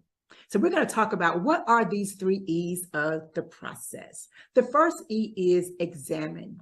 You really have to examine yourself. Really, really find out who you are. Not who you pretend to be, masquerade to be. Are you like me? Are you suffering from the imposter syndrome? You really have to take a look at who are you and why are you the way that you are? Is that who you want to be? Does it serve you well? The second E, embrace. You have to choose to embrace by exposing anything in you that God didn't give you. He didn't call us to be imposters. He called us to be our authentic selves. You can only be the second best of anybody you're trying to emulate. Our job in this life is to discover who we are and to fulfill the purpose and call that he has for us through the various assignments that we have. That is one of the greatest callings that we have. So embrace who you are. And in order to do that, it requires you to do some self-examination. It requires you to become aware of those things in you that are good, that are working for you, and those things that may not be working for you. It requires you to acknowledge what those things are. It requires you to reveal so that you can then choose to heal. The third E is establish. And this is where the bulk of the work happens. Establish the thoughts, the beliefs, and the behaviors that are consistent with what and who you choose to be. That is what we have to do. Now, consider this. We started out talking about how important thoughts are. These are some facts that I want you to really just kind of let sink in, because we have upwards to 60,000 thoughts a day. Now, when I first heard that, I was like, whoa, it was mind blowing. Like, really? Oh my goodness, what? Yeah. And then consider the fact that 90% of those thoughts are recycled old thoughts from yesterday. Like, really? Yeah. And of those, 85% are negative. Is it any wonder people are walking around depressed and stressed and suffering from the imposter syndrome and full of anxiety? We have to learn how to quiet the noise, shut out the clutter, really get clear about what we're thinking, why we're thinking what we're thinking, and begin to change the thoughts that we meditate on. Because whatever you meditate on, your mind creates a vision of it. It creates a visual for you in your mind's eye.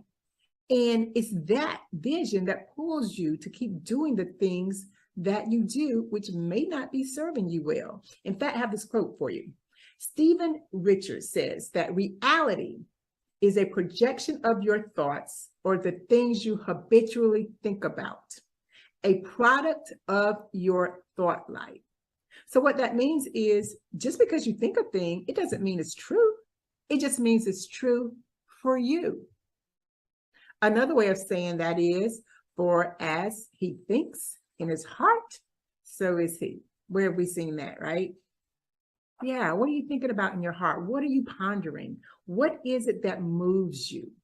And how can you begin to change those thoughts? How can you begin to have new thoughts? Well, your thoughts create your beliefs. So one of the ways you can change your thoughts is, what is it that you're believing? One of the ways that you can do that is consider new thoughts by entertaining new people who are where you want to be. Research shows that we are like the 5 people we hang around the most, right? So when you do a survey of who's in your life, what does that look like? Because chances are, whatever you see over there is what you're reflecting and what you're emulating in your own life. You can gain new thoughts by reading new books, listening to new information, guarding what you listen to, guarding what you actually watch. Prayer for divine wisdom beyond anything we could acquire on our own, because all of your thoughts lead to what it is that you're believing. So what is a belief? A belief is a state or a habit of mind in which trust or confidence is placed in some person or a thing. Some person or a thing. Consider this. Now, this was a divine download I had when I was writing my book. And it is this: you do not have to work to change a belief. You choose to release a belief you currently hold as true, and you receive a new belief by faith. It is that simple. It's a matter of choice. It's a decision. So let's talk about some of the reasons that people don't do that. Why don't people do that? It sounds simple enough, right? Yeah, it does sound simple enough.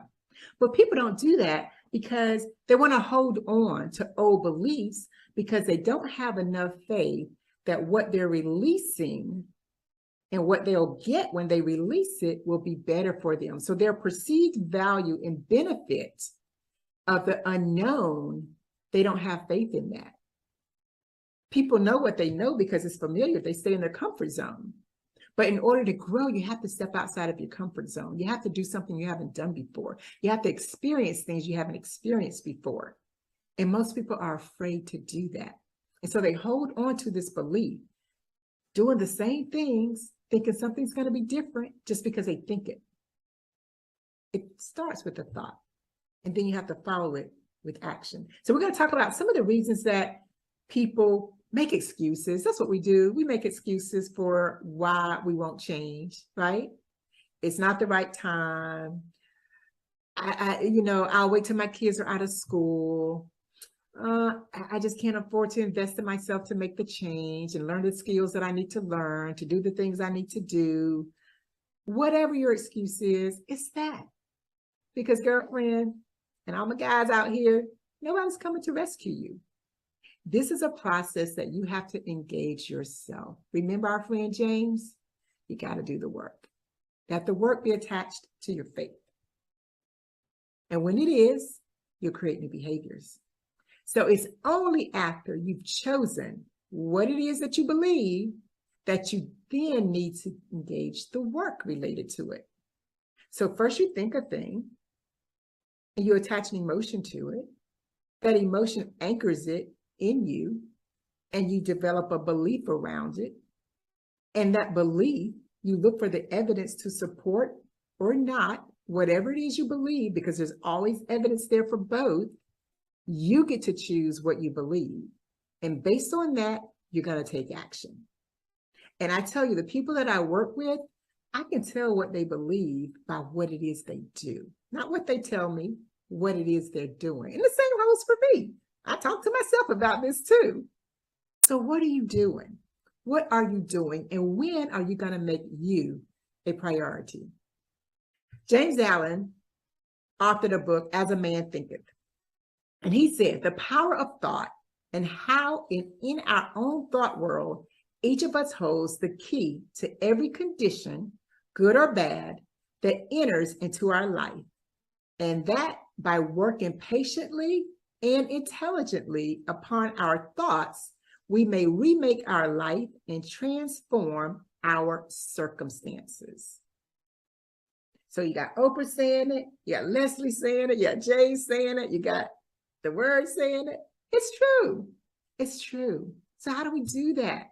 Well, first of all, you have to be mindful of what it is you're thinking. You have to learn to manage your emotions and not respond out of this place of reaction versus responding. There's a difference between responding and reacting. And then you have to choose to be consistent. Consistency is the key. We all are good at starting things, right? We're all good at starting things. Beginning of the year, we all start with all these goals, and statistically, within about 30 days, most people have abandoned them. Don't let that be you. What are you going to do? Know that you have everything you need to be successful in life. To what degree you realize success is truly dependent on your perspective and your personal choice. Ask yourself these questions. What do I need to do? What do I need to unlearn? What do I need to now learn to become who I was created to be, so I can have what God has promised me is mine and live a life of success? And again, my definition of success, as I wrote in my book, is to realize and walk in my purpose to live life fulfilled. I want to encourage you to embrace the process and own your life by walking out these 3 E's. Examine yourself. Really be honest about who you are, where you are. And that's the only way you're going to be able to begin to address it. And then embrace where you are. I love you where you are. That's where you start. You start wherever that point is. And then be committed. Be committed to establish the thoughts, the beliefs, the behaviors that you need to create the transformational change that you want. These are the 3 E's of the process. I encourage you to do what you need to do. You will not regret it. It is so well worth it. I'm a living testimony of it. Give yourself permission to embrace the process and enjoy the journey. I am Leslie Hardy. Thank you so much for joining me. I've thoroughly enjoyed it. I hope you've gotten some great nuggets that you can take with you. If you want me to partner with you along this journey, you want to get more information, feel free to reach out to me at my website. You can just Google it, and I'll be glad to work with you. I appreciate you. Have a great day and be blessed.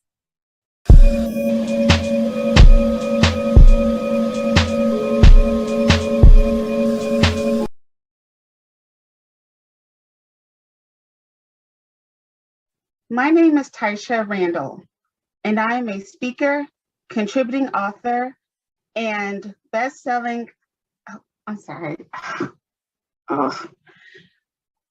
Hi, my name is Taisha Randall, and I am a speaker and contributing author of the Amazon best-selling anthology, When Destiny Needs an Intervention, Volume 1. Go with me on a journey as I share a moment where I faced an identity crisis in the workplace.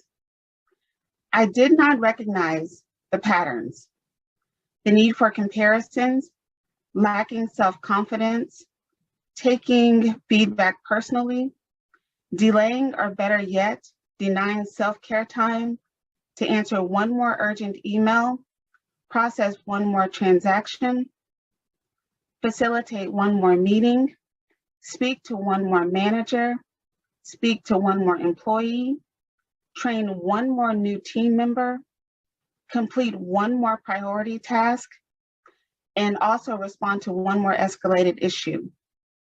My workday was overloaded and I was depleted, overburdened, and under-rested. Yet and still, I took the leftovers home for the day, glaring at a computer screen after hours.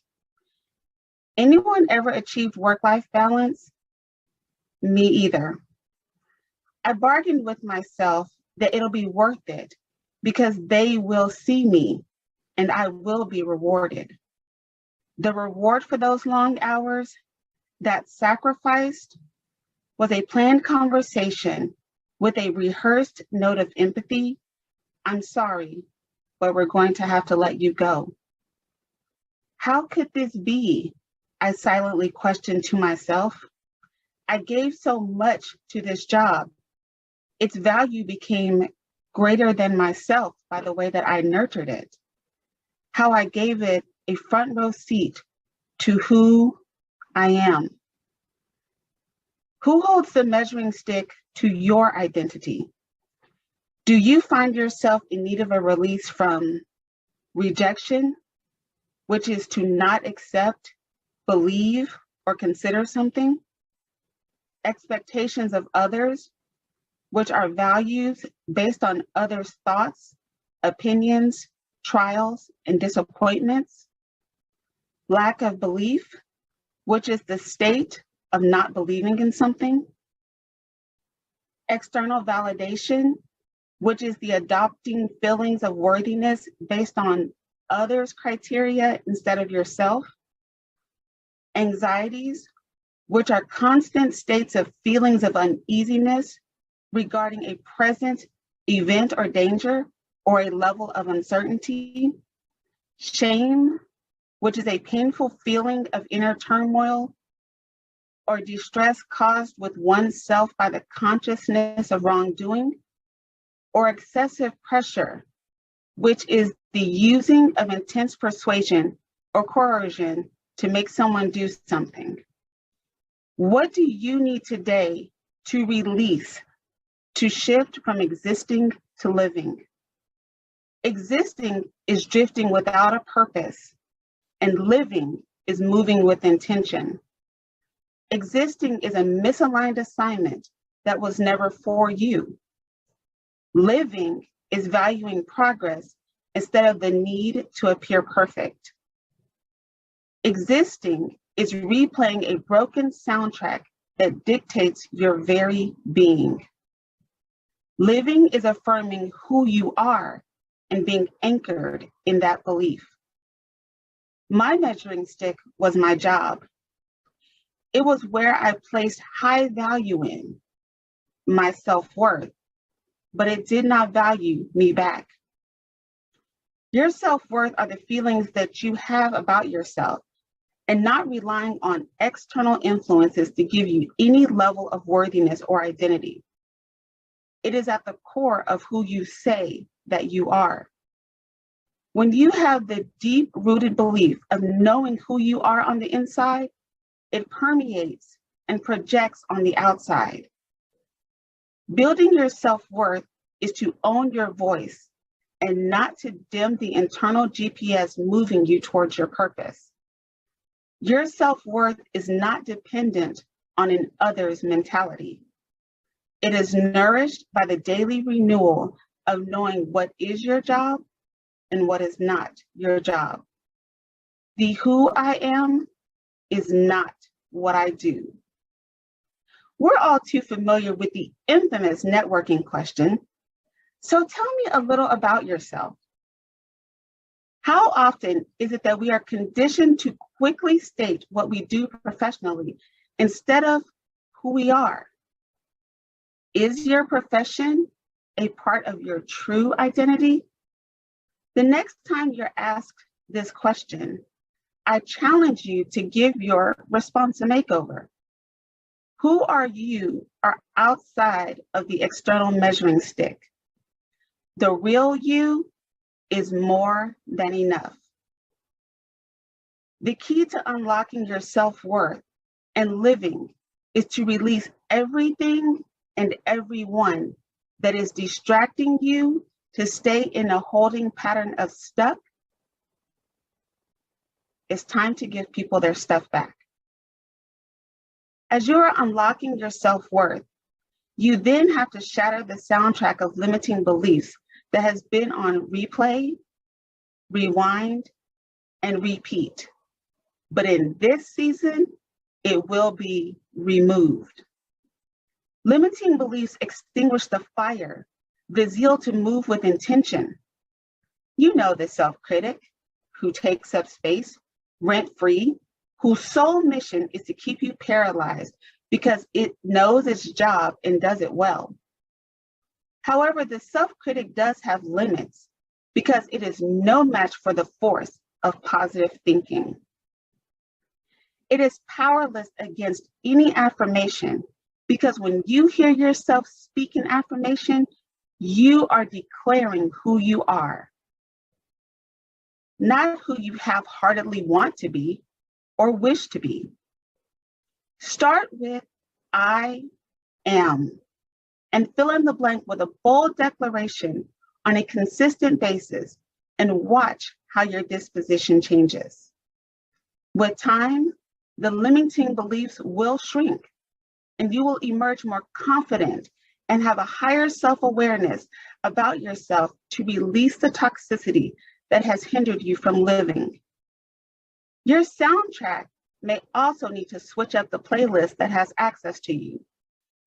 Are there associations that hinder you from, are there associations that hinder you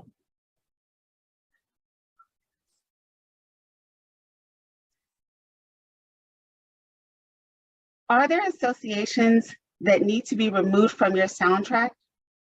You get to decide who has access to you and who does not. Are they building up or tearing down your soundtrack?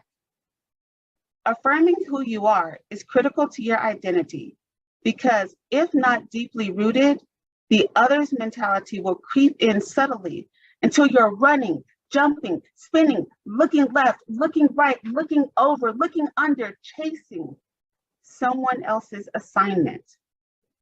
The reality about chasing someone else's assignment is that you never catch it, and the cycle repeats itself until you decide to run your own race. The key to shattering the soundtrack of limiting beliefs and living is to release everything and everyone that is distracting you from being on your job, the assignment that was meant for you. And you know what your assignment is. It's the one that's in your heart, and it does not go away no matter how the self-critic attempts to convince you differently. It's time to give people their stuff back. As you're shattering the soundtrack of limiting beliefs, you lastly have to reframe how you view rejection. Rejection is a temporary experience. It is not a life sentence. You are not the rejection, you experienced it. Change your lens. The no that you experienced was to properly align you with your next offer. Your next offer is on the other side of the rejection, so continue moving forward. Heal the rejections of your past so that it does not create a toxic space in your present. It's interfering with your next offer. Process the rejection to give yourself the space and mental clarity to acknowledge what happened. Plan your next steps with defining actionable goals, measuring the progress, tracking the tangibles, minimizing distractions, and trusting the process to launch. The key to reframing how you view rejection and live is to release everything and everyone that has counted you out and be present in your own life because you can do anything you set your mind to with the intention of getting it done. It's time to give people their stuff back. 3 key points to remember are: know that your self-worth is tied to who you are and not what you do. Know that shattering the soundtrack of limiting beliefs will move you from stuck to start. And know that you are still worthy after experiencing rejection. And as my free gift to you today, I am offering a PDF resource on how to stop existing and start living your life. Text the word EZ Champion to 346-466-3604. Now, if you'll excuse me, I'm headed out to the mailbox because champions give people their stuff back. It's time to release what no longer serves you. Thank you for your time.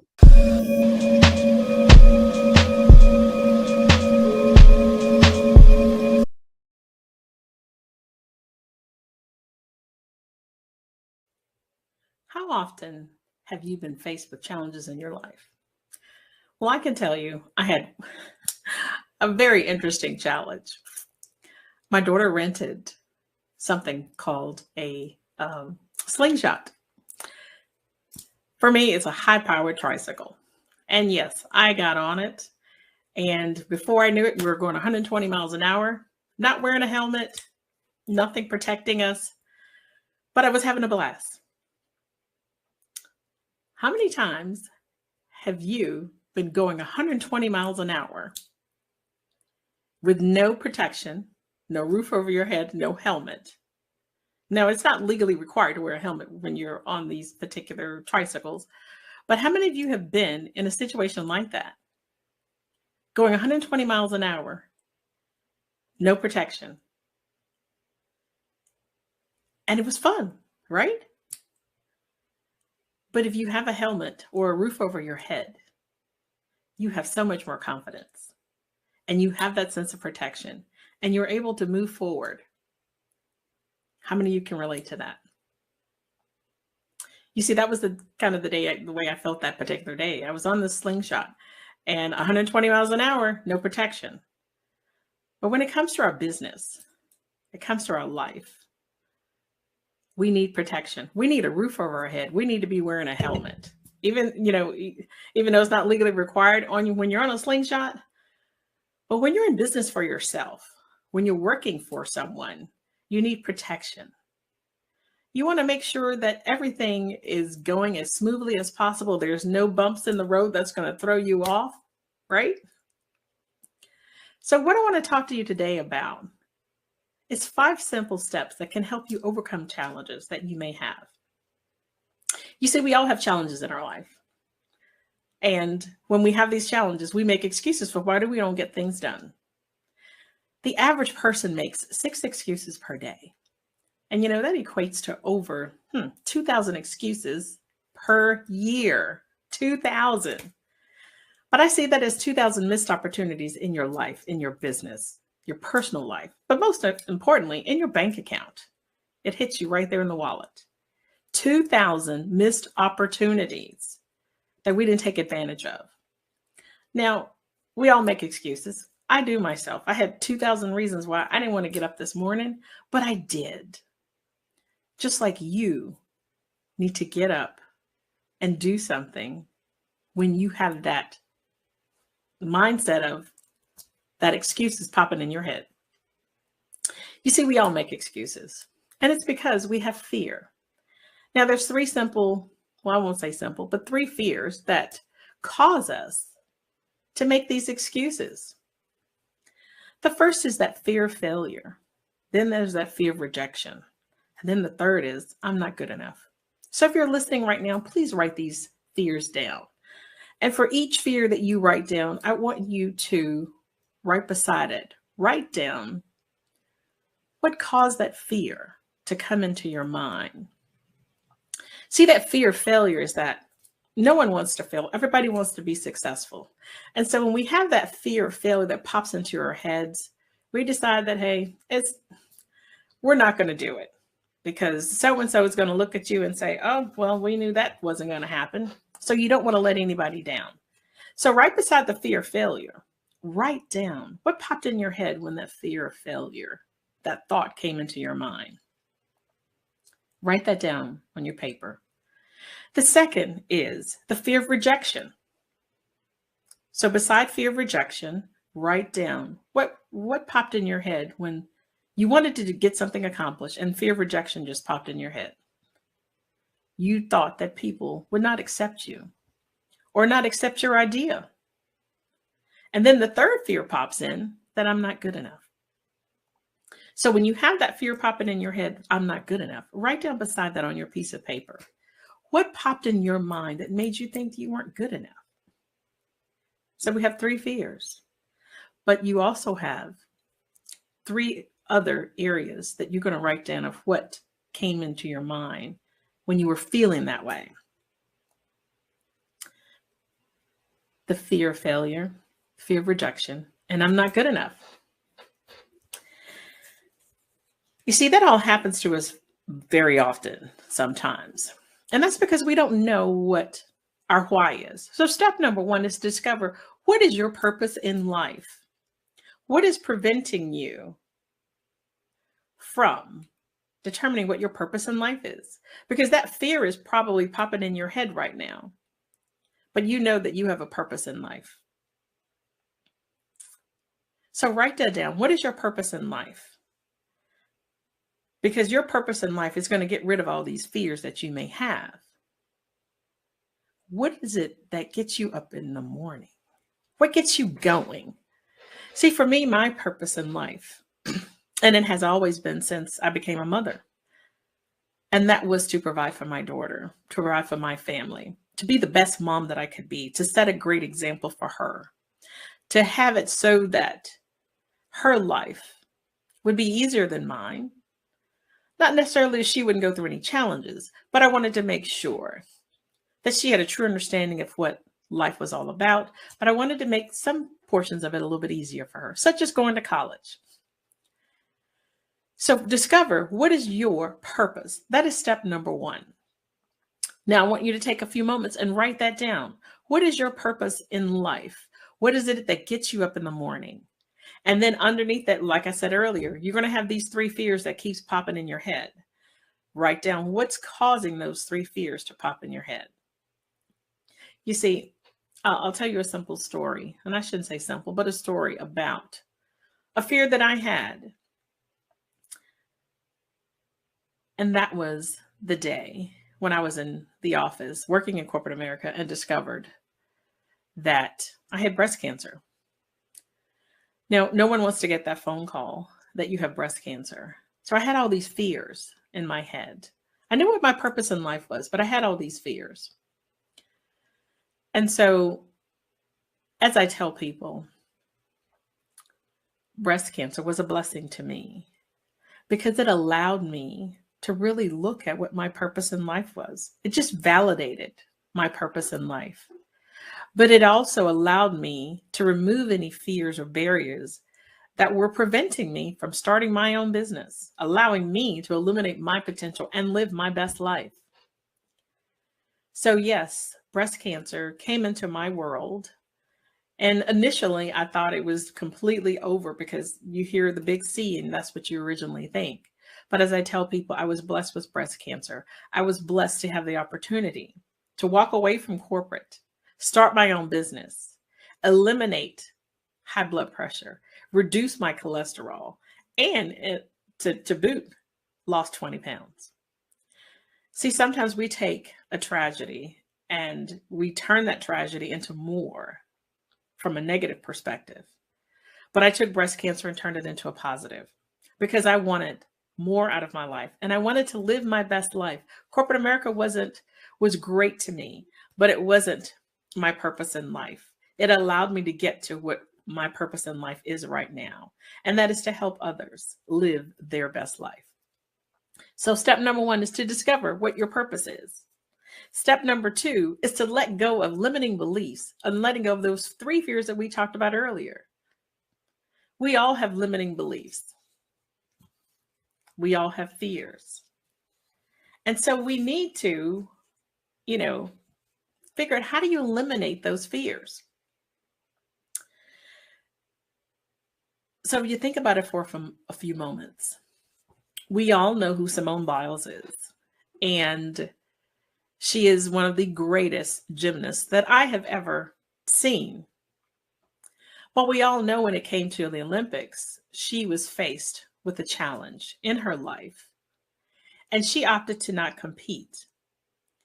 You see, Simone had a limiting belief that maybe she wasn't going to be the greatest. So she opted to step away, and she took time for herself to really take care of her personal health, take care of her mental health.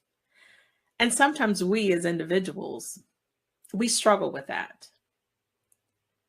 We struggle with taking time for ourselves because we as women, particularly, we try to be all things to all people in some situations, and we don't take care of ourselves enough. And so for me as a woman of color, sometimes I found myself not taking care of myself enough, not doing what was best for me. And as I said before, having breast cancer really took care of that for me. It allowed me to take a step back and really look at my life to see what was actually going on. And so I want you to be able to do that for yourself as well. You see, I told you in the earlier, my why is to make sure that my daughter has all that she needs so that she can live her best life. And so my goal was to really leave a legacy for her. And I knew I couldn't do it on a 9-to-5 job. Yes, the company paid me well, but to leave a legacy, it didn't allow me that ability to do so. So for me, what I started doing was investing in real estate. Now, some of you may say, well, I don't have the money. I don't have the time. I don't know how to do it. How do you get started? Well, for me, it was a side job. I still kept my 9-to-5, but on the side, I was actually building my business in real estate. So when I would get paid for a bonus, I would take that money, put it aside, and keep saving money so that I could have enough money to put money down on a property to have my first rental property. And so I did that. And the more that I learned, I, of course, had to invest in myself to get more education around real estate and how to run that business. At the same time, I'm working my 9-to-5 job. So I continued to do that. Now, it took a while, 10 years plus, but it allowed me to have some money set aside for her so that I can continue to build another property or buy another property. But see, I had limiting beliefs, and those limiting beliefs were from people that said, you're not going to be able to do that. And I was thinking that myself. I don't have enough money. I don't have enough time, and I don't know how. Those were the limiting beliefs that were in my head telling me that I couldn't do this. But, I just kept pressing forward because I said, if someone can do it in Coca-Cola to leave a legacy for their kids, or with Nike, then I can at least have a small piece of the pie to figure out how to leave a legacy for my daughter. And so I started, as I said, my side hustle with my corporate job. And day by day, I just kept nibbling away at it. I said I did some investing in myself, but I did. So I purchased different types of programs online. I did different types of networking. I went to different trainings, and I was able to learn a lot in real estate. And then I launched my business, started my rental property business. And to this day, I have several rental properties. So I was able to leave that, create this legacy for my daughter. I still have a long way to go. But what I want you to understand is that when people tell you no, then you say yes. Don't allow someone else's limiting belief to be your limiting belief. Don't allow that to happen, because you can do it. You can do everything and anything that you set your mind to do.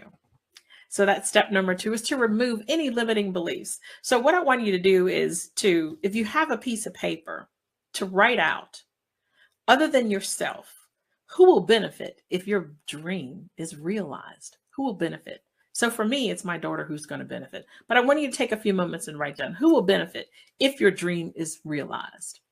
So my point to you today is to trust yourself, have faith in yourself, and know that sometimes You have to go it alone. And see, for me, I did. I had to go it alone because friends and family didn't think that I could do it. They didn't believe that, I could make some money in real estate investing and not lose my shirt, because that would really, when I started this was 2007, 2008, and everybody was losing money. But actually, that was the best time for me to do it. So make sure that you take out this piece of paper and write down who will benefit if your dream does actually come true. And I know that it will. Step number 3 is that you need to stimulate your mindset. Now, we sometimes find ourselves getting into this, what I call comfort zone. And we're comfortable with, the way things are. The old saying is, if it's not broke, don't try to fix it. Well, yes, you should try to break it and then refix it. So sometimes get out of your comfort zone. Connect with people that you've never connected with. Have discussions and meetings with people that you've never had discussions with. Learn something new that you've never learned before. So get out of your comfort zone. The second point of that is to the learning zone. Is to learn something new about yourself, learn something new about a different trade or business that you're looking to do. So getting to that learning zone.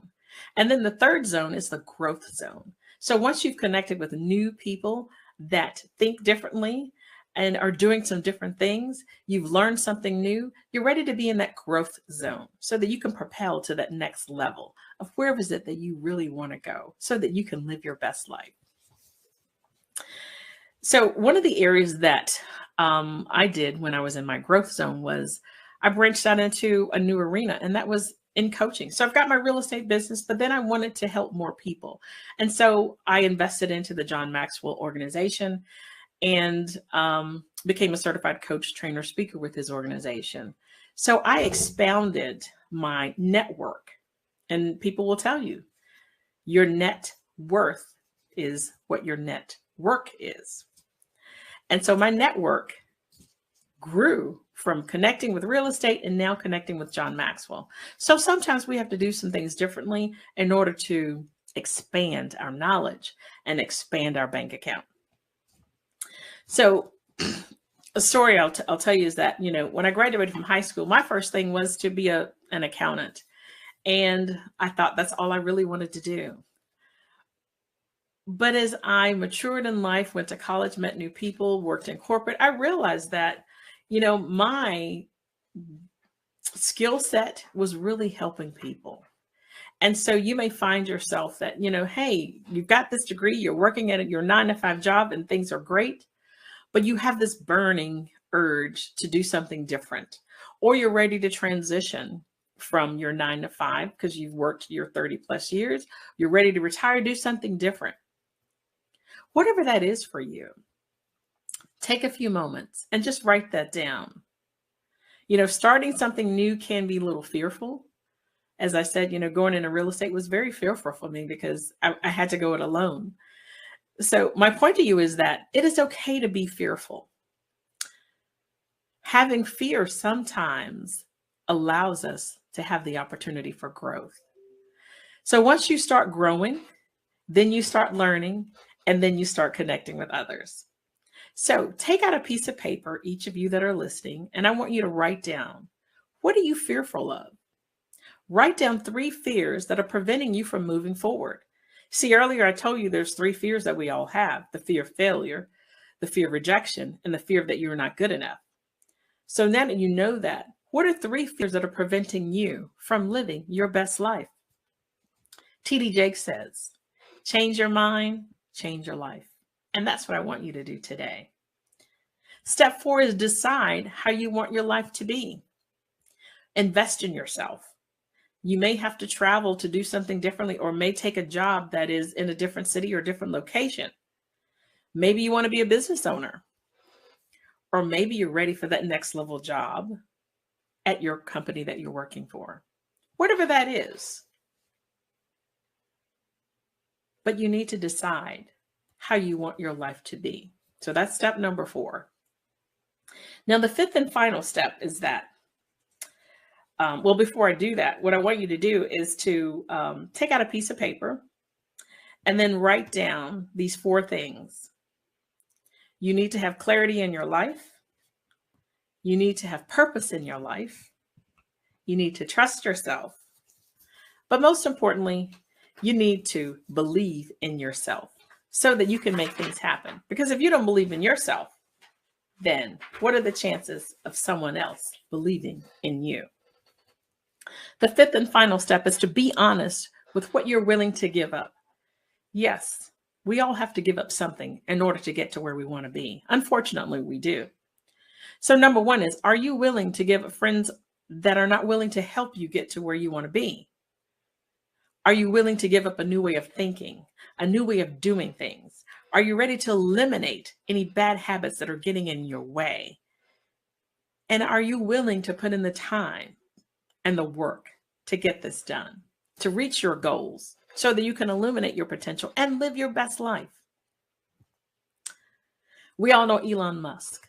He is the world-renowned richest man in the world with Tesla. He's had a lot of challenges. A lot of people didn't like him. A lot of people didn't believe in him. But look at him today. He's very successful. So I use that as an example to share with you that you can do anything that you believe that you can do. You see, when I was going through my transition of my 9-to-5 to becoming an entrepreneur, I realized the three things that I needed to do to recreate myself. I had to recognize who I really was. Number two is I had to recognize my faults, and I had to be okay with what my faults were. Number three was I had to realize that I was the boss, and I had to be accountable for my actions, my behaviors, as well as my mistakes. So my point to you is that you have to be okay with who you are. You have to be comfortable in your own skin. You have to be comfortable in receiving feedback, whether that's positive or negative, without getting defensive to others. You have to be willing to change. And you have to be willing to know that you don't know it all. So sometimes you have to connect with some people that can help you out. And trust me, I had to do that a lot. I had to connect with individuals who could help me learn more, connect with more people, get to where is it that I wanted to go. So my takeaway for you is this. Make sure that you are comfortable with your core values and your beliefs and that they match your actions. Be comfortable being uncomfortable. And don't be a people pleaser, because sometimes we want to make sure that people are happy with us. So don't be a people pleaser. So what I want you to do today is to write down one action that you want to make, one action that you need to take before the end of 2022 so that you can reach your goals and objectives. And beside that action, I want you to write down one thing that's preventing you from getting to that action. So your assignment is to write down one action. And then beside that, what is preventing you? What's getting in your way? What's challenge or obstacle is preventing you from taking that action? See, this is one of the things that I do in my Illuminate Your Potential, Live Your Best Life, taking your excuses and turning them to actions. So I have a blueprint that will take these excuses, put them into actions. And so I want to be able to spend some time with you to help you be able to move that needle so that you can live your best life, whatever that may be, whether that's starting a new job or creating a business, getting promoted, or transitioning from work to, retirement, whatever that is for you. My job is to make sure that I provide you the services that can help you live your best life and illuminate your potential. So connect with me. Go to www.lindajordan, and that's JORDON, and schedule some time with me for a clarity call. And let me be that person to help you get over that hump of those challenges or obstacles that you may be facing. Let me help you take those excuses and turn them into opportunities so that you can live your best life and illuminate your potential all at the same time. I hope that what I've shared with you today has been uplifting, and I hope that it is providing some insight and some excitement for you. Thank you for your time today. Thank you for allowing me to pour into you and to share with you some of my experiences that have helped me along the way. So I hope these 5 simple steps to overcome any challenges and obstacles in your life will help you propel and get to that next level. Thank you for your time today. I hope you will enjoy the rest of the summit and have a wonderful afternoon.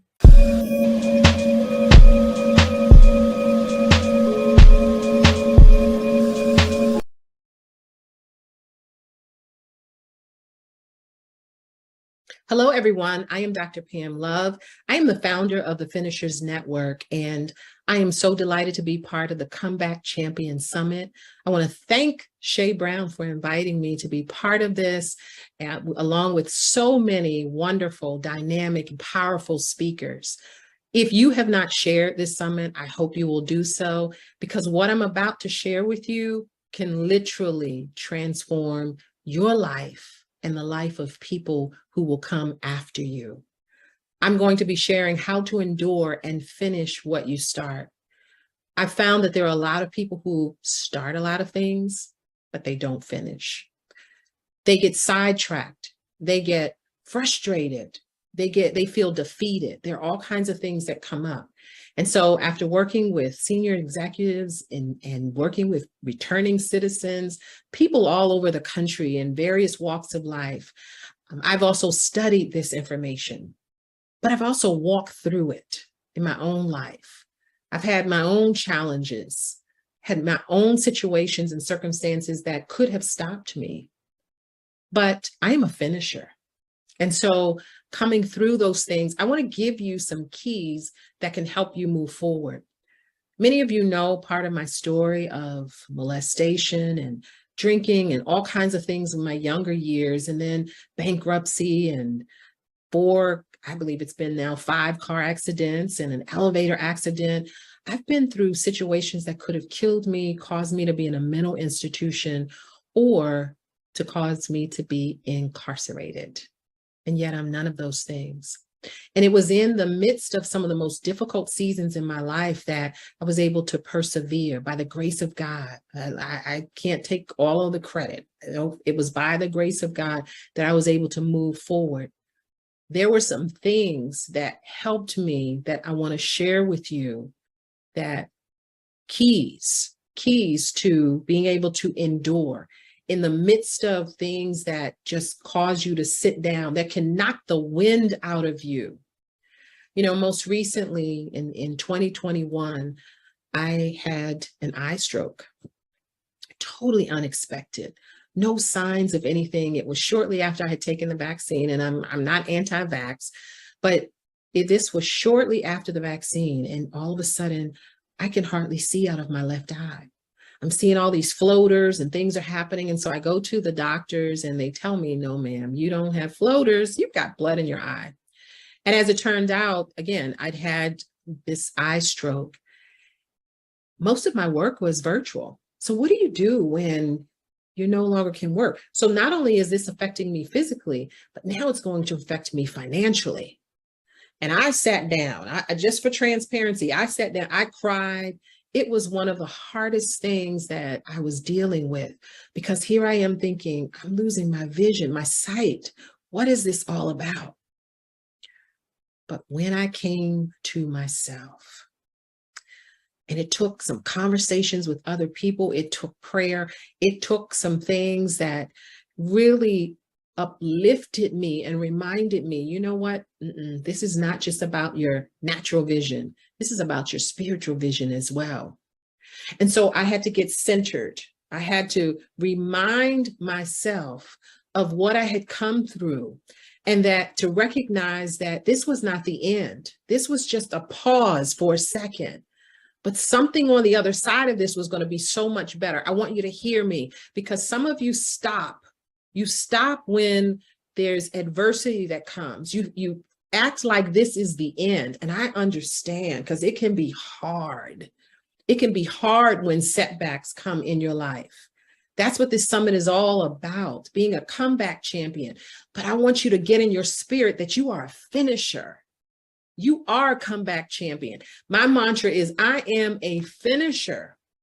And so once I came to myself, able to forward and begin to do the things that I needed to do. Now that meant just about every month I had to start getting a needle in my eye. Oh, I know some of you just cringe, right?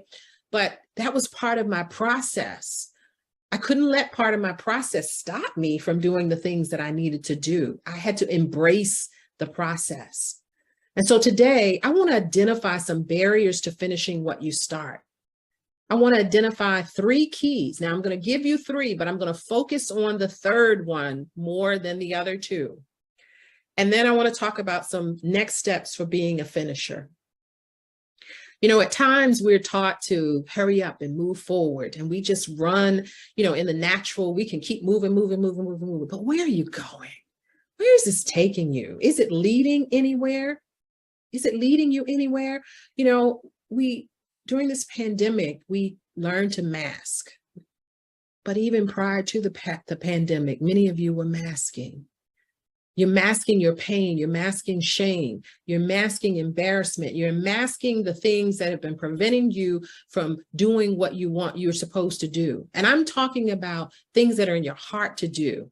Some of you are supposed to finish a book. Some of you are supposed to finish degrees or start a business or move forward in your business. Some of you are supposed to start nonprofits. There are things that you're supposed to do. Some of you are supposed to be in different areas, but you're afraid to step out and do what you know you're supposed to do. I'm not talking about just what you think, and I'm not talking about good stuff. I'm talking about the right stuff. We've got to stop masking and move forward. We've got to become clear about who we are, about what we're supposed to do and why we're here. I want you to remember that it's so important that you achieve what's in your heart to do, because the future is calling you. Finishers, the future is calling you. There are people that are yet unborn who are going to be inspired by something you finish. There are people that are yet unborn, or people who are going to have children who in the future who are going to look at something you did or hear about something you did. Finishing is a continuum. Finishing is a continuum. Therefore, there are some things that some of you are supposed to start, and then you are to pass the baton so that someone else can finish it. So the future is calling you. What are you going to do about it? The time is now. And it's time for you to endure and finish some things that you're supposed to finish. So I want to share with you today 3 keys. Now remember, I'm going to focus on the third one more than anything, but I want to share with you some keys to finishing. And the first one is let pain serve you, not sabotage you. Remember I said I wanted to identify some barriers to finishing? One of them is how we respond to situations, how we allow setbacks to affect us. We allow ourselves to get stuck in situations versus allowing ourselves to look at the lessons that we learn in the process. How can pain become your friend instead of looking at pain as your enemy? There are lessons in obstacles. There are lessons in setbacks. What is it there to teach you? What is it there to develop in you when you're going through difficult situations? So let pain serve you, not sabotage you. There's so much more that I can say about this. There's some other things that I have in terms of a course and coaching that I do to share about this particular key. But as I said, I want to focus more on number 3. Now, number 2, it says get rid of distractions, but some of you may say, wish we could do that. The key here is to minimize your distractions. You can put parameters around your time.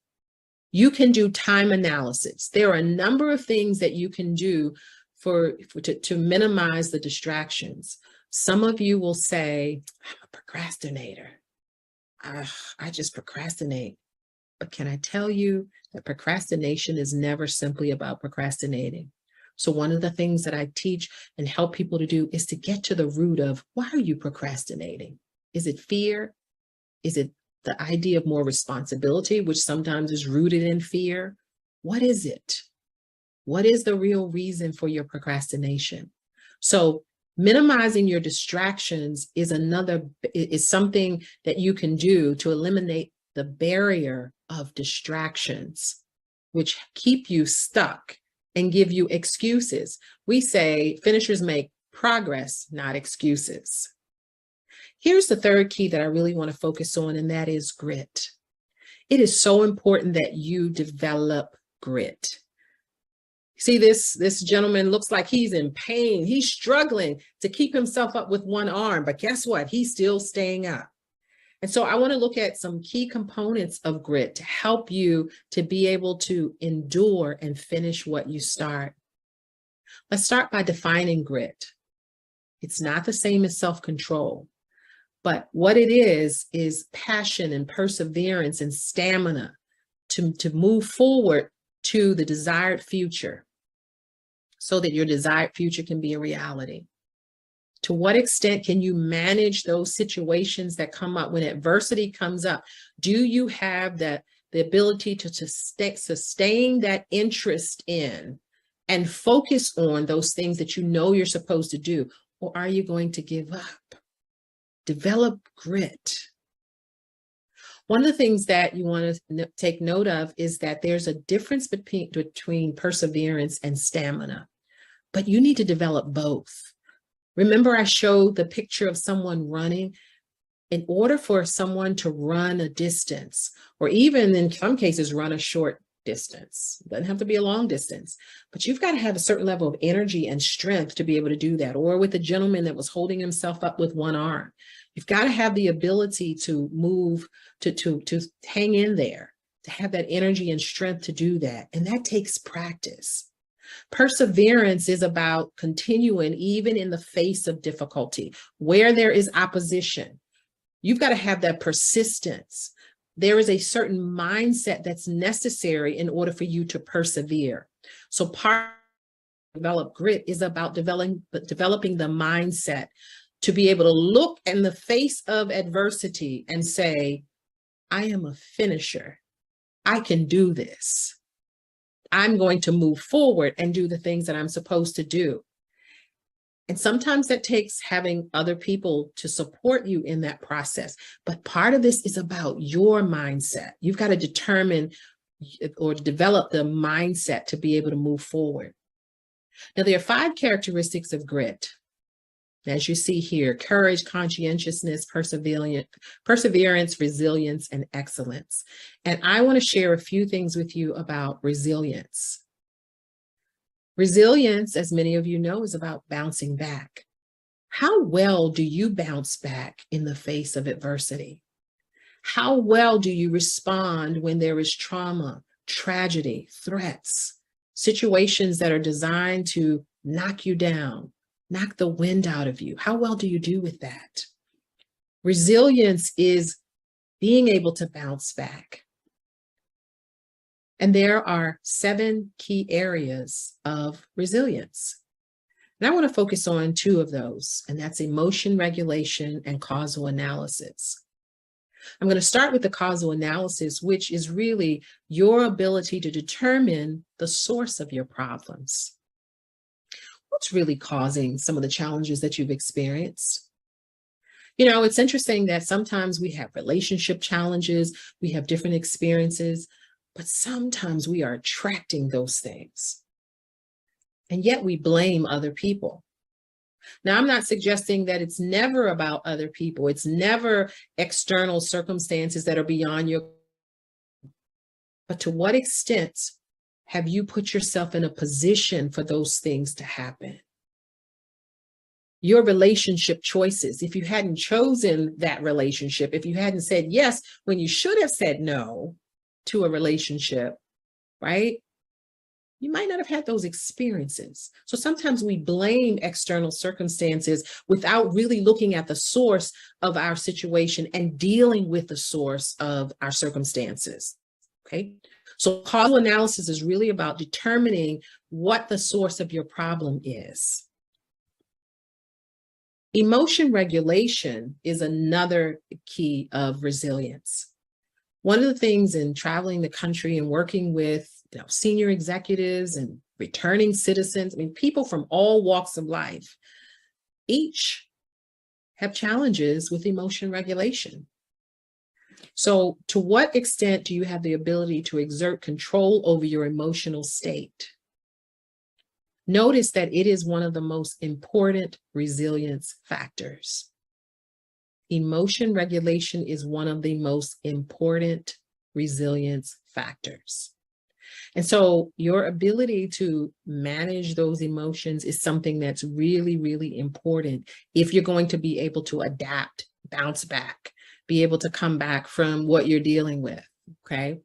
And so to what extent are you able to determine, what am I feeling in a moment? Am I feeling fear? Am I feeling anxiety? Am I feeling depressed? What am I feeling? Am I feeling joy? Am I feeling anxious? What is it specifically that you are feeling? And to what extent can you regulate that? Am I feeling anxious? How do I deal with that when I'm anxious? What do I do so that it doesn't stop me? It's not crippling me from being able to move forward. And so emotion regulation is one of the most important resilience factors. So if you're going to be able to adapt and bounce back, you're going to have to be able to look at this emotion regulation. And that's something that I work with people around. This particular tool, the Johari window, is something that I use to help people to identify blind spots. And we just talked about emotion regulation, and we talked about resilience as part of, or emotion regulation is part of resilience, and that is part of grit. And so there are times when there are things about ourselves that others see that we don't. Really, really important that you identify those blind spots. And I don't have time to go into much about that, but just know that there are things that people know about you that you don't know about yourself. They see things about you. They see your expressions, how you respond to situations, that you respond differently. Okay, so this is just a tool that I use to help people. Learning to grit for joy. You know, being able to experience things and to move beyond it. Remember, is about an attitude. Grit and resilience are key to endurance. Not wasting your pain is tied to joy. You know, for those of you who are people of faith, you know, the scripture says that all things work together for good, them who love the Lord and are called according to his purpose. Well, one of the things that I've learned is that if that is true, which I believe it is, then when I'm going through situations and circumstances, then I say, this has to work together for my good. It has to come together in some way that's going to be good on the other side of this. So once I get myself up, after I've cried, after I've had my moment, my pity party, whatever it is, then I sit there and say, remind myself. And sometimes it takes other people reminding me, look at what you've come through before. You know this is going to work together. You're a finisher. Sometimes it takes other people in your ear. Part of finishing is having the right support, having the right cheerleaders and champions in your ear that can help you. So don't waste your pain. Notice it says the process of endurance requires practice, persistence, patience, self-awareness, stamina, and support. All of these things are part of grit. If you're going to learn to grit for joy and move forward, if you're going to learn how to endure, these are some of the things that you've got to learn how to do. So what now? I've shared with you 3 keys. I've focused on the third one, which was grit. Talked about resilience as important if you're going to be able to grit. I've said that emotion regulation and causal analysis and impulse control and other things are keys to resilience. If you're going to adapt, if you're going to deal with adversity, situations, if you're going to be able to come back from situations and achieve the things that are important to you, those goals that are in your heart, what can you do? You've got to learn to endure and finish what you start. I've given you those keys. Let pain serve you, not sabotage you. Minimize your distractions. Learn to grit. This is very important. You got to learn how to grit. Here's an affirmation that we say as finishers. I am a finisher. I make progress, not excuses. I am a victor, not a victim. I run a race to finish it, not just to say I'm in it. I am a finisher, and I will finish everything that I was born to finish. I want to thank you.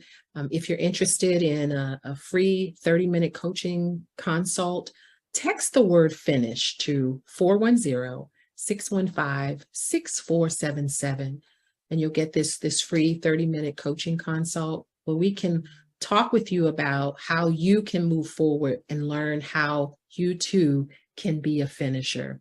I want to thank Shay Brown again and the Comeback Champion Summit. I am a comeback champion. I am a finisher, and I want to help you to be able to finish what you start. The things that I share with you today are just a snippet of the things that we can work together to accomplish, to help you to move forward so that you can achieve everything that's in your heart to achieve. Because remember, as I said, the future is calling you. What are you going to do about it? Do something. Take action today. Text me. Text the word finish to 410-615-6477.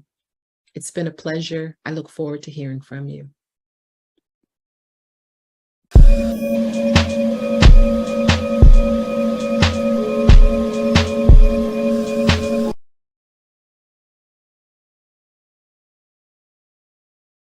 And of building your empire. Do you currently own a business?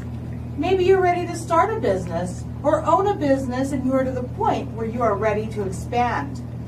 Regardless of what brought you here, come a little closer and let me tell you a secret. I just finished launching my 12th company. And guess what? I can teach you how to do the same. You know, they say owning a business is the American dream, but why limit yourself? Have you ever thought about a business and then went down that little rabbit hole of products and services only to find that in your mind you just created multiple businesses? That's what I tend to do. When I tell people that I own 12 companies, the first thing that everyone asks me is, how do I run them all?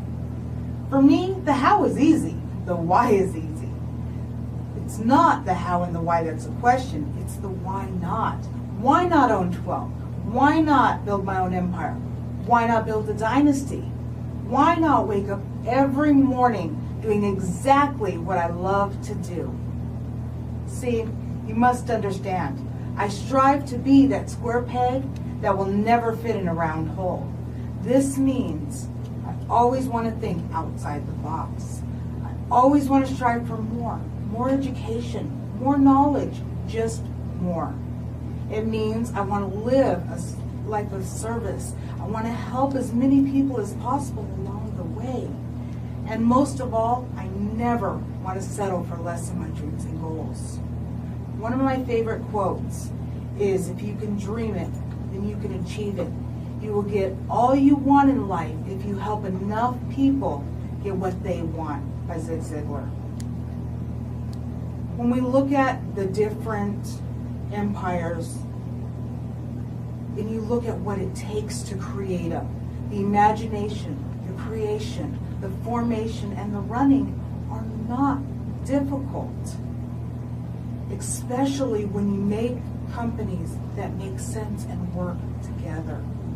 To better understand how they can work together and what an empire can look like, let's look at two of the empires that I have created. The first empire, building the woman, started with J. Pre Fashion, a women's clothing store that specialized in bringing name brand fashion at a price that anyone could afford. Next, we had Beau Diamante, a jewelry store bringing you beautiful fashion and fine jewelry at a price that would not hurt your budget. Then we included Paint Me Sassy, nail supplies, nail wraps, gel nails, dip powders, everything you needed to have your own salon at home. Mesmer Perfection, those cosmetics and that skincare. And then Parlux Travel, customizing travel, building the whole woman, making a complete vision of everything that woman would need. Think about it. You're going to take that trip. What do you need? You need clothes. You need makeup. You need jewelry. You need your nails done. Guess what? In my empire, you can get it all. Second empire I built was building the entrepreneur. That started with Marpoms, a business service company specializing in bookkeeping, business startups, and different business services, from training and development to human resources. Anything business, we could do for you.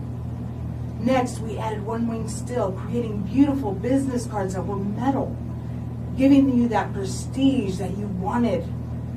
Then we created the One Wing Studio, which is where we are spending time today. It's a studio that includes a video studio, podcast studio, and a photography studio, all under one roof.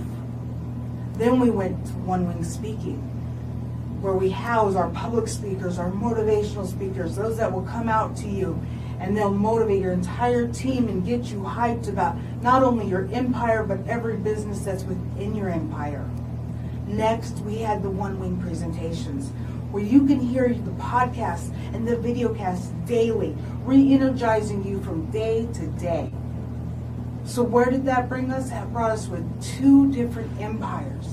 The first building the woman, and the second building the business, both creating. So now what? Now that the empire is built, now I'm on to my dynasty, and that's what we're working on now. But remember, I'm here to help you build your empire. So let's look at what building your empire offers. Building your empire offers coaching, training, and education. So when you look at the two businesses that were created, the Building Your Empire, which is under the business services, and then the Building the Woman, the neat thing about those businesses working together, the way all the businesses flow, is that if you were to close one business under Building the Woman, all the others would still make sense. If we took out the clothes, you still had the jewelry, you still had the nails, you still had the travel, and that created the woman. With the business, if you took out the metal cards, we still have everything else. So it made sense. They all flow. And that's what you want to do when you build that empire, is you want them to flow together. This also means the opposite, that you could close or sell, or you could add, because everything flows together. You could also create one large business where you consolidate all those ones into one mega business. An example of this would be Walmart, Target. They have these mega businesses with many departments, and you could create that too. And everything would still function, grow, and make sense together. When you look at owning multiple businesses, it has its advantages, but yes, it also does have its disadvantages.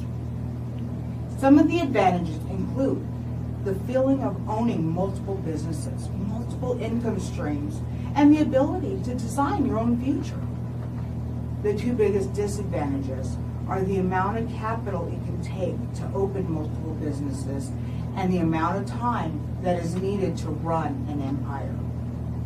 This brings us to the first and most important step in building your empire, which is knowing your time commitments and your obligations. We all have things that we have committed to do, not to mention the amount of time we want to spend with our family and our friends. But with these, it is completely important to keep this all in the front of your mind, not in the back, but in the front of your mind as you are building that empire. Let me explain. As you sit there thinking about that empire you want to build, you also must look at the amount of time that is required to build each business. Some can be done on a part-time basis, some on a full-time basis. Some you can continue your current job, and some you'd have to let go of your job to build. Now, when you're doing multiple at a time, each one takes a different amount of time. Once you know what it will take, then you can look and see, does this align with my personal commitments? Does it align with my family obligations and the contributions I want to make to my community, my family? Can I create a successful work-life balance? This is so important. The balance is what will keep you motivated, keep you thriving, keeping you not only enjoying your business, but enjoying your home life, enjoying time with your family. It's what's going to keep you going. So that work-life balance is so important. Because of that importance, let's look at a few tips for creating that work-life balance. The first tip, make sure that you prioritize everything you're dealing with. When you prioritize it, you're making sure that you are handling those most important tasks first. So things don't get finished at the end of the day. You've handled everything that had to be handled immediately. Second, delegate. Delegate those tasks to others. It'll allow you to free up more of your time. You don't have to be the be-all in your business. That's why you hire others. That's why you bring in employees to help you do that. Delegate those tasks. Free up that time. With that time, you're then able to rest. You need to rest mentally and physically to keep going. You're no good to anybody else, not to your family, not to your employees, not even to yourself. You are not good to anybody if you do not take care of yourself. Next, you want to ensure that you have systems in place in your business. Your business should be able to run without you there. If your business cannot run without you there, and if one employee leaving or one client leaving will bring down your business, you need to look at the systems you have in place and change those systems so that your business can function without you being there. A successful business is system-based, not people-based. Remember that. It's system-based, not people-based. The last thing, remember, you're human and things are going to go wrong. I don't care how well you plan it, there will be things that go wrong, but that's okay. Learn from them. If we continue to learn from our mistakes, we will continue to be successful, we will continue to grow, and our businesses will likewise, it will grow and thrive with the learning we're doing. You're building your empire. We try to offer as many services so that we can help you build that empire. So under that, we offer you the one-on-one coaching and mentoring with you individual, multiple entrepreneurs. We'll come out to small businesses and meet with the entire team.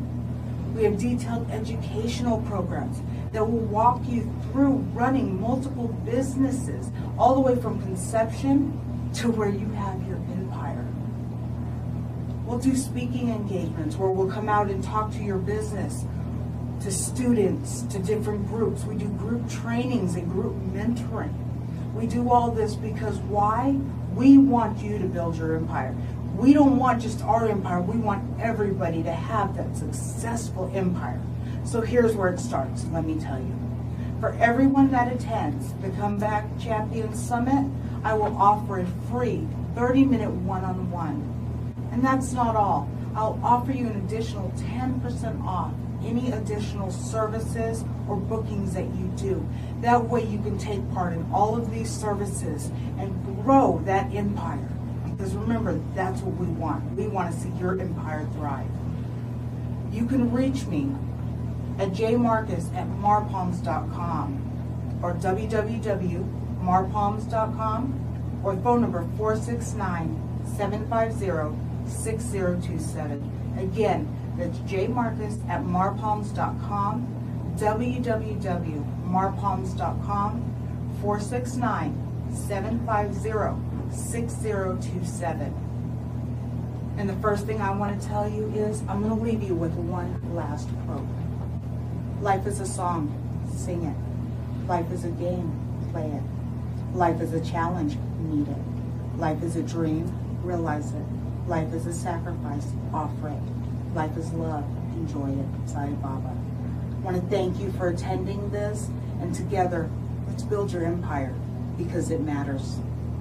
Thank you.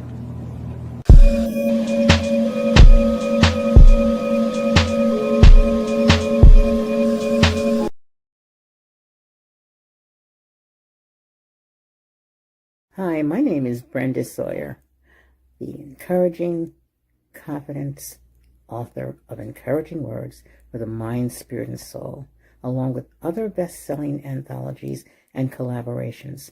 I am also the founder and CEO of Girls Walking with Integrity, Empowering for Destiny, where I equip Christian women with strategies to move from pain to purpose by encouraging, empowering, and transforming their lives through biblical principles and teaching. And I just want to welcome you to the Comeback Champion Summit, where I am honored to be on this platform once again to speak to you about the topic of how to be transformed by the renewing of your mind. How to be transformed by the renewing of your mind. Now, I know you think that, okay, well, we have to renew our mind in order to be transformed. So how do we do that? How do we do that? We know that the brain is one of the most important organs of the body connected to the mind. We use our mind to think. We use our mind to, well, our mind is very important to us. And what we think is very important. What we think also determines how our lives are going to be changed. In order to change our lives, we do have to transform our thinking. We have to be transformed by the renewing of our mind by changing our words and what we speak. Now, I know that we are all, we decide, we make choices, and we have, we make decisions, we have free will, and we can really say whatever we want to say. We can think whatever we want to think. We can make decisions. We have the free will to do so. But when we say that, we could be speaking the wrong words. Does anybody, do we ever think about speaking the wrong words? Because it says to speak things into existence. You want to be able to speak things that you want to see into existence. I always say you want to be the change that you want to see. So I want to be the change that I want to see. So I try. It's a practice. It's a daily practice. It's not something that that just happens, because in the world that we live in today, we know a lot of things go on, very negative things. And so how do you say, how can we be transformed by the renewing of our minds if we're around all of this chaos and turmoil, hustle and bustle? We have the power to do that. We have the power to take control over what we think. Now, it's very true. We have the power to take control over what we think. How do we do that? This is the part where we're coming into the transforming our minds. We do that with practice. We do that with going over it in our minds. Because when we think, we say, whatever we're thinking, that's what we could be feeling. Whatever we're feeling, that's what we could possibly say. So, for example, I'll give you an example of, you can say, sometimes we can say, my feet are just killing me. Now, it's not a bad thing to say. It's not a bad thing to say. But when we speak those things into the atmosphere, they tend to take what I'd like to call root. My feet are just killing me. I'm just dying to get there. Those are words that are not going to empower you to think on a positive level. Okay, there's a scripture I'd like to speak to you about, and that's Proverbs 18:21. And that says, death and life are in the power of the tongue, and those that love it will eat the fruit thereof. Well, now, what does it mean by death and life in the power of the tongue? What's the scripture actually saying to us? This scripture is saying to us to speak life, not death. Now, even though life and death, it's a part of what we have to go through, this transitions. So we can speak life over our situations instead of death. So instead of saying, my feet are killing me, they're just killing me, you're speaking that. You're feeling that. Even though you feel it, maybe could you replace the statement with, I really think I need to rest my feet today. And even though they're hurting you, you don't have to speak that. Okay, you don't have to speak that. Now, it sounds like, oh, I don't know. I have to speak what I think, and I have to speak what, I want to say whatever I think. That's, yeah. But what we're trying to do now is renew our thinking. We have to transform the way we think. In other words, we're conditioned to think so many different things. And because we are, sometimes we may be brought up in different households where it may say, you're just so ignorant, or you're just so, you'll never be anything. Now, I do know that those words are powerful, and they can take root, especially in a young child. If you're saying something like, you're just ridiculous, look at you. Those are negative words, yes. And they do take on negative thoughts. So we can replace those words with, you're doing such a great job. Especially if we're talking to children. You're doing such a great job. And that takes root in that child's mind. It would also take root in your mind. So if you have an employer that says, I don't like your work. Okay, well, that may be a reality. And then if they add, I think you're lazy. Well, there's something that, okay, you're thinking, okay, my supervisor just called me lazy. Are you really lazy? Are you really lazy? Do you feel lazy? Do you go to work every day? And then you have your supervisor telling you that, I don't like the quality of your work, and I think you're lazy. You can do better than that. That takes root, because now you're thinking, am I lazy? I don't know. I mean, I go to work every day, but am I really lazy? So we're wondering now, these things that we think, they have to take root in our mind somewhere, because you hear them, you say them, and they become almost a reality of what you're thinking. So in other words, your words can become the reality that you think. You ever hear the saying, well, you are what you eat? Well, so I think that we are what we think. So why not be the best person that we want to be? Be the very best. I always used to say things like, good, better, best, never let it rest until your good is better and your better is best. But, when we hear these words, it's like, that's not possible. It's not possible for me, because they've already said that I was lazy and I'm not functioning on the level that they want me to function on. So that's taking root in your mind.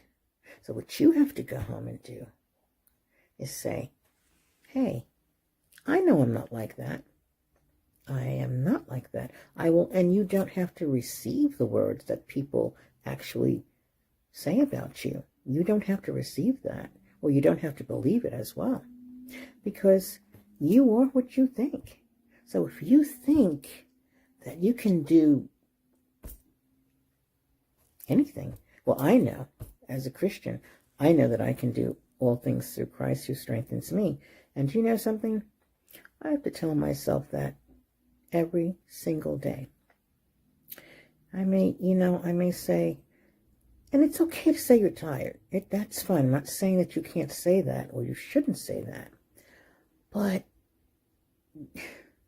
when you keep thinking the negative thoughts, being around the negative people, hearing all of the negative gossip, it takes root. It gets in your spirit. How do we change that? Well, we change our words. We change our words because we don't want the negativity in our lives. I know I don't. So we're gonna speak what we want to see. We're going to speak what we want to see. We're going to think the way we want things to be. Because if we don't do that, then we're basically following what people want us to do. We're following what they think about us. In other words, their ideas about us. Now, I know that I am who God says I am. And he says that I'm fearfully and wonderfully made. So I'm going to speak that over myself. And what anybody else speaks over me, I choose not to accept it. Because as I said, we have free will. We've been given free will, free choices, free decisions. So we can make a decision by speaking ill of something or negatively of something, or we can choose to speak positively about something. I just love you to death. Now, there's nothing wrong with that. But think about what you're speaking. Even though death and life are realities, they're not bad. But I just love you to death. Well, think about it. Why not say, I love you to life? I love you to life. Not, oh, I just love you to death. You don't mean any harm by that, but sometimes your words will be able to, I always say that the universe has ears. And whatever you put in the environment, in the universe, and the atmosphere, will come to pass. So we know that we're not going to live forever. We do have a time that we're going to expire. But we don't have to make it sooner than it really is. So, like an untimely demise. So, sometimes people say, oh, I just can't take it anymore. My kids are getting on my nerves. What gets on your nerves? There's nothing that, when you think about it, nothing really gets on your nerves. You have a nerve and something gets on it. No, that's not true. It's just these are just words that we speak. Okay? These are just words that we speak. So what I'm saying is to be mindful of what we're speaking. Be mindful of what we're thinking. Because what we're going to speak is going to affect what we think. Vice versa. What we think is going to also affect what we speak. Sometimes they just say things whatever I say what I feel. Well, okay. But remember, behind each word and action, negative or positive, there are going to be either negative or positive consequences. So to renew your mind, transforming your mind, I like to transform my mind with the Word of God. Because in Romans 12:2 says, be not conformed to this world, but be transformed by the renewing of your mind. So what does that exactly mean? It means that we have a choice to conform to the world. If we want to do everything the world does, we can do that. We do have that choice. We have free will. But do we want to, with all the things that are going on today? I mean, just because you see someone else do something negative, does that mean you have to do it too? Because someone else says something negative, do you have to say it too? No. So it's do not be conformed to this world, but be transformed.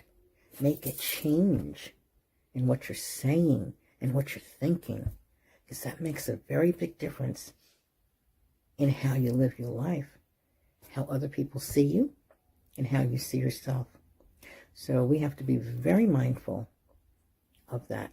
And I find that when I'm reading the Word of God, that really strengthens me and really renews and refreshes my mind and what I think. So I'm not going to sit here and tell you that I don't think negatively, because I do, because I'm human. We're all human. We're not perfect. But what we want to do is be transformed, change. As I said earlier, be that change that you want to see and that you want other people to see. You don't want to have to say the words, and you'll regret words that you might regret the words that you say. So I've said different things. Okay, so for example, even in my childhood, I'll tell you, I had teachers, okay, that were very, very, very, some of them were nice. I'm not going to say all of them were. I'll say some were nice and some were not. But they would actually say to us, the entire class, and I was in that class, and they would say to us, you know what, you're all stupid.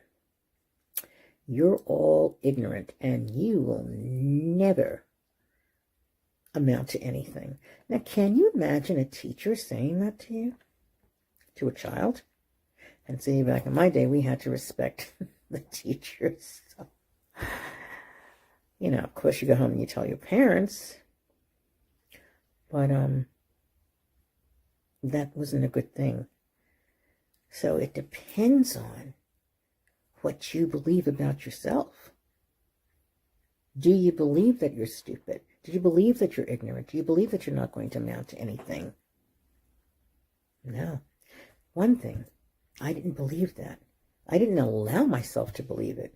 I always said, something, I'm going to prove this to me, myself, and myself, that I can do it. And I did. Otherwise, I don't think I'd be here talking to you today. I wouldn't be here talking on this platform or speaking on this platform if I had that same mindset. So I had to actually be transformed and renew the things in my mind. I didn't play that over in my mind like, oh, you're stupid, you are you're never going to amount to anything, you're never going to get a job, you don't understand the math, I have 2 master's degrees.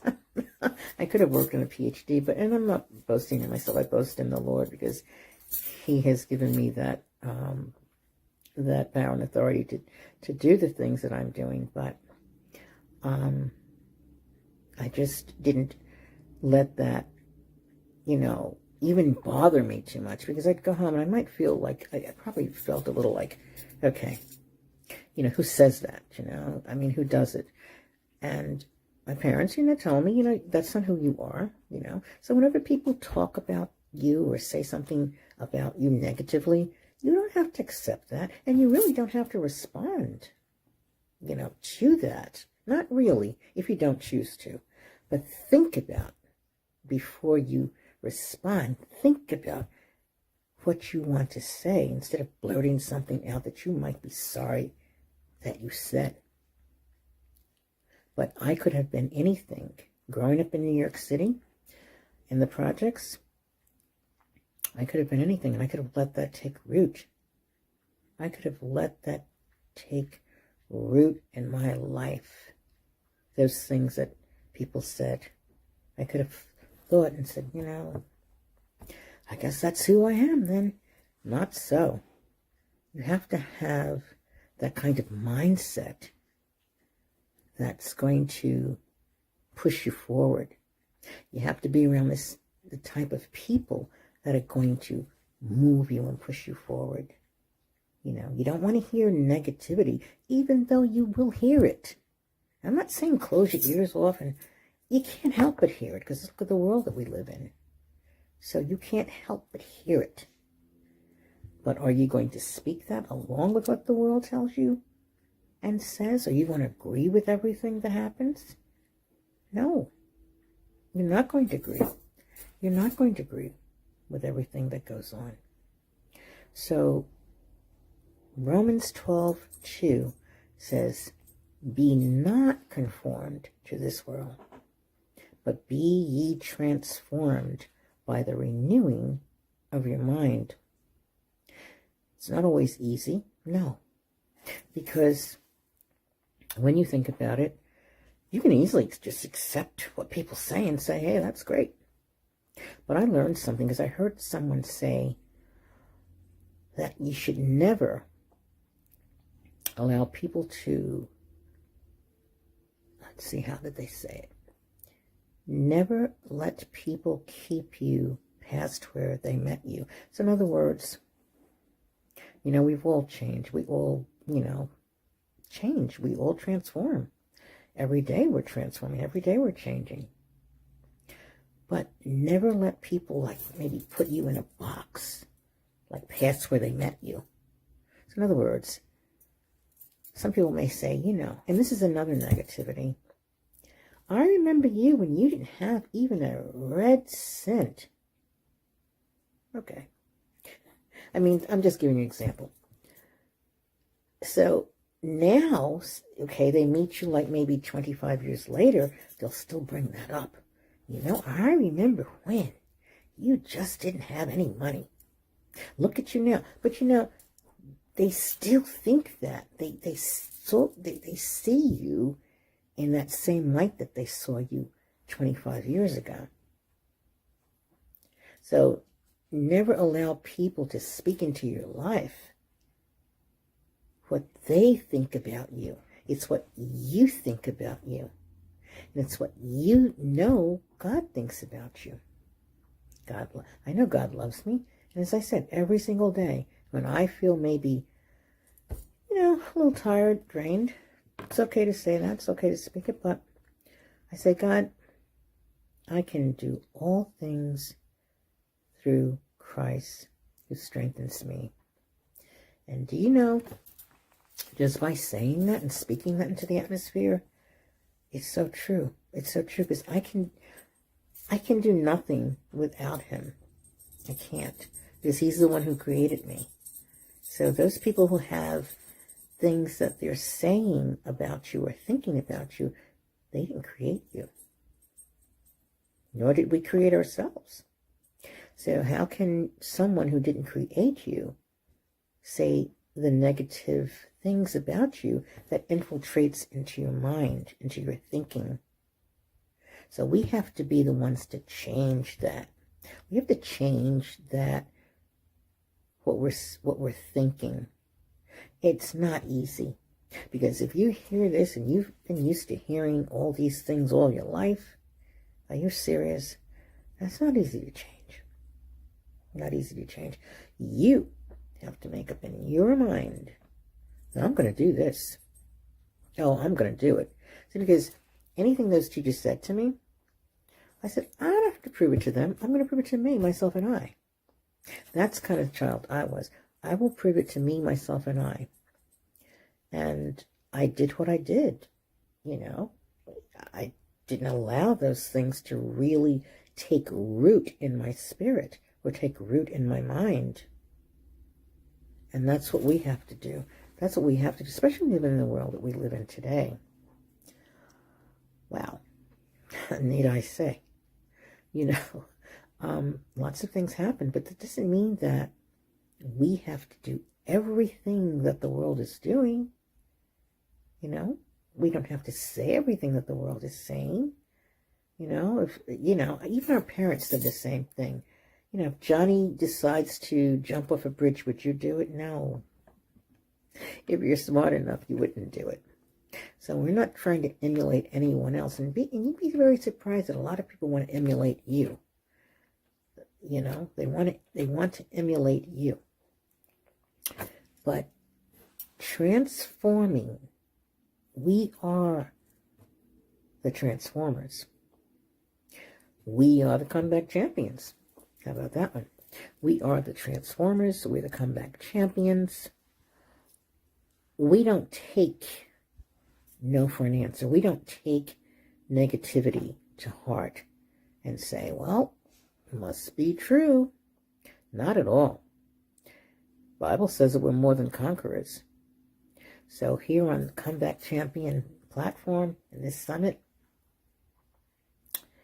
know that you are a comeback champion. Think about all the things that you've gone through. Think about all the things that were said over your life.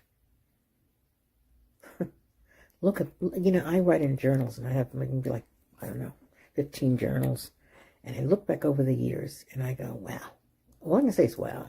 Because it helps you to, when you look back in retrospect, it helps you to see how far you've come. Have we made it? No. Are we perfect? No. Not by a long shot. But over the years, it is a process to transform your mind, your way of thinking. You just don't stay where people want you to stay. You don't do that. You move. Your movement. In Christ, we live, move, and have our being. So if he's a movement, he's never stagnant. So we're not going to stay in the same place. God forbid we stay in the same place for 10 years. So that means we're ever evolving, ever transforming. Okay, so death and life are in the power of the tongue. Those that love it will eat the fruit thereof. They're talking about if you love to speak all the things like negativity, death, it's just, it's gloom and doom. You ever get on the phone with someone and they start to I just feel, and you're like, not today. You don't tell them that, but because that drains your spirit. It does. Think about it. You're on the phone with someone and they're telling you all the woe with me's. Woe with me. I'm. So instead, here where we can use our I am statements, like the I am affirmations. You can look in the mirror every morning. It takes about 2-3 minutes, and say. You don't say what you want to say. Not so much what you see or what you feel. You want to say what you want to see, how you want to feel. I am healed. I am well. I am wealthy. I am prosperous. You know what I always say too? I'm a money magnet. Just like comeback champions, we say that. We don't say we're defeated. We say we are the comeback champions. Yes, we do. That's an I am statement. I am a comeback champion. I win every time. Winners never quit, and quitters never win. It's as simple as that. So look in the mirror 2 or 3 minutes or so, a day if you have time, and speak those things over yourself. I am going to have a great day. Well, this is the day that the Lord has made, and I will rejoice and be glad in it. I am intelligent. I am wealthy. It also says in the Bible that God gives us the power to get wealth. See, a lot of times, the world's thinking, we don't have any money, we don't, you can't I mean, you can if you want to. You can listen to that and believe it, because the more you hear it, the more you're going to believe it. The more you hear it resonate in your spirit, in your mind, you're going to believe that. Most definitely you will. But if you have that attitude that, no, I'm not going to let people speak into my life like that, because I don't believe that about myself. So I'm not going to believe it, and I don't think it, and I'm not going to believe it. I am the righteousness of God through Christ Jesus. I am healed. I am the head and not the tail. I am above and never beneath. I am the lender and not the borrower. Speak these words into existence. Because as we're speaking, we're thinking a different way. So when we're speaking these things out, it also affects our thinking, the way we think. So if you keep saying, you know, I don't know what I'm going to do. I don't have... Even when people say, I don't have any money. I don't have... You know what? Here we go again with the Bible. God also says, what's in your hand? What's in your hand? What did I give you? He gives us so many different things that we can use. So we really have no excuses. We do make our choices. We do make decisions. It's a part of life. It's a part of life. But we want to try to make the right decisions. Not all the time will we. That's reality. But what I'm saying to you is, we have to be transformed. We can't be conformed. We have to be transformed. That means changing all of the time. Changing our thinking. Changing the way we speak. Brain's very powerful.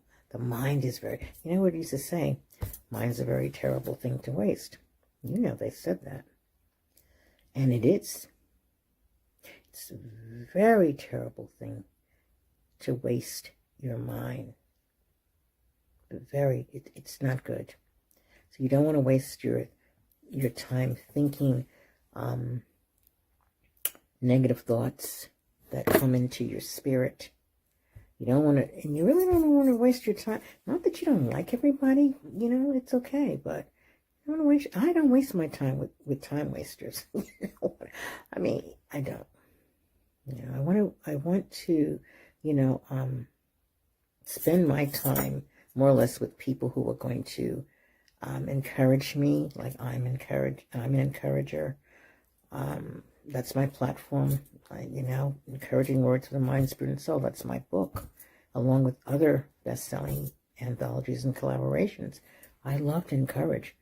So as I encourage other people, I first must encourage myself. I have to think that about myself. I can't be thinking like, I can't do this today. I mean, I don't know what to, you know. Think.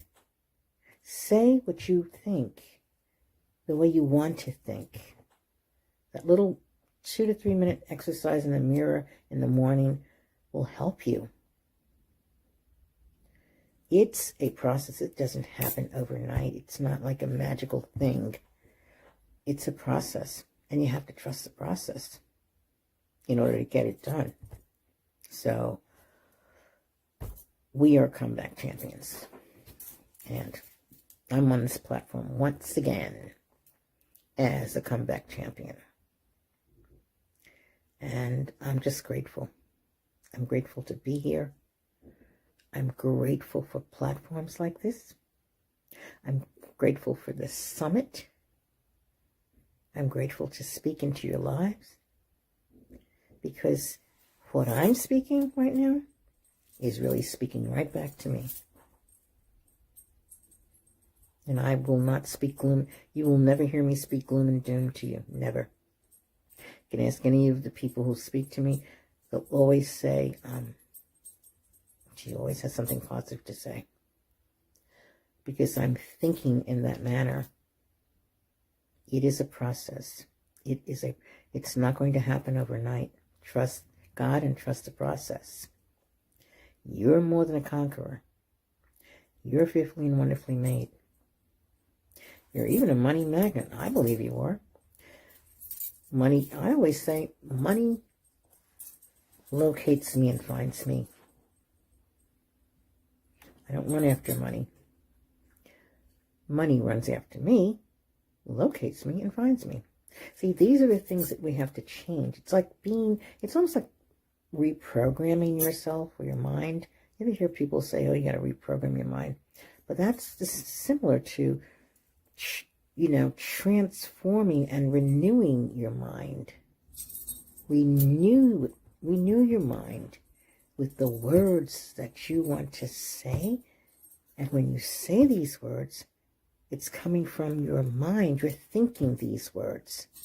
If that makes sense to you. I don't know if it does, but so what I'm saying to you now, tonight, actually, I'm saying to myself. And believe me, it really helps when you put those words out there in the atmosphere. Because the atmosphere, believe it or not, the atmosphere has ears. That makes sense. But we have to be transformed by the renewing of our mind. And how do we do that? By putting all those things, all those negative things behind us and move forward with the positive. So that we can say that we are comeback champions. I want to say a very blessed day to all of you. And thank you so much.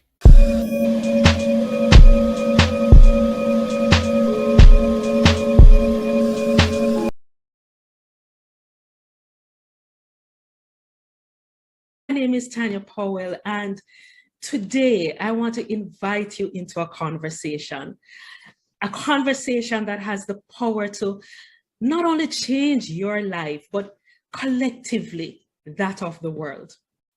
See, as we emerge from a global pandemic, but I sure hope we're emerging, there is still so much chaos and uncertainty. The gaps in world leadership has been exposed, and so many of us are left wondering, how will we get through this? Who will lead us through this? In fact, Prime Minister of Barbados, Mia Mottley, recently said, when will our leaders lead? But I believe the question is, when will we step up and fill that gap? When will we start to lead? And as I ponder the state of the world, I have fallen in love with this quote by the late Dr. Maya Angelou that says, you may encounter many defeats, but you must not be defeated. In fact, it may be necessary to encounter the defeat so that you can know who you are, what you can rise from, and how you can still come out of it.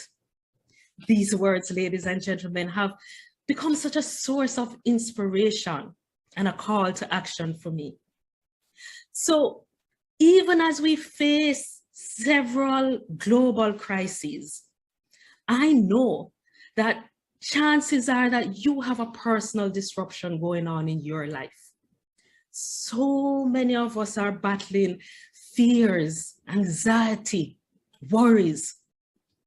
And maybe your personal pandemic is a job loss, a strained or broken relationship, a devastating illness, or perhaps you're just tired and exhausted. And maybe you've lost sight of your goals and dreams and lay awake at night wondering, what is my next step? But here's what I do know, is that we cannot allow these disruptions to distract us from our destiny, to distract us from our dreams and goals, to distract us from our greatness. See, as you look at your life, as you look at your goals and dreams, I want you to ask yourselves these questions. What if there was a way for me to thrive through it all? What if I could grow through it and emerge reinvented, happy, living the life of my dreams? What if I could lead myself to my greatness. And so today's conversation is not just about my story leading myself through adversity, but hopefully will equip you to do the same no matter what your challenge is. So let's dive in. In fact, I want you to write this down. This is a quote by Albert Einstein that has also started to guide me. And it says, adversity introduces man to himself. Of course, you know, for me, it's adversity introduces woman to herself. And so if ever there's a time to assess our dreams and goals, that time is now. So let me ask you, how are you showing up for your goals and dreams? See, the legendary Les Brown says, if you treat your goals casually, they will die a casualty. So I want you to write these questions down. 1, am I confidently leading myself to my dreams and goals? 2, am I showing up powerfully for me? And 3, am I honoring my gifts and talents?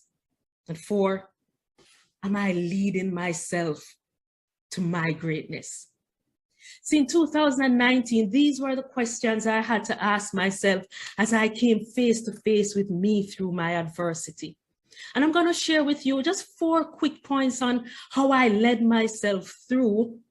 But first, I'm going to ask you to allow me to share a little bit of my story and what led me to these life-changing points.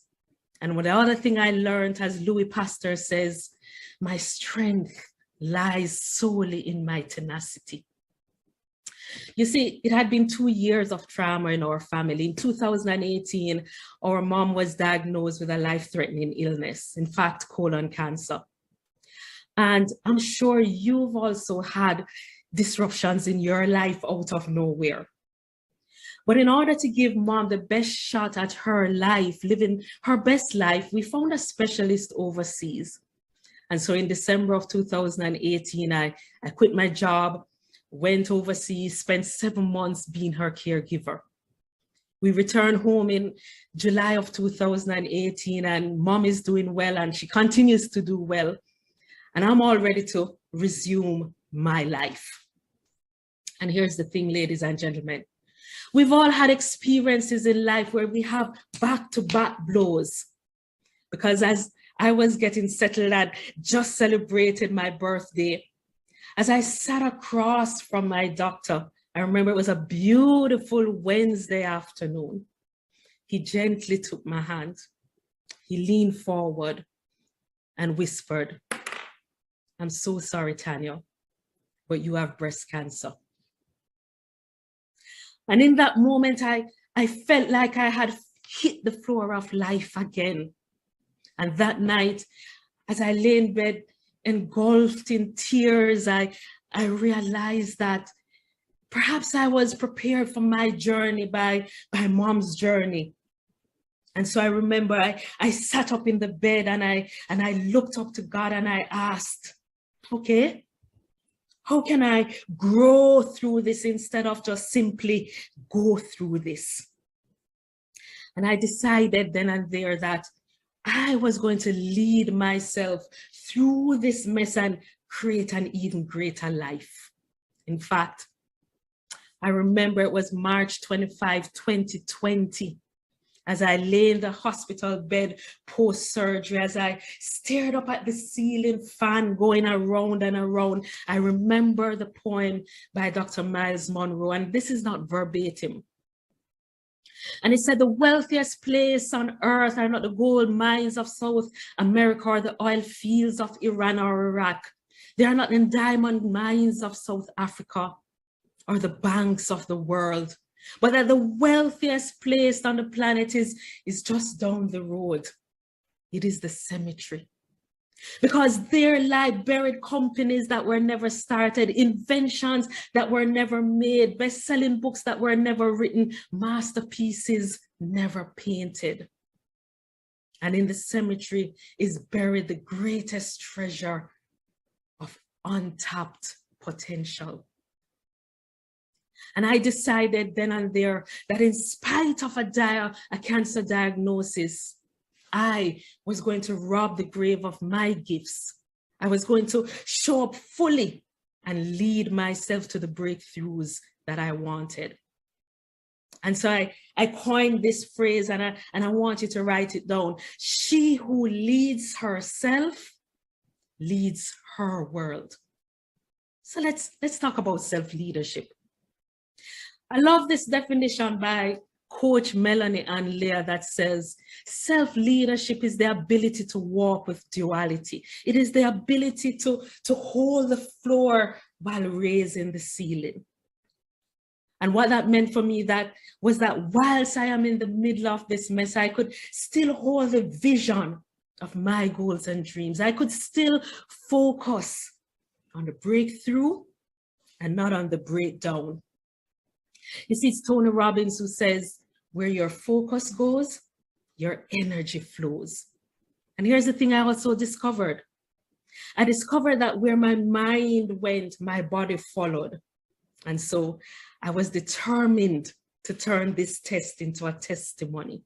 So let me now introduce you to how I led myself through this breakdown to being on the road to my greatest self.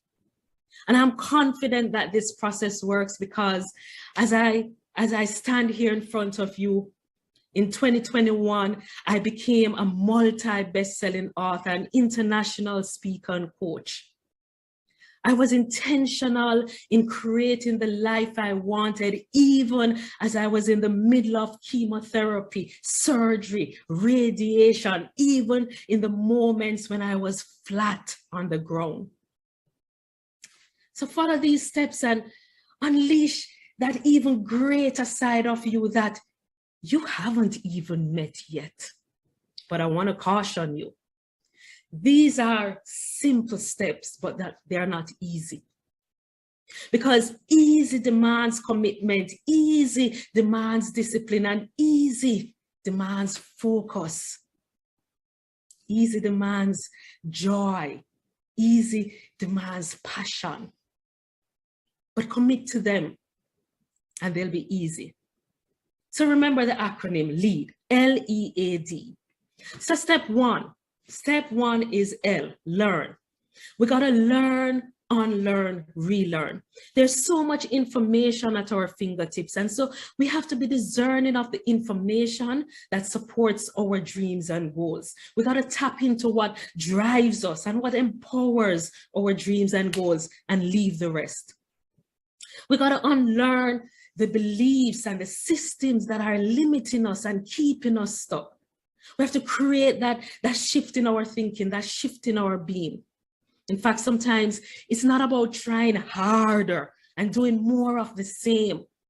But perhaps the question we need to ask is, who do I need to become? And we got to relearn and reframe and have a new perspective. See, one of the things I came to learn is that magic happens in the down times. It's in the down times that the lessons make us wiser, stronger, more purposeful. So I want you to lean into those down times and ask yourselves, how can I grow from this? What can I learn from this? As a mentor of mine would often tell me, Tanya, never ever waste a crisis. And step 2, E, evolve and transform. The focus then becomes on our own growth and evolution and transformation. We now need to take the lessons and the information and transform our lives. You see, it's in our transformation that we give others hope. We inspire others, that we become our greatest selves. We have to embody our evolution, walk with it, live with it, so that we give others permission to do the same. It's Dennis Waitley who says, it's not who we think we are that holds us back. It's who we believe we are not.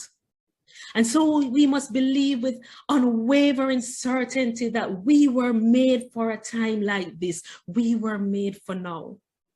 And so I want you to commit today to unleash your experiences, your knowledge, your gifts, so that you can transform the world. And step 3, attitude. Master your attitude. And when we talk about mastering our attitude, we're talking about mastering our thoughts, our feelings, and our actions. So I want you to ask yourself this question. Am I keeping my commitments to me? See, when things get hard, it's so easy for us to break out of self-integrity. And the first word we break is the one to ourselves. You see, execution is a result of being in self-integral, honoring your word to you. So how do we even start to master our attitude? We got to cultivate an unshakable attitude of gratitude. I've found that gratitude keeps us connected to God, keeps us connected to source, and what we focus on expands. And I want you to also understand that magnificence happens when you can be grateful in the downtime, when you can find a seed of good in it all. I remember there were days during my chemotherapy when I was in pain, but I was grateful. I was grateful that I could feel pain because it meant I was still alive and I could still keep going. And then we got to master calmness of mind. It's in calm of mind that we receive inspired words and actions. That's when we connect to our greatest self, to the greatness within us. James Allen, in his book, As a Man Thinketh, says, self-control is strength. Right thought is mastery. Calmness is power. So say unto your heart, peace be still. And number 4, we got to decide. We got to decide on the life that we truly desire and commit to it. Everything begins with a decision. And once we make that decision, we got to ask ourselves, do I have all in as long as energy? As long as energy that says, I am in on this as long as it's going well, as long as I'm getting paid. But you see, as long as energy fizzles on the first gut punch? Or do I have all in no matter what energy? Energy that is focused and sustained, energy that is centered around my purpose, and so it does not fizzle. And so today, make that decision to unleash your greatness and back it up with all in no matter what energy. Ladies and gentlemen, I want you to write this down. It's about walking with one foot in gratitude and one foot in desire. One foot in gratitude, one foot in desire. And so as I close, know that we do not have to see the entire staircase to get going, but we only need to see the first step. Step out in confidence and unwavering faith, knowing that you are stepping into your greatness and you will not fail. Self-leadership is about walking with the duality of feeling the fear, but taking action in spite of. We see the light because we've been in dark. We feel warm because we felt cold. We taste sweet because we've tasted sour. So too, we're courageous because we felt the fear. So be bold. Les Brown says, you don't have to be great to get started, but you sure got to get started to be great. And you have greatness within you. So today, commit to honoring your gifts and talents. Commit to showing up powerfully and purposefully. Answer your call. As I love to say, it's your call. It wasn't a Zoom call or a conference call. Answer your call. Decide to show up, because as you lead yourself to your greatness, you give others permission to do the same. As you empower yourself, you empower others to their greatness. As you lead yourself to your highest self, you attract and lead other leaders. And this, ladies and gentlemen, is what the world needs more than ever. Leaders leading leaders. So lead, L-E-A-D. Lead yourself to your greatness. I just created a powerful checklist to lead yourself. If you would love this as a gift, just send me an email to tanya@tanyadpowell.com and put in the subject line, Comeback Champion, to receive this gift. Connect with me on Instagram at TanyaDPowell1, and let's transform the world together. I leave you with this quote from Jamie Kern Lima. You are a real life miracle and a living, breathing force for good. And the power has always been inside of you to believe, not only in yourself, but also in the power of your wildest dreams. I look forward to connecting with you.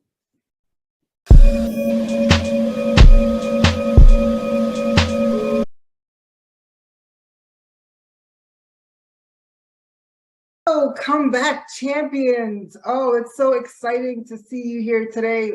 My name is Samantha Mitchell. And so my purpose here today with you all is to fuel you with as much confidence as possible so that you could get to your dream destination. So I celebrate you all for taking time out for yourselves today and to really just focus on your journey and the growth that's forthcoming because you're making these investments in yourself. And so I celebrate you. And so I have a presentation that I'm going to pull up for you all. So let me pull that up.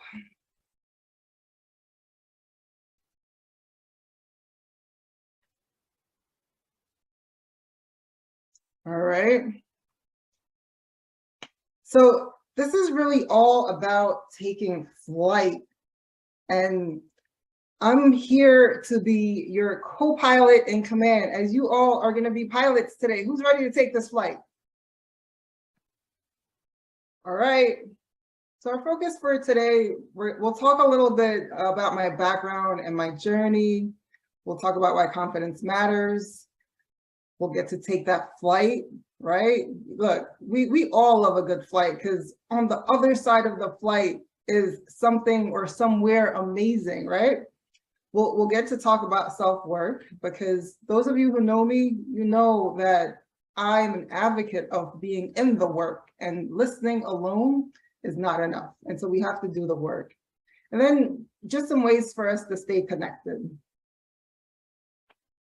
All right, so here, this is just an overview of my personal runway. And so we all have a runway, and this is really exciting for me because I recently built this. There's a lot of new things on here, and I'm super excited to share it with you all for the first time.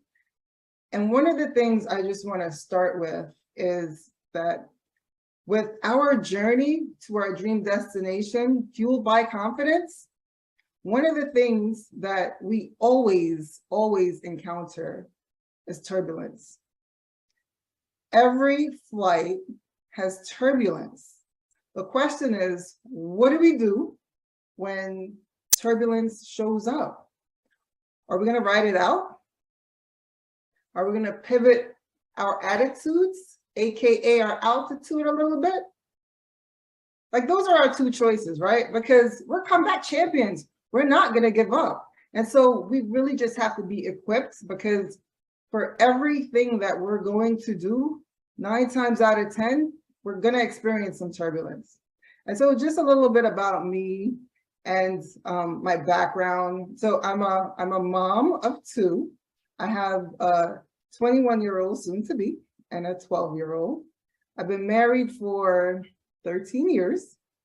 But if you ask my husband, he will tell you it's 22 years because he says that he has always known that I was going to be his wife. So he counts all of the years. So there's that. So going all the way back, I was born in Jamaica, And so for the New Yorkers out here, not Jamaica Queens, I was born on the island of Jamaica. And I migrated to the United States when I was 7 years old. And so turbulence, right? When I moved here, I had to pivot. I didn't live with my grandmother anymore. I started living with my mom and my dad and my siblings. And so that was new. That was outside of my comfort zone. And so I had to learn that new environment, that new culture, new school, new friends, like new everything. And so fast forward into high school when everyone's figuring out what they want to do with their lives, right? I had to figure out what I wanted to do with mine. And I absolutely loved working with my hands. And so I told myself that I wanted to be an auto mechanic. And when I said that, I got a brochure from the College of Aeronautics in New York. And the brochure, they were recruiting new students for aircraft maintenance technician. And I was like, this is cool. I think this supersedes being an auto mechanic. So I decided to pursue that route. And so I went to, I started college. What do you think I encountered? Turbulence. I was the only female there, you guys. And let's just say being the only female there was a lot to overcome. And because I was the only female, like I really just had to be steadfast in my studies because I did not want to be that girl. So that was easy, right? No. So fast forward to graduation, and I share this with you because it's well connected with just significance in aviation. And so when I graduated, I was the female with the top GPA. And so I got the Bessie Coleman Award. Now, when I was in college, I had no idea who Bessie Coleman was. And Bessie Coleman was the first Black female pilot to earn her license, her international pilot's license. How cool is that? And so it was just, and that was back in 1921. And we recently, pivotal moment in aviation history for Black women. American Airlines led the first flight that was an all Black female crew. How cool is that, right? I was super excited. And so, but look at that, 100 years later, Bessie Coleman's legacy was recognized and celebrated. There's so many people who are not aware of all of the awesomeness that she's done. And so coming out of school, I wanted to work for the best of the best. So my dream was to work at the Boeing company. And so I got a job at Boeing. What do you think happened? More turbulence. Actually, I didn't even get the chance to get the turbulence because my flight got canceled. Remember, I told you I was born in Jamaica. And in wanting to work for Boeing, I needed to be a US citizen. And so I wasn't able to do it. So I was at a crossroad. I had to make a choice, like we always do, right? So I decided that I did want it bad enough and that I was going to go forth and get my citizenship. And so I got the citizenship, or started the process. For those who are immigrants, you know that it's a lengthy process. So I still needed to get a job. So I applied for a job and I got a job at Air Jamaica. Look at that, full circle, right? Became the first female mechanic there. No turbulence, right? Being the first female mechanic at Air Jamaica, absolutely no turbulence. There was so much turbulence. I learned quickly that there were so many people who did not want to see me win. And I could share stories for days, but I will say this, that in that encounter, my biggest takeaway was to always create strategic relationships. And so I was able to create a strategic relationship there that helped me from my whole career. And so fast forward, I get my citizenship. And so now I'm landing my dream job at the Boeing company. And so I started Boeing. I'm no longer a mechanic out on the flight ramp. I'm in corporate in an office setting. No turbulence, right? Lots of turbulence. So much turbulence. I was the only woman on my team, oftentimes the only Black woman on my team. And so there was just a lot to overcome with that. And so I highlight all of the blue because most people ask me, Sam, you're doing a lot. How do you do it all? And honestly, guys, as I map this out, like the blue are all things that are done in tandem. But I want to show you the pivot with this and me really being on my runway. I highlight in 2013, that's when I started my personal development journey. And that was a game changer, but I wasn't consistent. And so for those of you who have friends who they're really focused on their personal growth and development, you know that when you're the person doing it, people think you're crazy. How many of your friends think you're crazy? Like, why are you doing all these things? You're absolutely nuts. And so my husband was ahead of me. And so now I finally caught up. So it was a game changer for our relationship. And so in 2014, that's when my husband and I opened up our Anytime Fitness franchise. I was still working full-time at Boeing. And we served our community, and I was coaching out of my club for years. But you want to know what? There was turbulence there too. I mean, if you have a business, you know that there's always turbulence.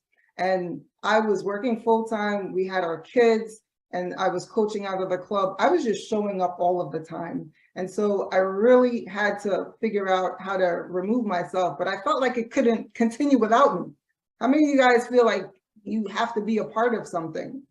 And so my husband was like, Sam, you got to get out of there. And in trying to get out of there, COVID helped me to remove myself. And so now he runs it full time and I'm all the way out. And so I went on, and 2022, it was just a pivotal year. That's when I went all in on my personal growth and development. And I became a best-selling author for my book, The 3 Keys to Unlock and Unleash Your Confidence. The Women Inspiring Nations, that's coming out in a couple of weeks. And with writing the book, it really just opened up doors for my speaking career, more turbulence, right? Learning who to find as your coach and all of the things. But I share all that to say, in doing all that, I discovered my passion. I've been in aviation for all of these years. I witnessed the pivot with Bessie Coleman. And then as I was starting this speaking career, that's when I identified that I needed to create the space for other Samanthas, the Black females that are in aviation, so that they know that they're not alone, that there's mentorship and sponsorship and scholarship opportunities, and just the ability to grow aviation and create awareness for the youth so that they're able to want to be a part of this awesome industry. And so all that to share with you is that every single major milestone on my runway for me to take off and land and take off and land, always turbulence. And so we get to choose. What are we gonna do when this turbulence shows up? I always chose to ride it out, and it was not easy. It got easier when I identified, or I got more acclimated with my personal development. And I identified that things weren't happening to me, that they were truly just happening for me. Yes.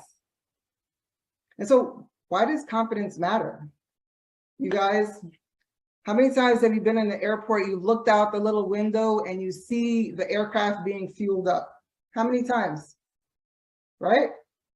The fuel is what allows this aircraft to take off. The confidence that you have is your fuel that allows you to take off so you can reach your goals, so you can get to your dreams. So it's really, really important to focus on that internal belief that regardless of what happens, that you're able to overcome it. You're able to move through life, your career, your relationships without knowing all of the answers and being able to deal with all of the challenges, knowing that the turbulence is going to be there, but you're still able to take action. And so when it comes down to it, this between our 2 ears, mindset is everything. And in the event that you have all of the skills and your mindset is not aligned and you're doubting yourself, there's a lot of resources that we're able to do. I practice affirmations regularly. So when I'm in a space where I'm not feeling confident, I just pivot and I start to affirm to myself. And so it's time to get in the cockpit. And so this is me back when I started at Air Jamaica in the cockpit. This was an Airbus, it's not a Boeing, don't tell anyone, right? And so really just want to take you in and let you be the captain. I'm your co-pilot. I'm here to guide you. And so I'm going to take you on the flight. And so F is all about focusing on your mindset, that your internal belief. This is what's going to drive you to take off because you know that you can do it. You're able to identify that your subconscious, even though it's established from the time that you're created till 7 years old at about 80%, that you get to choose to reprogram it, right? L is for leave your fears behind. When fears are grounded, dreams take flight. And I want your dreams to take flight. And that means we need to learn to manage those fears, acknowledge them, and press on. Eyes, imagine yourself at your dream destination. Go back to the inner child when you were 3 years old and you were all about dreaming and visualization and nobody could tell you anything because you saw it. And guess what? Your mind does not know what's imagined versus what's real. So if you imagine it enough, it becomes your reality. So we could practice that. The G is for gratitude. Gratitude is a must. Gratitude attracts abundance. And so it's important that we incorporate gratitude practices in our day-to-day practices. Have faith. All right, you guys are all, most of you have been in an aircraft. You get in the aircraft and you don't know who's flying this thing, but you have faith. So I need you to have faith. T is for trusting yourself. All of the external validation is cool, but until you believe in yourself, that's when it really matters. And so I always love a good challenge, you guys. And so the self-work challenge. For 30 days, identify a category where you will leverage 10% more confidence. And so you can choose it in a group, in the area of relationships, finance, your body image, health and wellness. Pick a category and make sure that you're leveraging your 10% more confidence. And I want to hear all about it, right? So for instance, if I tell you that I want to tap into 10% more confidence for my health and wellness, you guys, my blood pressure was not that amazing. And so with 10% more confidence, I was able to do a little bit of research, pivot my nutrition, I dropped some weight, and now my blood pressure is amazing. So I'm maintaining that standard, right? And so we identify a thing for ourselves. It doesn't have to be one of these categories, but you get to choose. And so our parting quote, I just gave you an action. And so when we follow effective action with quiet reflection, from that quiet reflection comes even more effective action. My man, Peter Drucker, I absolutely love this. And so really just focusing on taking action, but reflecting as well. And I want to stay connected with you all. And so my Instagram is Sam2Transform, and I'm on Facebook as Samantha Mitchell, and the hashtag ConfidenceMBA. Confidence is your fuel to take flight to your dreams.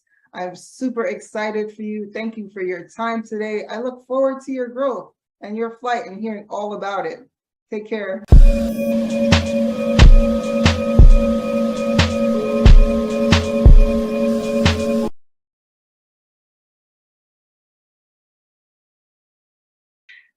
Hello, everyone. My name is Jennifer Nichols, and I want to talk to you today about how to use your story.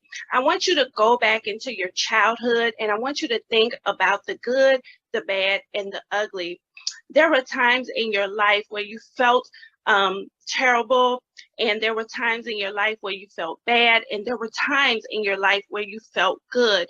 None of us are excluded from the bad, the ugly, or the good. But guess what? You can use those things to tell your story and impact many. How do you do that? Well, first, I want you to look at the bad. I want you to say, what has happened in my life that was bad, and how can I flip it, and how can I use it to challenge others to come out of their bad state? What has happened in my life? Let me look into my memory Rolodex and get it. What do I get? Well, I get to look at my story from a different mirror in my life. Right now, I'm somewhere else, and I actually have the opportunity to take advantage of the memories that led to the bad and negative thoughts that I may be consuming myself with now. So if you look at the thoughts that you are consuming, what are those thoughts? Are you thinking mostly negative? Are you thinking mostly positive? Or are you thinking just downright not good? If you're thinking any of those things, or maybe it's a mixture, maybe it's not one or the other, then tell yourself, how can I balance that out? Or how can I get rid of some and keep others? Well, when you go into your memory Rolodex, you're going to say, what has happened in my life that shaped who I am today? How did my parents raise me? What was it that made me think the way I think today? And how can I use it and turn it for my good and for the good of others? Well, the negative things you may think about it. How do you think about money, for instance? Are you a saver? Are you a spender? Or are you just, normal in how you choose to look at money? If you find yourself spending money excessively, is that a reflection on maybe how your mother or how your father spent money?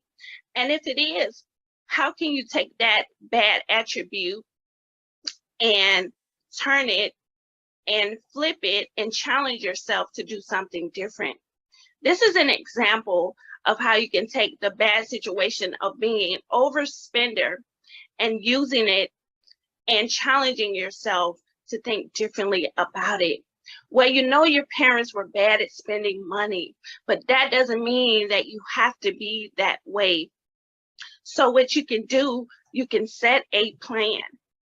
You can use that part of your story to turn it around and to say, well, rather than overspending, guess what? I can start using the spending to invest. You can overspend in investing, because when you invest, guess what? You gain back. Now let's talk about the ugly. Man, those are the dark and terrible places that you have experienced in your life, those secret things that you would never tell anyone about. How can you go within yourself and use that to strengthen who you are now? Well, I know this. You can take it and you can allow it to be a strength to you. When you remember those dark and terrible things that you faced, maybe you'll never tell anyone those things that happened to you. But what you can do is you can use it as a part of your memory and your mind to say, you know what? Guess what? I'm in a better place. That's not who I am anymore. That's not my life anymore. That is not what I'm struggling with anymore. And that is something you can do to draw your strength. That is something you can do to encourage others. And that is something you can do to motivate and inspire your life for better. So use it to be a strength to endure for your next. Well, what about the good? Man, the good is always a connection to better. Yes, Good is good, of course, but how can you make your good great? Well, look at what you're doing right in your life. Look at the good things that have happened to your life. Look at the times that you smiled and you laughed. Look at the times where you connected with people that just encouraged you and loved you. Well, how can you do that more? How can you connect more? How can you be greater? It's always a way. Write it down, plan it, use it, and allow that to catapult you even greater. Allow that to allow you to connect with people, even on a higher level. Man, your good is also what shapes and molds you, but it can be greater. Absolutely. You hold on to that and you start even motivating people with that part of your story.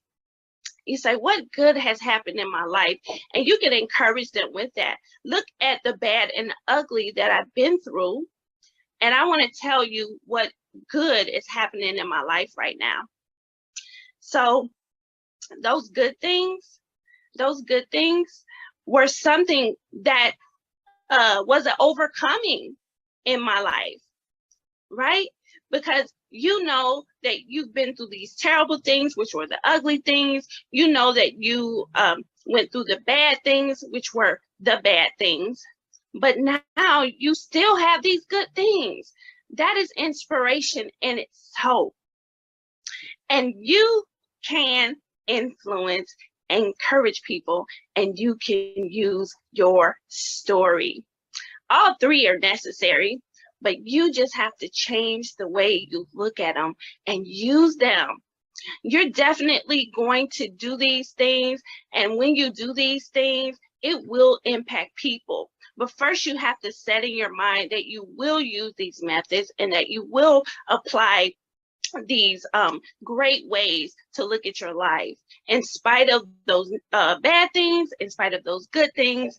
And of course, we embrace the bad, the good, and the ugly.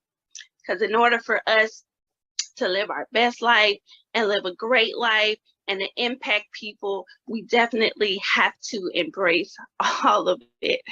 The good, the bad, and the ugly. That is the balance. That is the harmony. And I want to say this. If you'd like to connect with me, I'm going to offer you a free digital journal. But first, connect with me at my email at jn@letsdosomesaving.work.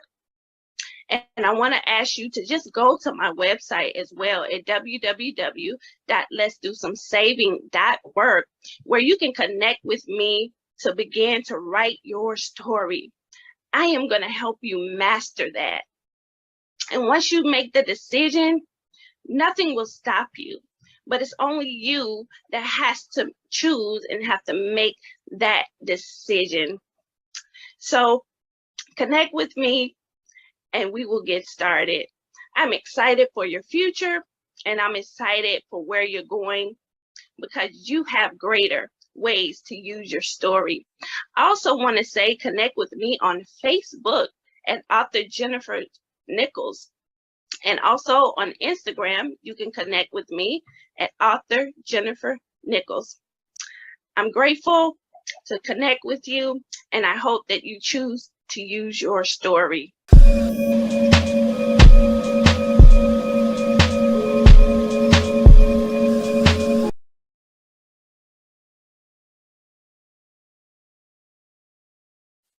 In August of 2010, at the largest historically Black college and university in the nation, a student died on campus while participating in an unauthorized event.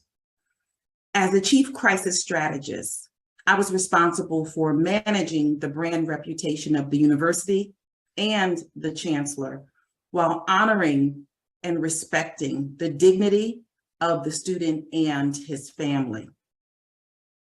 The call to the chancellor about the tragedy that happened went something like this. Houston, we have a problem. Women make up 31% of the executive level positions in our country. And when we talk about Black women, that number drops to a staggering 1%. The barriers to getting to these positions are both real and self-imposed.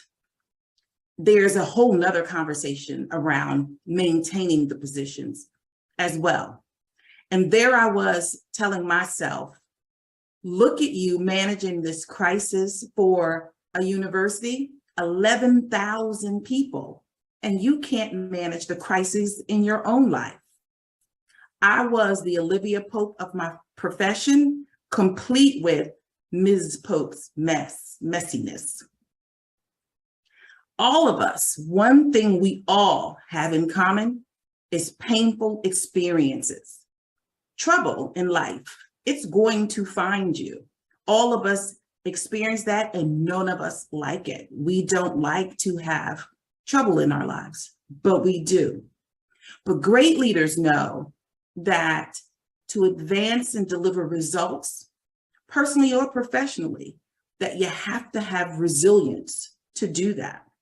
And there's a number of ways for you to be resilient, but that's something that you will need to lead. So how do you get that? And how do you work through these painful experiences?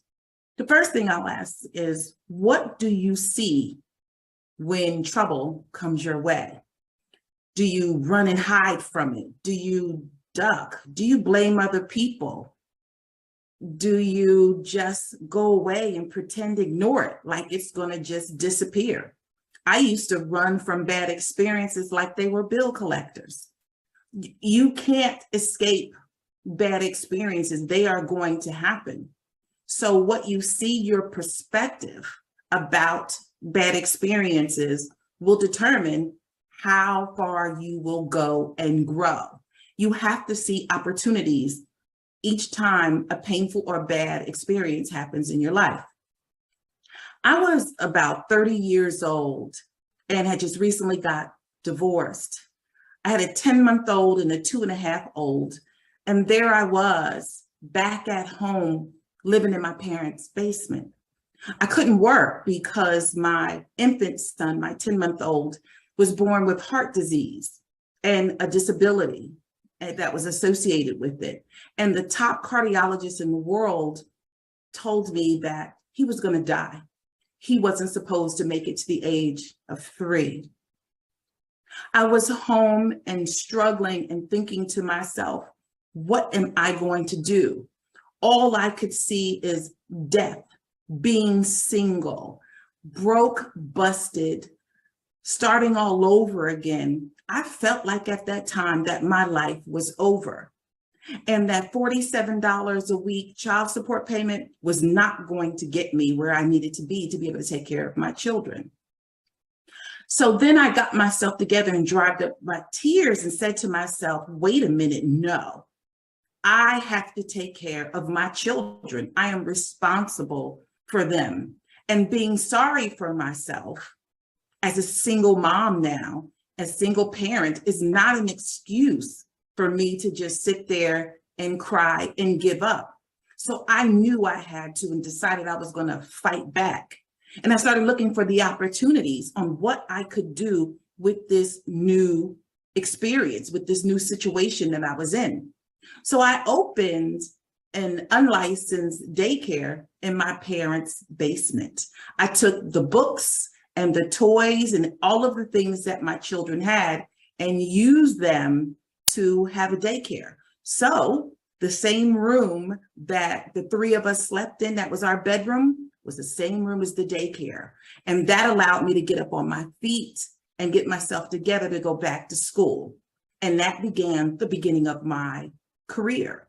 So you have to be able to look for opportunities. Good management of bad experiences leads to growth. So your perspective matters. What do you say to yourself in bad experiences when something painful happens to you? Is it, oh, I knew it. I'm just so messy. There's no reason why this would work out for me. I can't do as good as she did. I will never have that position. They will never give me a chance. I'll never be able to reach that goal. There's no way I could finish college. There's no way I could start a business. I'm not going to be able to do that. I'm not as smart as she is. Does it sound like you? Well, it sounded like me at one time. I would tell myself things that was so bad. The negative self-talk can take over if you let it. I remember when I was applying for a position, and it was the obvious next step in my career. I was in a job and my manager was retiring. And so his position was a vice presidency. It was a C-suite job, and I wanted to have that job. I felt I had delivered my work. I had earned my way to be able to get the position. So I applied. I went through the process and I was a finalist with one other candidate, which was an outside candidate, and I was inside. So I felt that not only had I delivered and proven myself, but there was an opportunity for me being an internal candidate that would present to be more competitive than the outside candidate. I was wrong. I didn't get the job. And when I didn't get the position, I told myself all kinds of things. Negative Nikki went on a rampage. She was in my ear, sitting on my shoulder, telling me, you knew you weren't ready for that job. Why would you make a fool of yourself and apply for it? Oh, you're in that messy relationship, and you cannot be in a messy relationship and lead at that level. Why'd you even bring him to those work events? You knew that they didn't want you wearing those heels. That's what the gossip people said, the gossip train said, your heels are too high for work. You shouldn't be wearing high heels to work. You know they don't like you. Remember all the things that they said about you and you were told was the gossip about you. All of these things, I went on and on and on about all of the reasons why I didn't get the position. And all of it had to do with something was wrong with me. I fell short somehow. I came under, I was less than the other candidate. And so I talked myself into a frenzy. The new manager came and joined the organization, and she began to lean heavily on me for a lot of work, not only my work to support her, but that of other team members as well. So instead of complaining, which I didn't, I said, I'm going to continue to deliver excellence in all of my work like I had done previously. And so I started telling myself and went into a training class and said, you know what?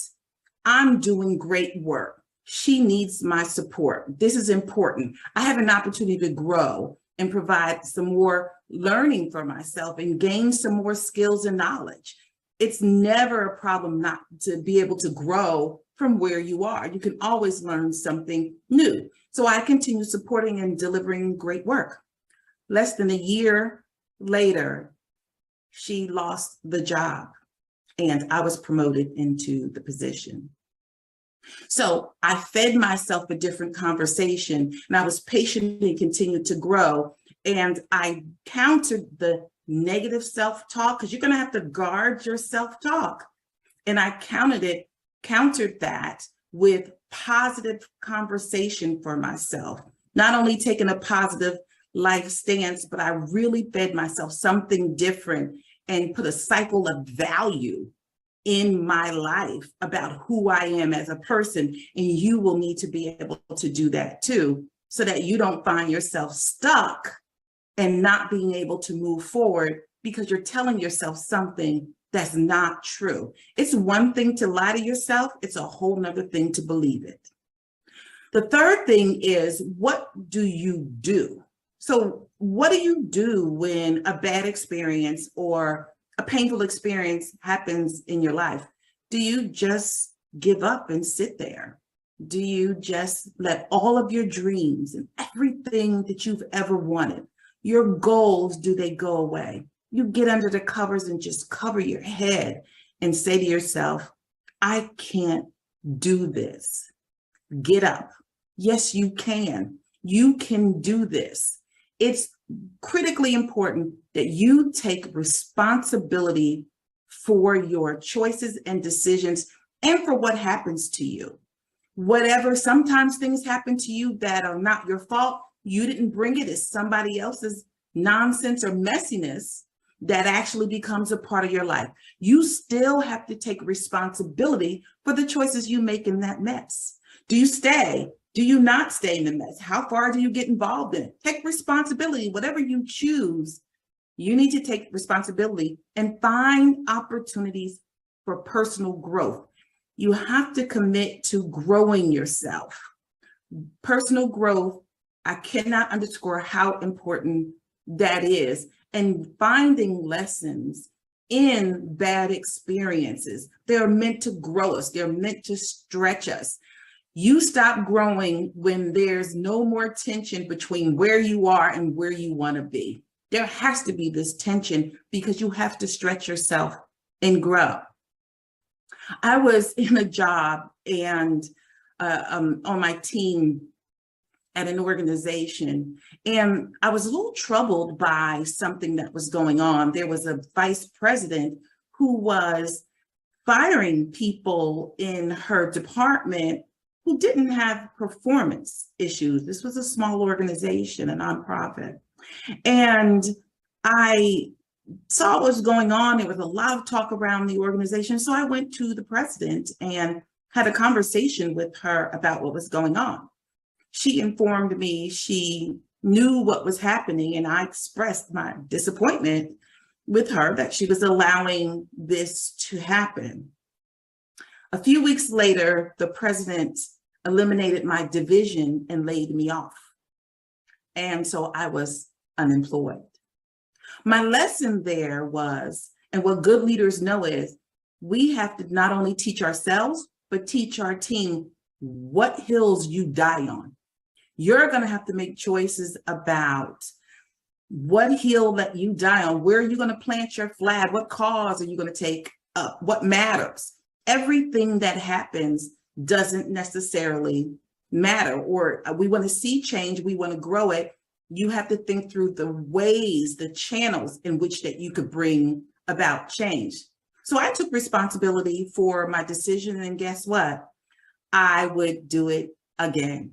I would lose 10 jobs to express the importance and maintain integrity in an organization. That's just who I am. You get to choose who you are. But whatever you decide and however, what decisions and choices that you make in your life, you're going to have to take responsibility for them and find the opportunities for growth. The opportunity for growth in that for me was being very clear about teaching my team and myself where I plant my flag and which hill I'm willing to die on and which one I'm not. And opportunities to look for different paths to bring about change for something that is not effective for the organization or impacting employees.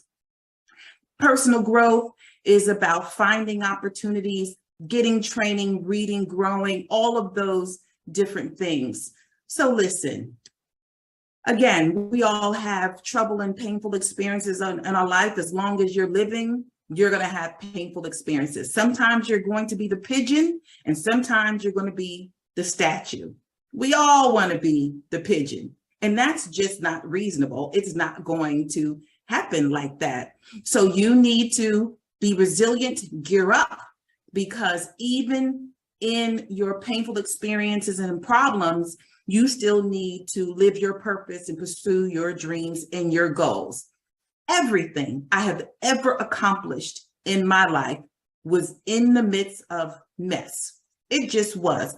Whether it was mess because somebody was lying on me, or because I made a decision, a bad decision, or whether I made a good decision and people didn't like the good decision, whether it was a bad relationship, a divorce, financial problems, a loss of a job, you name it, the list goes on and on.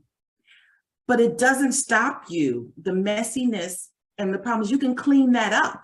You can clean those things up and still address those while you're realizing your purpose and while you are living your dreams. Don't make excuses and let those barriers stop you from living your purpose. There are people who need you, even in your mess, even in a painful experience.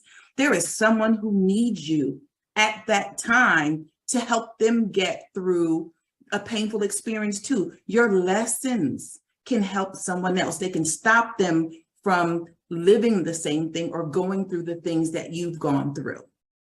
So if you're ready to grow and you know now you can come back from anything, you are a champion. You can be your own champion. You can come back from anything.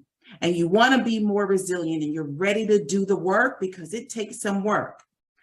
Text me "what if" at 984-282-0129. 984-282-0129. Text "what if," and I look forward to working with you. Thank you so much.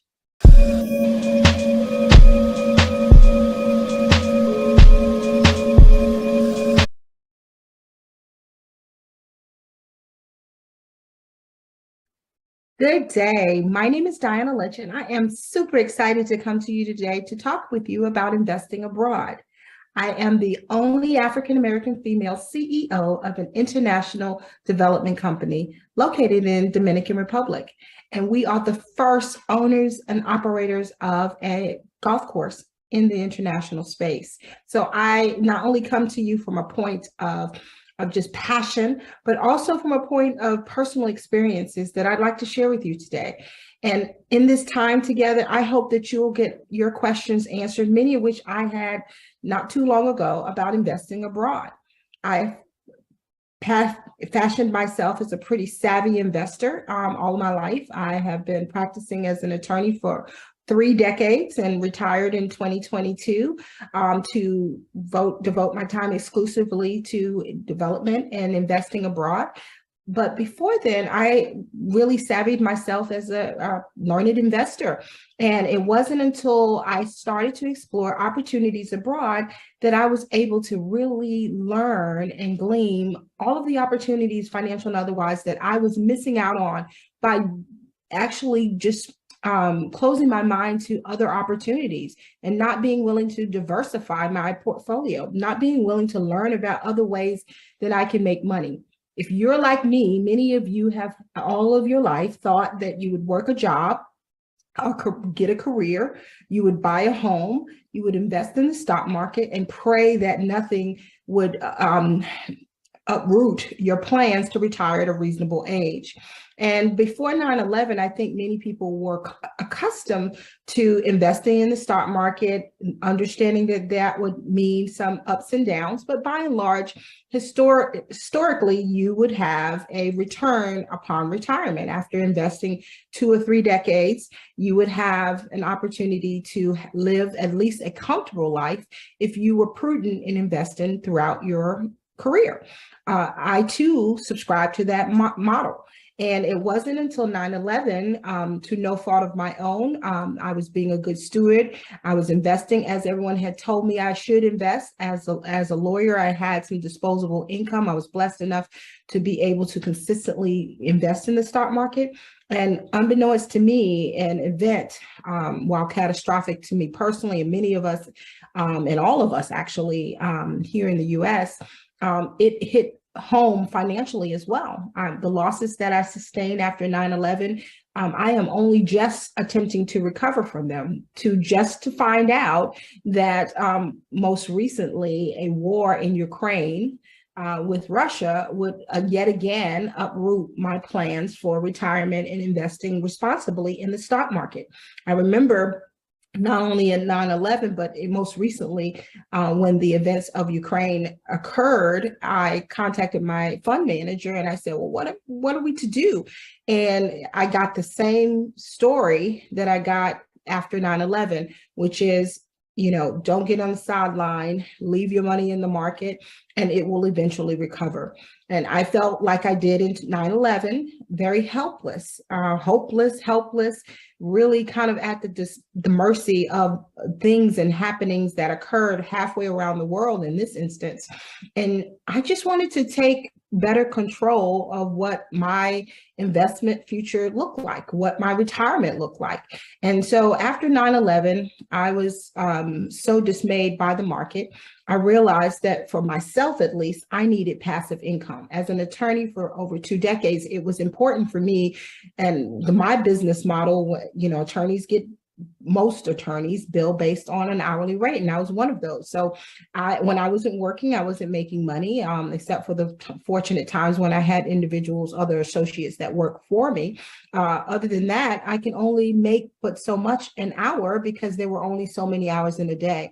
So I realized that I needed to find a stream of income that would be making money when I was not physically able to do so, because I wanted to vacation or because I wanted to do other things that interest me. And God forbid, at one point when I would become unable to work an hourly wage. So I needed to have a plan, and real estate was my plan.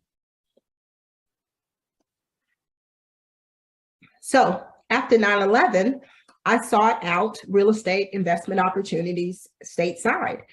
Those were the things I could touch and feel and could understand and appreciate. And so I sought out obtaining rental properties in the United States, most very close to home, some around college campuses, because as a student and growing up near HBCUs and various other institutions, I understood that there was some opportunity to make money off of college housing. And I was able to secure housing at many of actually over 3 HBCUs, and was able to lease these residences out to students.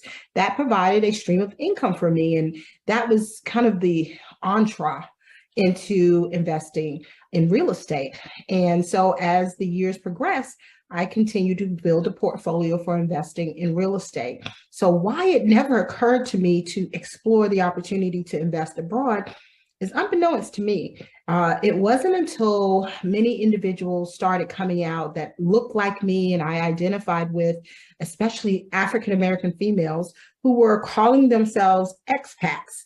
And while I would travel extensively, I did not make any money when I traveled. And while I loved it, it was not an income generating opportunity for me. In fact, most of the time when I worked for the opportunity to travel so that I can afford the opportunity to travel, but it never occurred to me to make money from traveling. And so when I started looking into individuals and learning of mainly African-American females like myself who are making their way into other countries and investing abroad and living abroad and working abroad, I wanted to know a little bit about what that looked like. And I think not only did 9/11 provide a shot in the arm, my left arm, with the losses that I sustained, COVID provided a shot in my right arm to give me the boost that I needed to say, okay, stop sitting on the sidelines. Let's figure out a way, Diana, after 3 decades of working and practicing and being a good steward and investing in the market, can you retire today? Can you live without working and charging an hourly wage from being an attorney? And I wasn't really sure that I could do that. And I really couldn't see a future in my recent or distant future where that would be possible, where I could sustain the level of my lifestyle. And so I just needed to learn a little bit about why my colleagues, these female, African-American female wonders, these amazing women were actually winning by investing abroad. And it wasn't by any sort of happenstance that I landed myself in the Dominican Republic. And when going there just to travel, I understood after decade after decade of investing in the U.S. and then traveling to and bringing nothing back of any sort of tangible value when I traveled, I just saw it was as an expense for my lifestyle. And these women were showing me a different way to do it, where I could actually own, not timeshare, but own abroad and actually provide residual income for me. And I think the market with the short-term rentals and Airbnb and all those other streams of income that people were, winning, created a comfort level for many of us, and should for you, as to the business model of actually owning property, and actually instead of having a lease tenant where they have a lease for 12 months or more, where they do short-term rentals, and they may rent from you day to day, week to week, month to month, and you actually as the owner can allow this as an opportunity for you to have that property pay for itself. And that alone would have made me incredibly happy to actually have an asset where it would take care of itself, and then I could enjoy it when I wanted to enjoy it, not like a timeshare where I was restricted to a week, or I never could own it outright or sell it when you got ready to sell it, because nobody wants to buy a timeshare. And it felt like a trap, a check that I had to write every year, as opposed to an appreciable asset that I could pass on from generation to generation. And it would annoy me to no end as I was involved actively in civic organizations, my sorority, I'm a former JAG officer. We would meet with annually at conferences and conventions. As a lawyer and a Black entertainment lawyer, we would meet and spend thousands of dollars at various conferences, at various hotels around the world. And while I enjoyed immensely, they never contributed back to the organization. Only thing I brought back after spending weeks and thousands of dollars in these places were pictures, memories. And while they were valuable, they did not add to my portfolio. And so I felt like I needed to explore what these wonderful women primarily were experiencing as expats. And so I want to share with you, so that is the why of this conference today, or this meeting today. I want to tell you that is the why I decided to do and research international investing, and why I'm coming to you today for you to explore it as another alternative to traditional investing. In fact, when I speak at various conferences, I call it not your grandmother's investment strategy. And as a lawyer and estate planner, one that is licensed in various sorts of investment, mainly insurance products.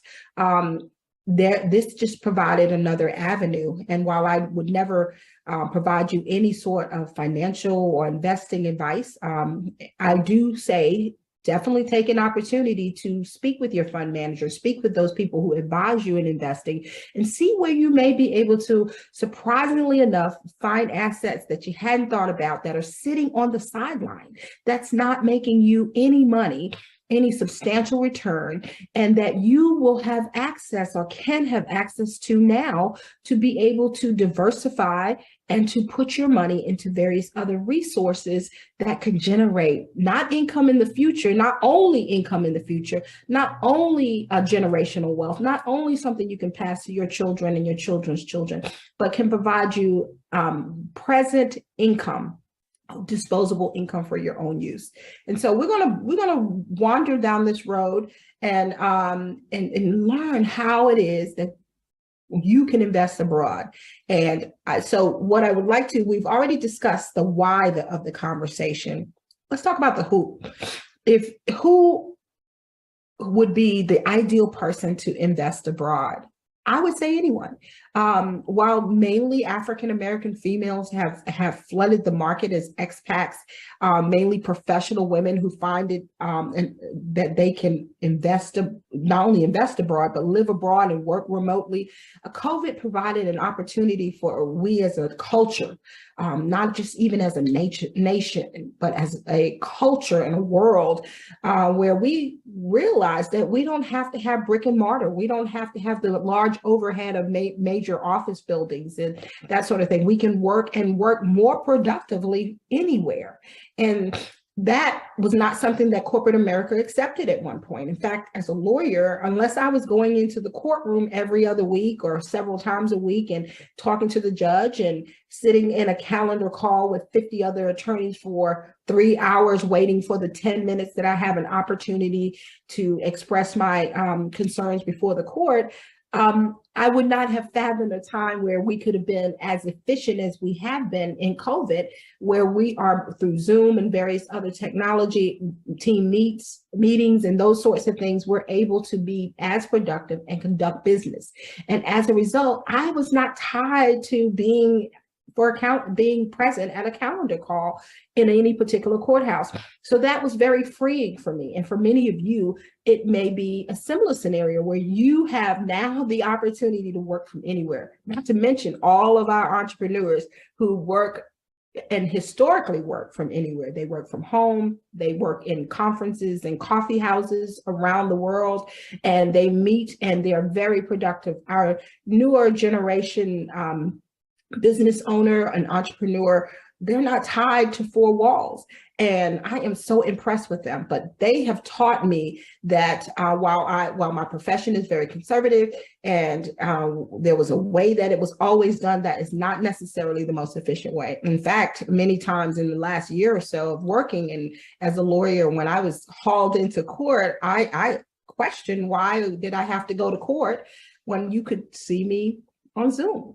And so many of my colleagues felt the same way, and we are transitioning even post-COVID. And I don't know that I use that correctly, because is it really post-COVID? But the post-COVID era, if I am to use that term loosely, has really presented some different opportunities for us to work anywhere. So that is the who.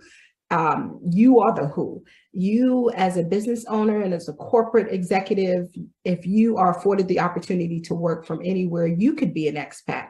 But not only those individuals who can work and travel anywhere, those individuals like myself, I don't have the luxury of being out of the country the lion's share of the year. However, I wanted an opportunity when I did wish to travel, when I wanted to travel with my friends and colleagues and sorority sisters or whatever, family reunions, conferences, conventions.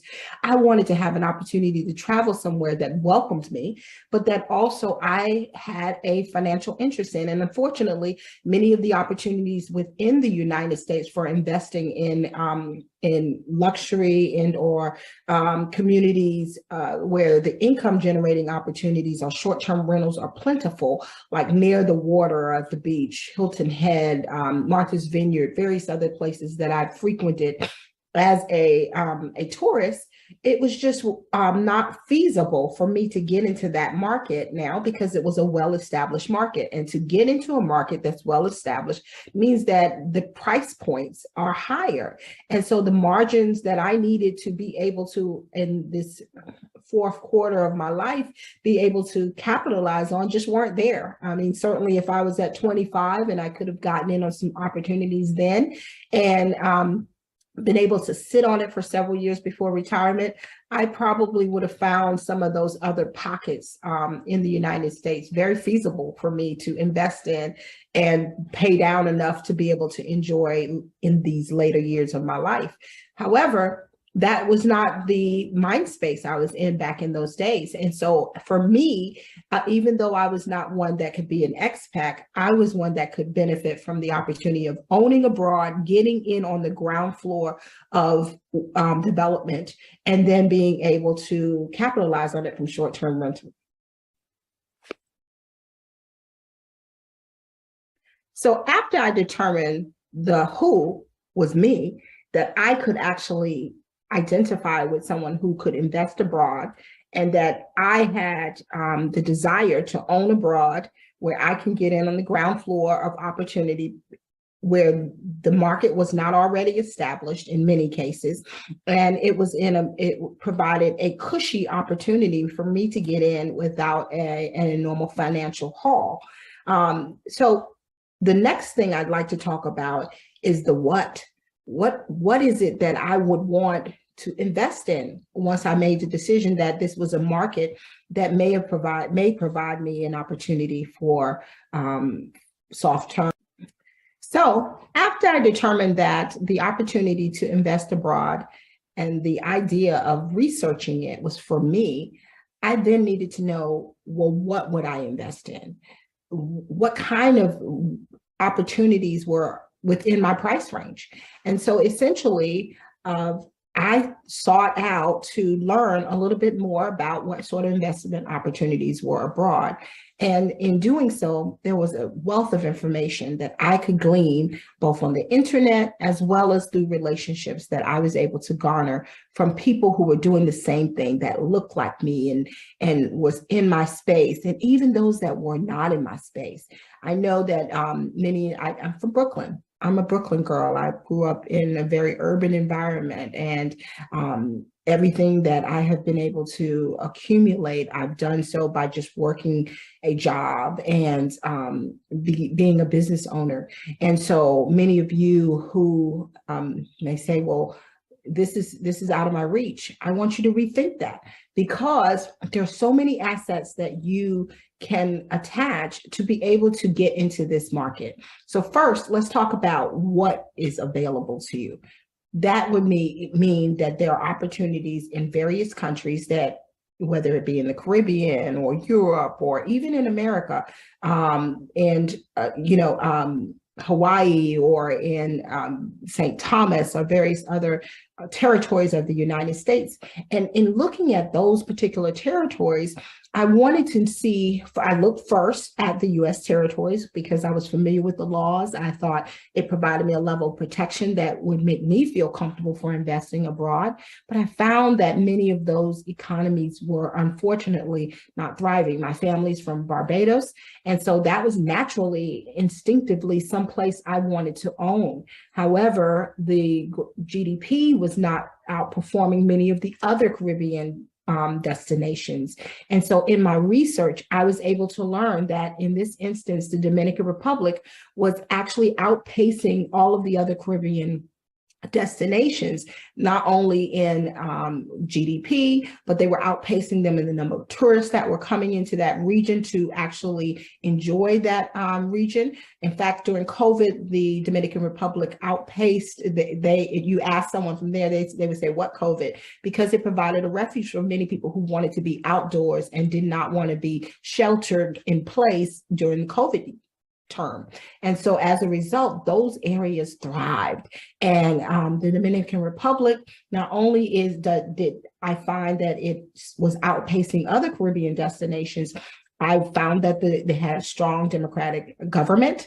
It had a stable economy, beautiful beaches, beautiful people. The distance from the US to the Dominican Republic was palatable. It was no more than it would take me to get to many other American cities. And being in Atlanta, it made it very easy, for me to be able to hop on a plane and be there in 3 hours. And so it was an attractive opportunity for me to learn more about this particular region. But whether it's in the Dominican Republic or any other region, you want to do your research as to what is if the economy is stable, if that government is a democratic government, if they offer different incentives for you as an American to invest in those markets. For example, in the Dominican Republic, they have something called the Convertor, that if you apply for it and afforded that, you have various tax incentives for income made in that country from tourism. So that provided for me an incentive to learn more. I also want to caution you to learn about which countries will allow you to actually own in their country as a foreign citizen, or foreign, that one that is not a resident or a citizen of that country. For example, in Mexico, while I had membership interest in various properties, I could never own there without having citizenship. In fact, at one point, and in many countries, you cannot own unless you either marry a citizen or you become a citizen. Well, in the Dominican Republic, not only do they afford you the opportunity for dual citizenship if you want to, as an American, also have Dominican citizenship, but the main thing for me is that it didn't require me to do that, that I could actually have an interest, a deeded interest in property in the Dominican Republic without being a citizen of the Dominican Republic. That meant that for 20, 30, 100, 1,000 years from now, my family could keep that asset and transfer it over and over again. And so that's one of the things you want to look at whenever you decide to invest abroad. What does that government offer you? And are there any incentives, and how stable that government is? Additionally, you want to, when you're saying what you want to invest in and where you want to invest, you want to look at whether or not the trend, just as in the US, whether the trend is that the assets are appreciating in those regions. So like in any country, there are areas where the markets are thriving, and there may be areas where they're not thriving as much. And so what I found is that when you look at it, you want to determine whether or not you do your research. A lot of this information is online. And like you, I took the time to look up the market in the Dominican Republic. And while there are many tourism areas in the Dominican Republic that many people flock to, I wanted an area that was actually a market that was going to actually be an emerging market where I could get in for a reasonable amount, but that the trend was that it was appreciating in value. And what I was able to find in the Samana Bay region, in the Samana province, was that particular region had been preserved from many of the industrial and commercialization of Punta Cana and Puerto Plata and various other regions, because it was until recently as in a few decades ago, not even accessible except by boat. And so it was a fisherman's town. And when you go there, it looks like you're in the Mediterranean, because it has been largely populated by Europeans and Canadians. And it's just a well-kept secret. And so when you're looking at where to invest, you want to try to make sure that you can get in at a rate where you can benefit from the appreciation and the margins, that you're not buying at the peak of the market, and that there's an upward trend in that region. And so that would be not only where you're buying. Now let's talk a little bit about what you're buying. As far as buying power, many people elect to do villas and or condominiums because it provides the quickest way for them to be able to leverage that property for short-term rental through Airbnb, Vrbo, or various other platforms. And so if you find that you have identified a property, you want to get with a reputable company, developer, or real estate company.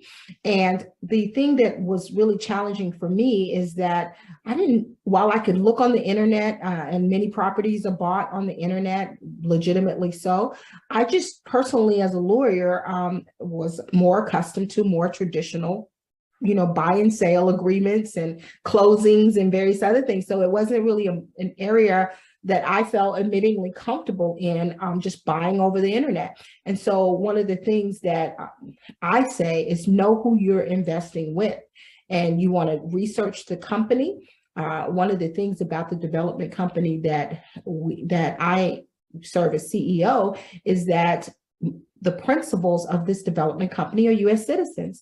I have been a lawyer in Atlanta, Georgia for over 3 decades. I'm entrenched in my community, my church, my sorority. I'm a former Navy JAG. You can touch and feel me, as can you, my colleagues.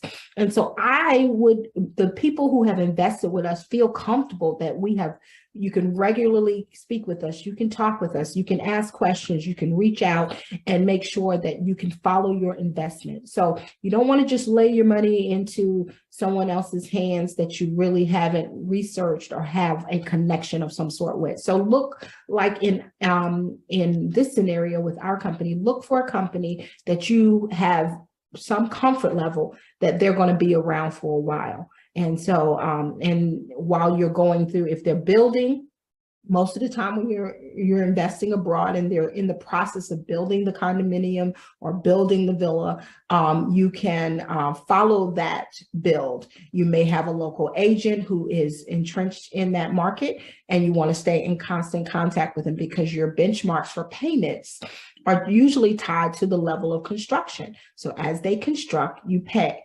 And so many individuals like that because you don't have to pay it all up front. You're paying along and along, which with most often the last payment being the last 40% being due once you take possession of the property. So that provides a lot of people with an opportunity to be able to invest provisionally along and along in installments, and that creates for some a level of comfort, not having to secure a full mortgage.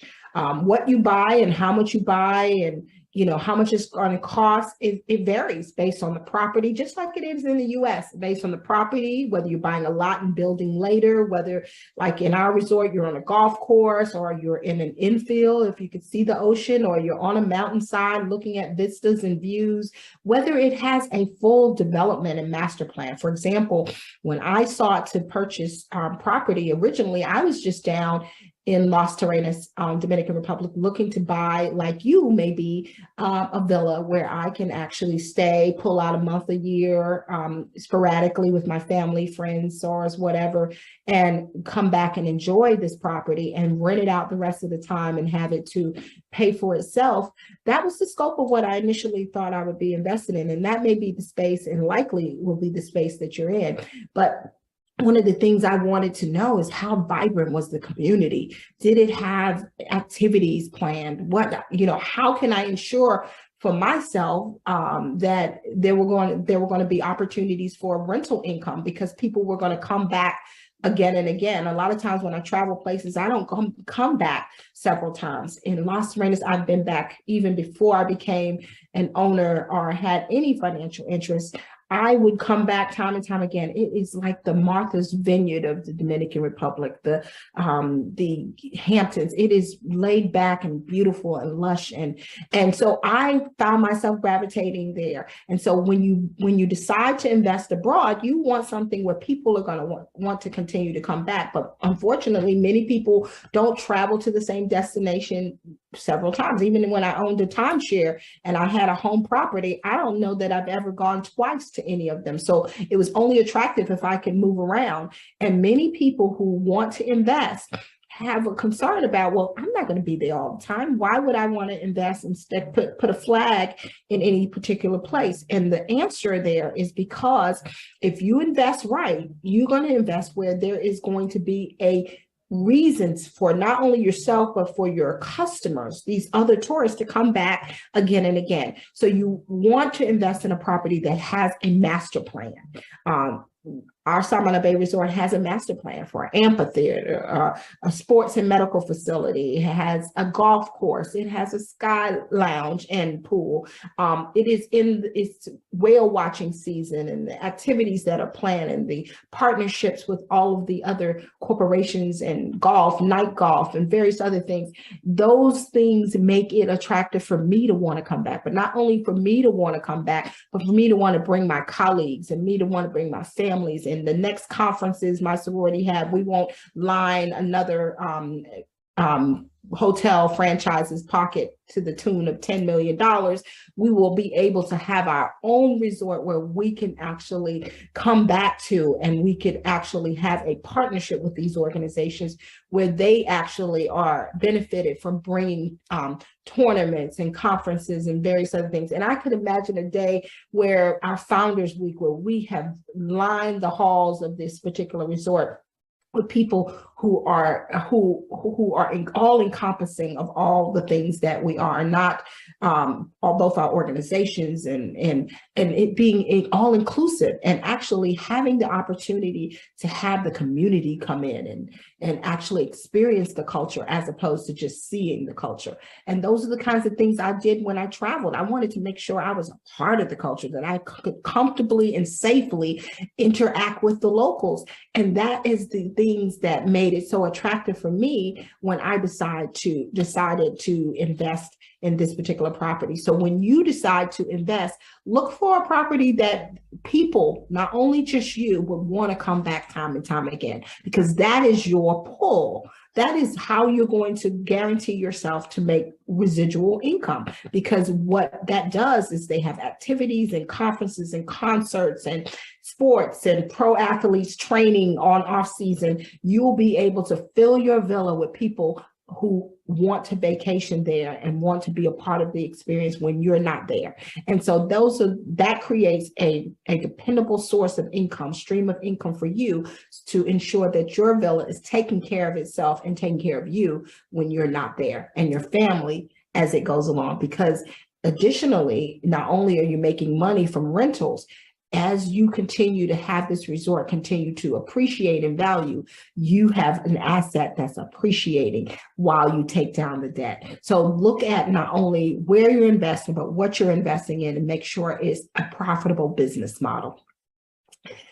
Then we talk about how am I able to invest in abroad? Because many times people say, look, they are made aware, and I'll be candid with you, a lot of the financial opportunities for you to buy a home in the United States are not afforded you as a non-resident of these foreign countries. The way typically you invest is if you find a piece of property that you want to buy, and let's say it's $200,000 and it's already built. Many times the owner or the developer is going to want that in cash. Many of us do not have $200,000 in cash just sitting around. And if you have it sitting around, then you're not doing you're not providing a good financial plan for yourself, because any $200,000 just sitting around is not making money for you. In fact, $200,000 sitting in most bank accounts, savings accounts, and checking accounts, they're not making money for you. It's almost embarrassing how much the bank pays you to use your money throughout the year, and they give you pennies on the dollar. I think I made 22 cents in the last quarter on one of my accounts, where the bank probably exponentially benefited from it. So my word says, I will make you a lender, not a borrower. And so I am keenly focused on the opportunity, any opportunity where we can put ourselves in position where we're not actually borrowing money. And so one of the things that I've learned is that there are so many other pockets of money, because I felt uncomfortable, as probably you would, pulling money out of the stock market. Not so much now that it's losing money. I've managed to pull myself away from that philosophy and say, look, I'm losing thousands of dollars a day as Russia and Ukraine continue to go to war, as they pull oil out of the stream of commerce, oil prices go up, as Russia threatens nuclear catastrophe. All those things affect my stock market, and as it should, because investor confidence is down. And so I have lost exponentially, even in the recent past, from my portfolio. And had I had any foresight, I probably would have pulled out and put some money in more stable investments, maybe stocks, bonds, whatever, maybe bonds, so that I could not have suffered such a loss. However, I'm not risk averse, so I did leave some things in the market and did not fare well. However, those minor pulls that I was able to pull out without penalty, I was able to reinvest in acquiring assets outside the country. And in doing so, even the appreciation in the value of those assets have exponentially benefited me more than I would have made in several years in the stock market. But that's my story. And so what I encourage you to do is look at where you have investments, see if it's outperforming the market. And if it's not outperforming the market, maybe you need to look at whether or not you can safely diversify these things, put them in different buckets so that when you have a loss, you don't suffer a full catastrophic loss because everything's in one basket. And might I even recommend to you to look at maybe investing abroad. So what does that mean for you? So if in your home you have, as many of us do, thousands of dollars, the market's been great to us, the appreciation in value, your tax assessor is even making money off of this presumed value in your home, but you're not, because all of your equity is sitting in your home, thousands of dollars. But until most recently, you could have pulled those resources out for pennies on a dollar.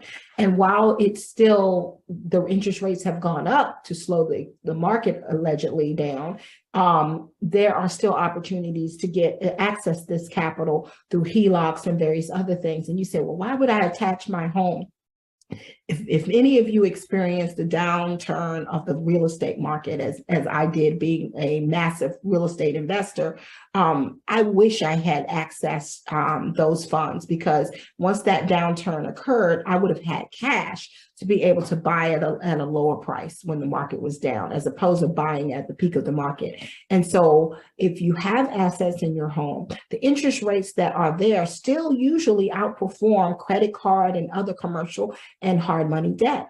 And so we're in, for example, in our development, our investors who purchase land at one price have experienced more than a 40% growth in that value in 6 months, based on appraised value, based on what they could sell it for in the market right now. And so they could have conceivably, while I would hope that they wouldn't do that, they could have conceivably taken that asset that they put $50,000 in and doubled that and just cashed in. And that certainly would have outperformed arguably most, if not all, of that they would have made in the market. And if they'd kept that money in their home, arguably they weren't making any money off of that. So do look at other opportunities that you may have. There's also crowdfunding. Not only is your home an option, or moving and diversifying your portfolio and what you're investing, maybe even pulling back and not investing so much in the market, depending on your age and your strategy. Definitely talk to your fund manager. I'm not here to provide you tax advice, but there are solutions. The other way that has been amazing for our group is crowdfunding. And while you want to make sure that whenever you're doing these investment pools and these family offices and various other things, that you're following all the SEC rules, if there are any applicable rules that are in place, and you want to seek legal counsel for that. But we together are able to do so much. And one of the things I love about Black Wealth and all of the podcasts that are out there, and Killer Mike and Steve Harvey and all the other, Tyler Perry and all the others that are talking about investing and actually the power of the purse, as if we collectively come together. We can do that in our own groups. We can do that in our organizations. We can do that in our friend groups. I remember we have what we call Friend for Life group with my inner circle. And we are a bunch of powerhouse women, executives at top corporations, Fortune 500 companies, living abroad, working abroad, living and working in corporate America in the United States, most of them making $250,000 to $500,000 a year. And we would go every year to Hilton Head for our friends weekend. And we would stay in a wonderful villa or chalet there on the Hilton Head Beach or Pawleys Island or wherever we found ourselves, we would go. And we would spend several thousands of dollars, and we would come back with some wonderful pictures and great t-shirts. And one of our counterparts, one of my colleagues, one of my sister friends decided, I'm going to buy my own. I'm in a position to do that. And she did that. And she bought her own in Hilton Head. And she not only benefits from short-term income, but she pulls out a week, a year for her friends. And we pay her, because we would pay someone else, but we pay her. And how much better serving is it that we have an opportunity to enrich one of our own? And yes, she gives us a discount, though whether if she did it or not, it wouldn't matter, because we are wonderfully blessed to be able to put some money in her pocket than someone else that we do not know and that does not have a vested interest in our well-being. So not only does she take care of her sister friends, she also takes care of her family. She pulls out a week. She said, you can't come during a peak season, but you can pick a week. And despite these holdbacks for herself, her family, her friends, her colleagues, she can do exponentially better in the income that she can generate there, and be able to pay for itself, provide an asset for her family. When we take trips that we would take anyway, we benefit someone that we know. And no different than if any of us do that. Now, she decided to do it in the US, and that's an option for you. But let me venture to caution you to not let go of the opportunity to learn about investing abroad, because you can get in for far less. usually 250, 300,000 in most markets, unless you're talking about something in a higher end, like in a master plan development with golf or something like that, then you're to the north of $500 million. But even that, I shared with my colleagues recently on a trip to Casa de Campo in Dominican Republic, which is one of the comparable resorts that we align ourselves with as our development company progresses. They were making $600,000 a year on their villa, and it was able to be built for about 600,000, but it's now worth $3-4 million. So now not only has this person been able to benefit $600,000 a year in passive income, they also have an asset that has appreciated several $1 million. And when they got in, my understanding, Casa de Campo, the average home was $300,000, $400,000, $500,000. With, like, for example, our development, if you're talking about a development where you're talking about a master plan and you can get in and purchase a lot and build on that lot and pull out and have something that's magnificent, that's tailor-made for you and your family for generations to come, and it still make income for you, and you could still utilize it for family reunions and conferences and various other things, and bring your own where you and your own can benefit, you're winning. And not only are you winning, if all of you got together and collectively were able to buy in, like my sister friends, we're all in a position to drop $10,000 on something to get a lot. 5 or 6 of us get together, get a lot, pay onto an investment, and build. And yes, we can build our own infrastructure. We can pull out our own weeks. We can all split proceeds. We can get together and have a cookout for homecoming. Why can't we get together and build and invest and have something that we can own from year to year and generation to generation, we can enjoy one amongst each other? So that's kind of the why. That's kind of the why we do it.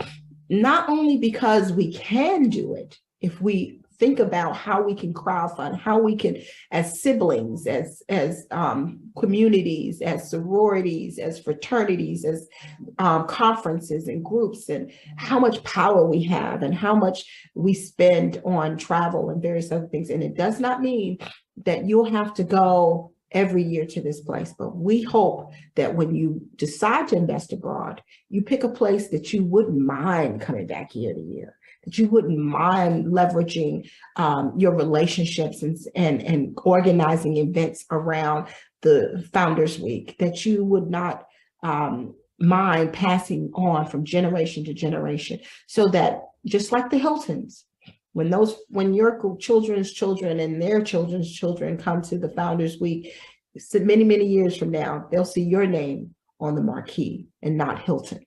So I just wanted to have you think outside the box, because we can do all things, and we only limit ourselves by what a vision we have for ourselves. And together, even individually, and goodness knows collectively, we can learn about investing abroad. We can know the who is you. You could do it. It is about you investing in yourself and learning and researching what opportunities there are and where's the best place for you. So what's your financial portfolio and of your collective networks? What can you buy? One of the things, like I said, at Samana Bay Resort that we've done, we are a group of developers that have come together and have purchased land to be able to develop this 4,000-acre masterpiece. And we've managed to put together a team of professionals that have done resorts like La Cala in Fiji and Six Senses and 5-star hotel resorts. You get the best because you want the best, because you want this particular property to rival all the others. And you can do it if you work together. And so while we talk about the who being you, the what being what you're able to manage through your creative financing, through learning about what you do have access to, from your portfolio to your home, to your savings, to the ability to have developer financing. All those opportunities are available. So don't say you can't do it. Any of us can do it. And And you say what you think that is when you say, oh, any of us can do it, she would say that. No, I am no different from you, and you are no different from me. And you shortchange yourself when you do not at least look into the opportunity. And as far as why you will do it, is because it creates generational wealth. You're traveling anyway. You remember that timeshare presentation you went to just to get a free weekend or a free week somewhere, and they told you you're traveling anyway. Why don't you buy this? And now you and your family can have wonderful vacations. But what they didn't tell you is that you don't own it outright. You can't sell it when you get ready to sell it. You have to continue to write a check for them. This is not that. You want an opportunity when you decide to invest, that it is in the right place with a stable economy that welcomes you to own outright, not being a citizen of that country, and that offers you tax incentives that will allow you residual passive income, whether you're there or not, is able to make money for you because it's appreciating in value, and because the economy and the market and the tourism is bringing people to that region over and over again, so that you can continue to make money. And what I would like to say to you today is there are so many reasons why to invest. Stop focusing on the reasons why not. Look into it. You owe it to yourself. You owe it to your family. And I am super, super excited to be the one to tell you, let's start it today. Let's get together and figure out how we can own abroad and how we can make, and I haven't even gotten to how you will enjoy the opportunity to have vacations and make memories, enjoy beaches and all sorts of things, and how much pride you will have in saying, I own here. And I cannot tell you how much that means for me, how prideful that makes me, and how I love being able to take my mom there and having her to experience it with me. And I want to experience it with you. I want to learn about your stories and how you have been able to think outside of the box, and how you have been able to glean from what I've told you and develop a strategy for yourself that's not your grandmother's investment strategy. So I look to hear from you. I'm super excited for what is to come for you and for all of us. And I thank you for this time and the opportunity to speak with you about investing abroad. And for now, I yield my mic.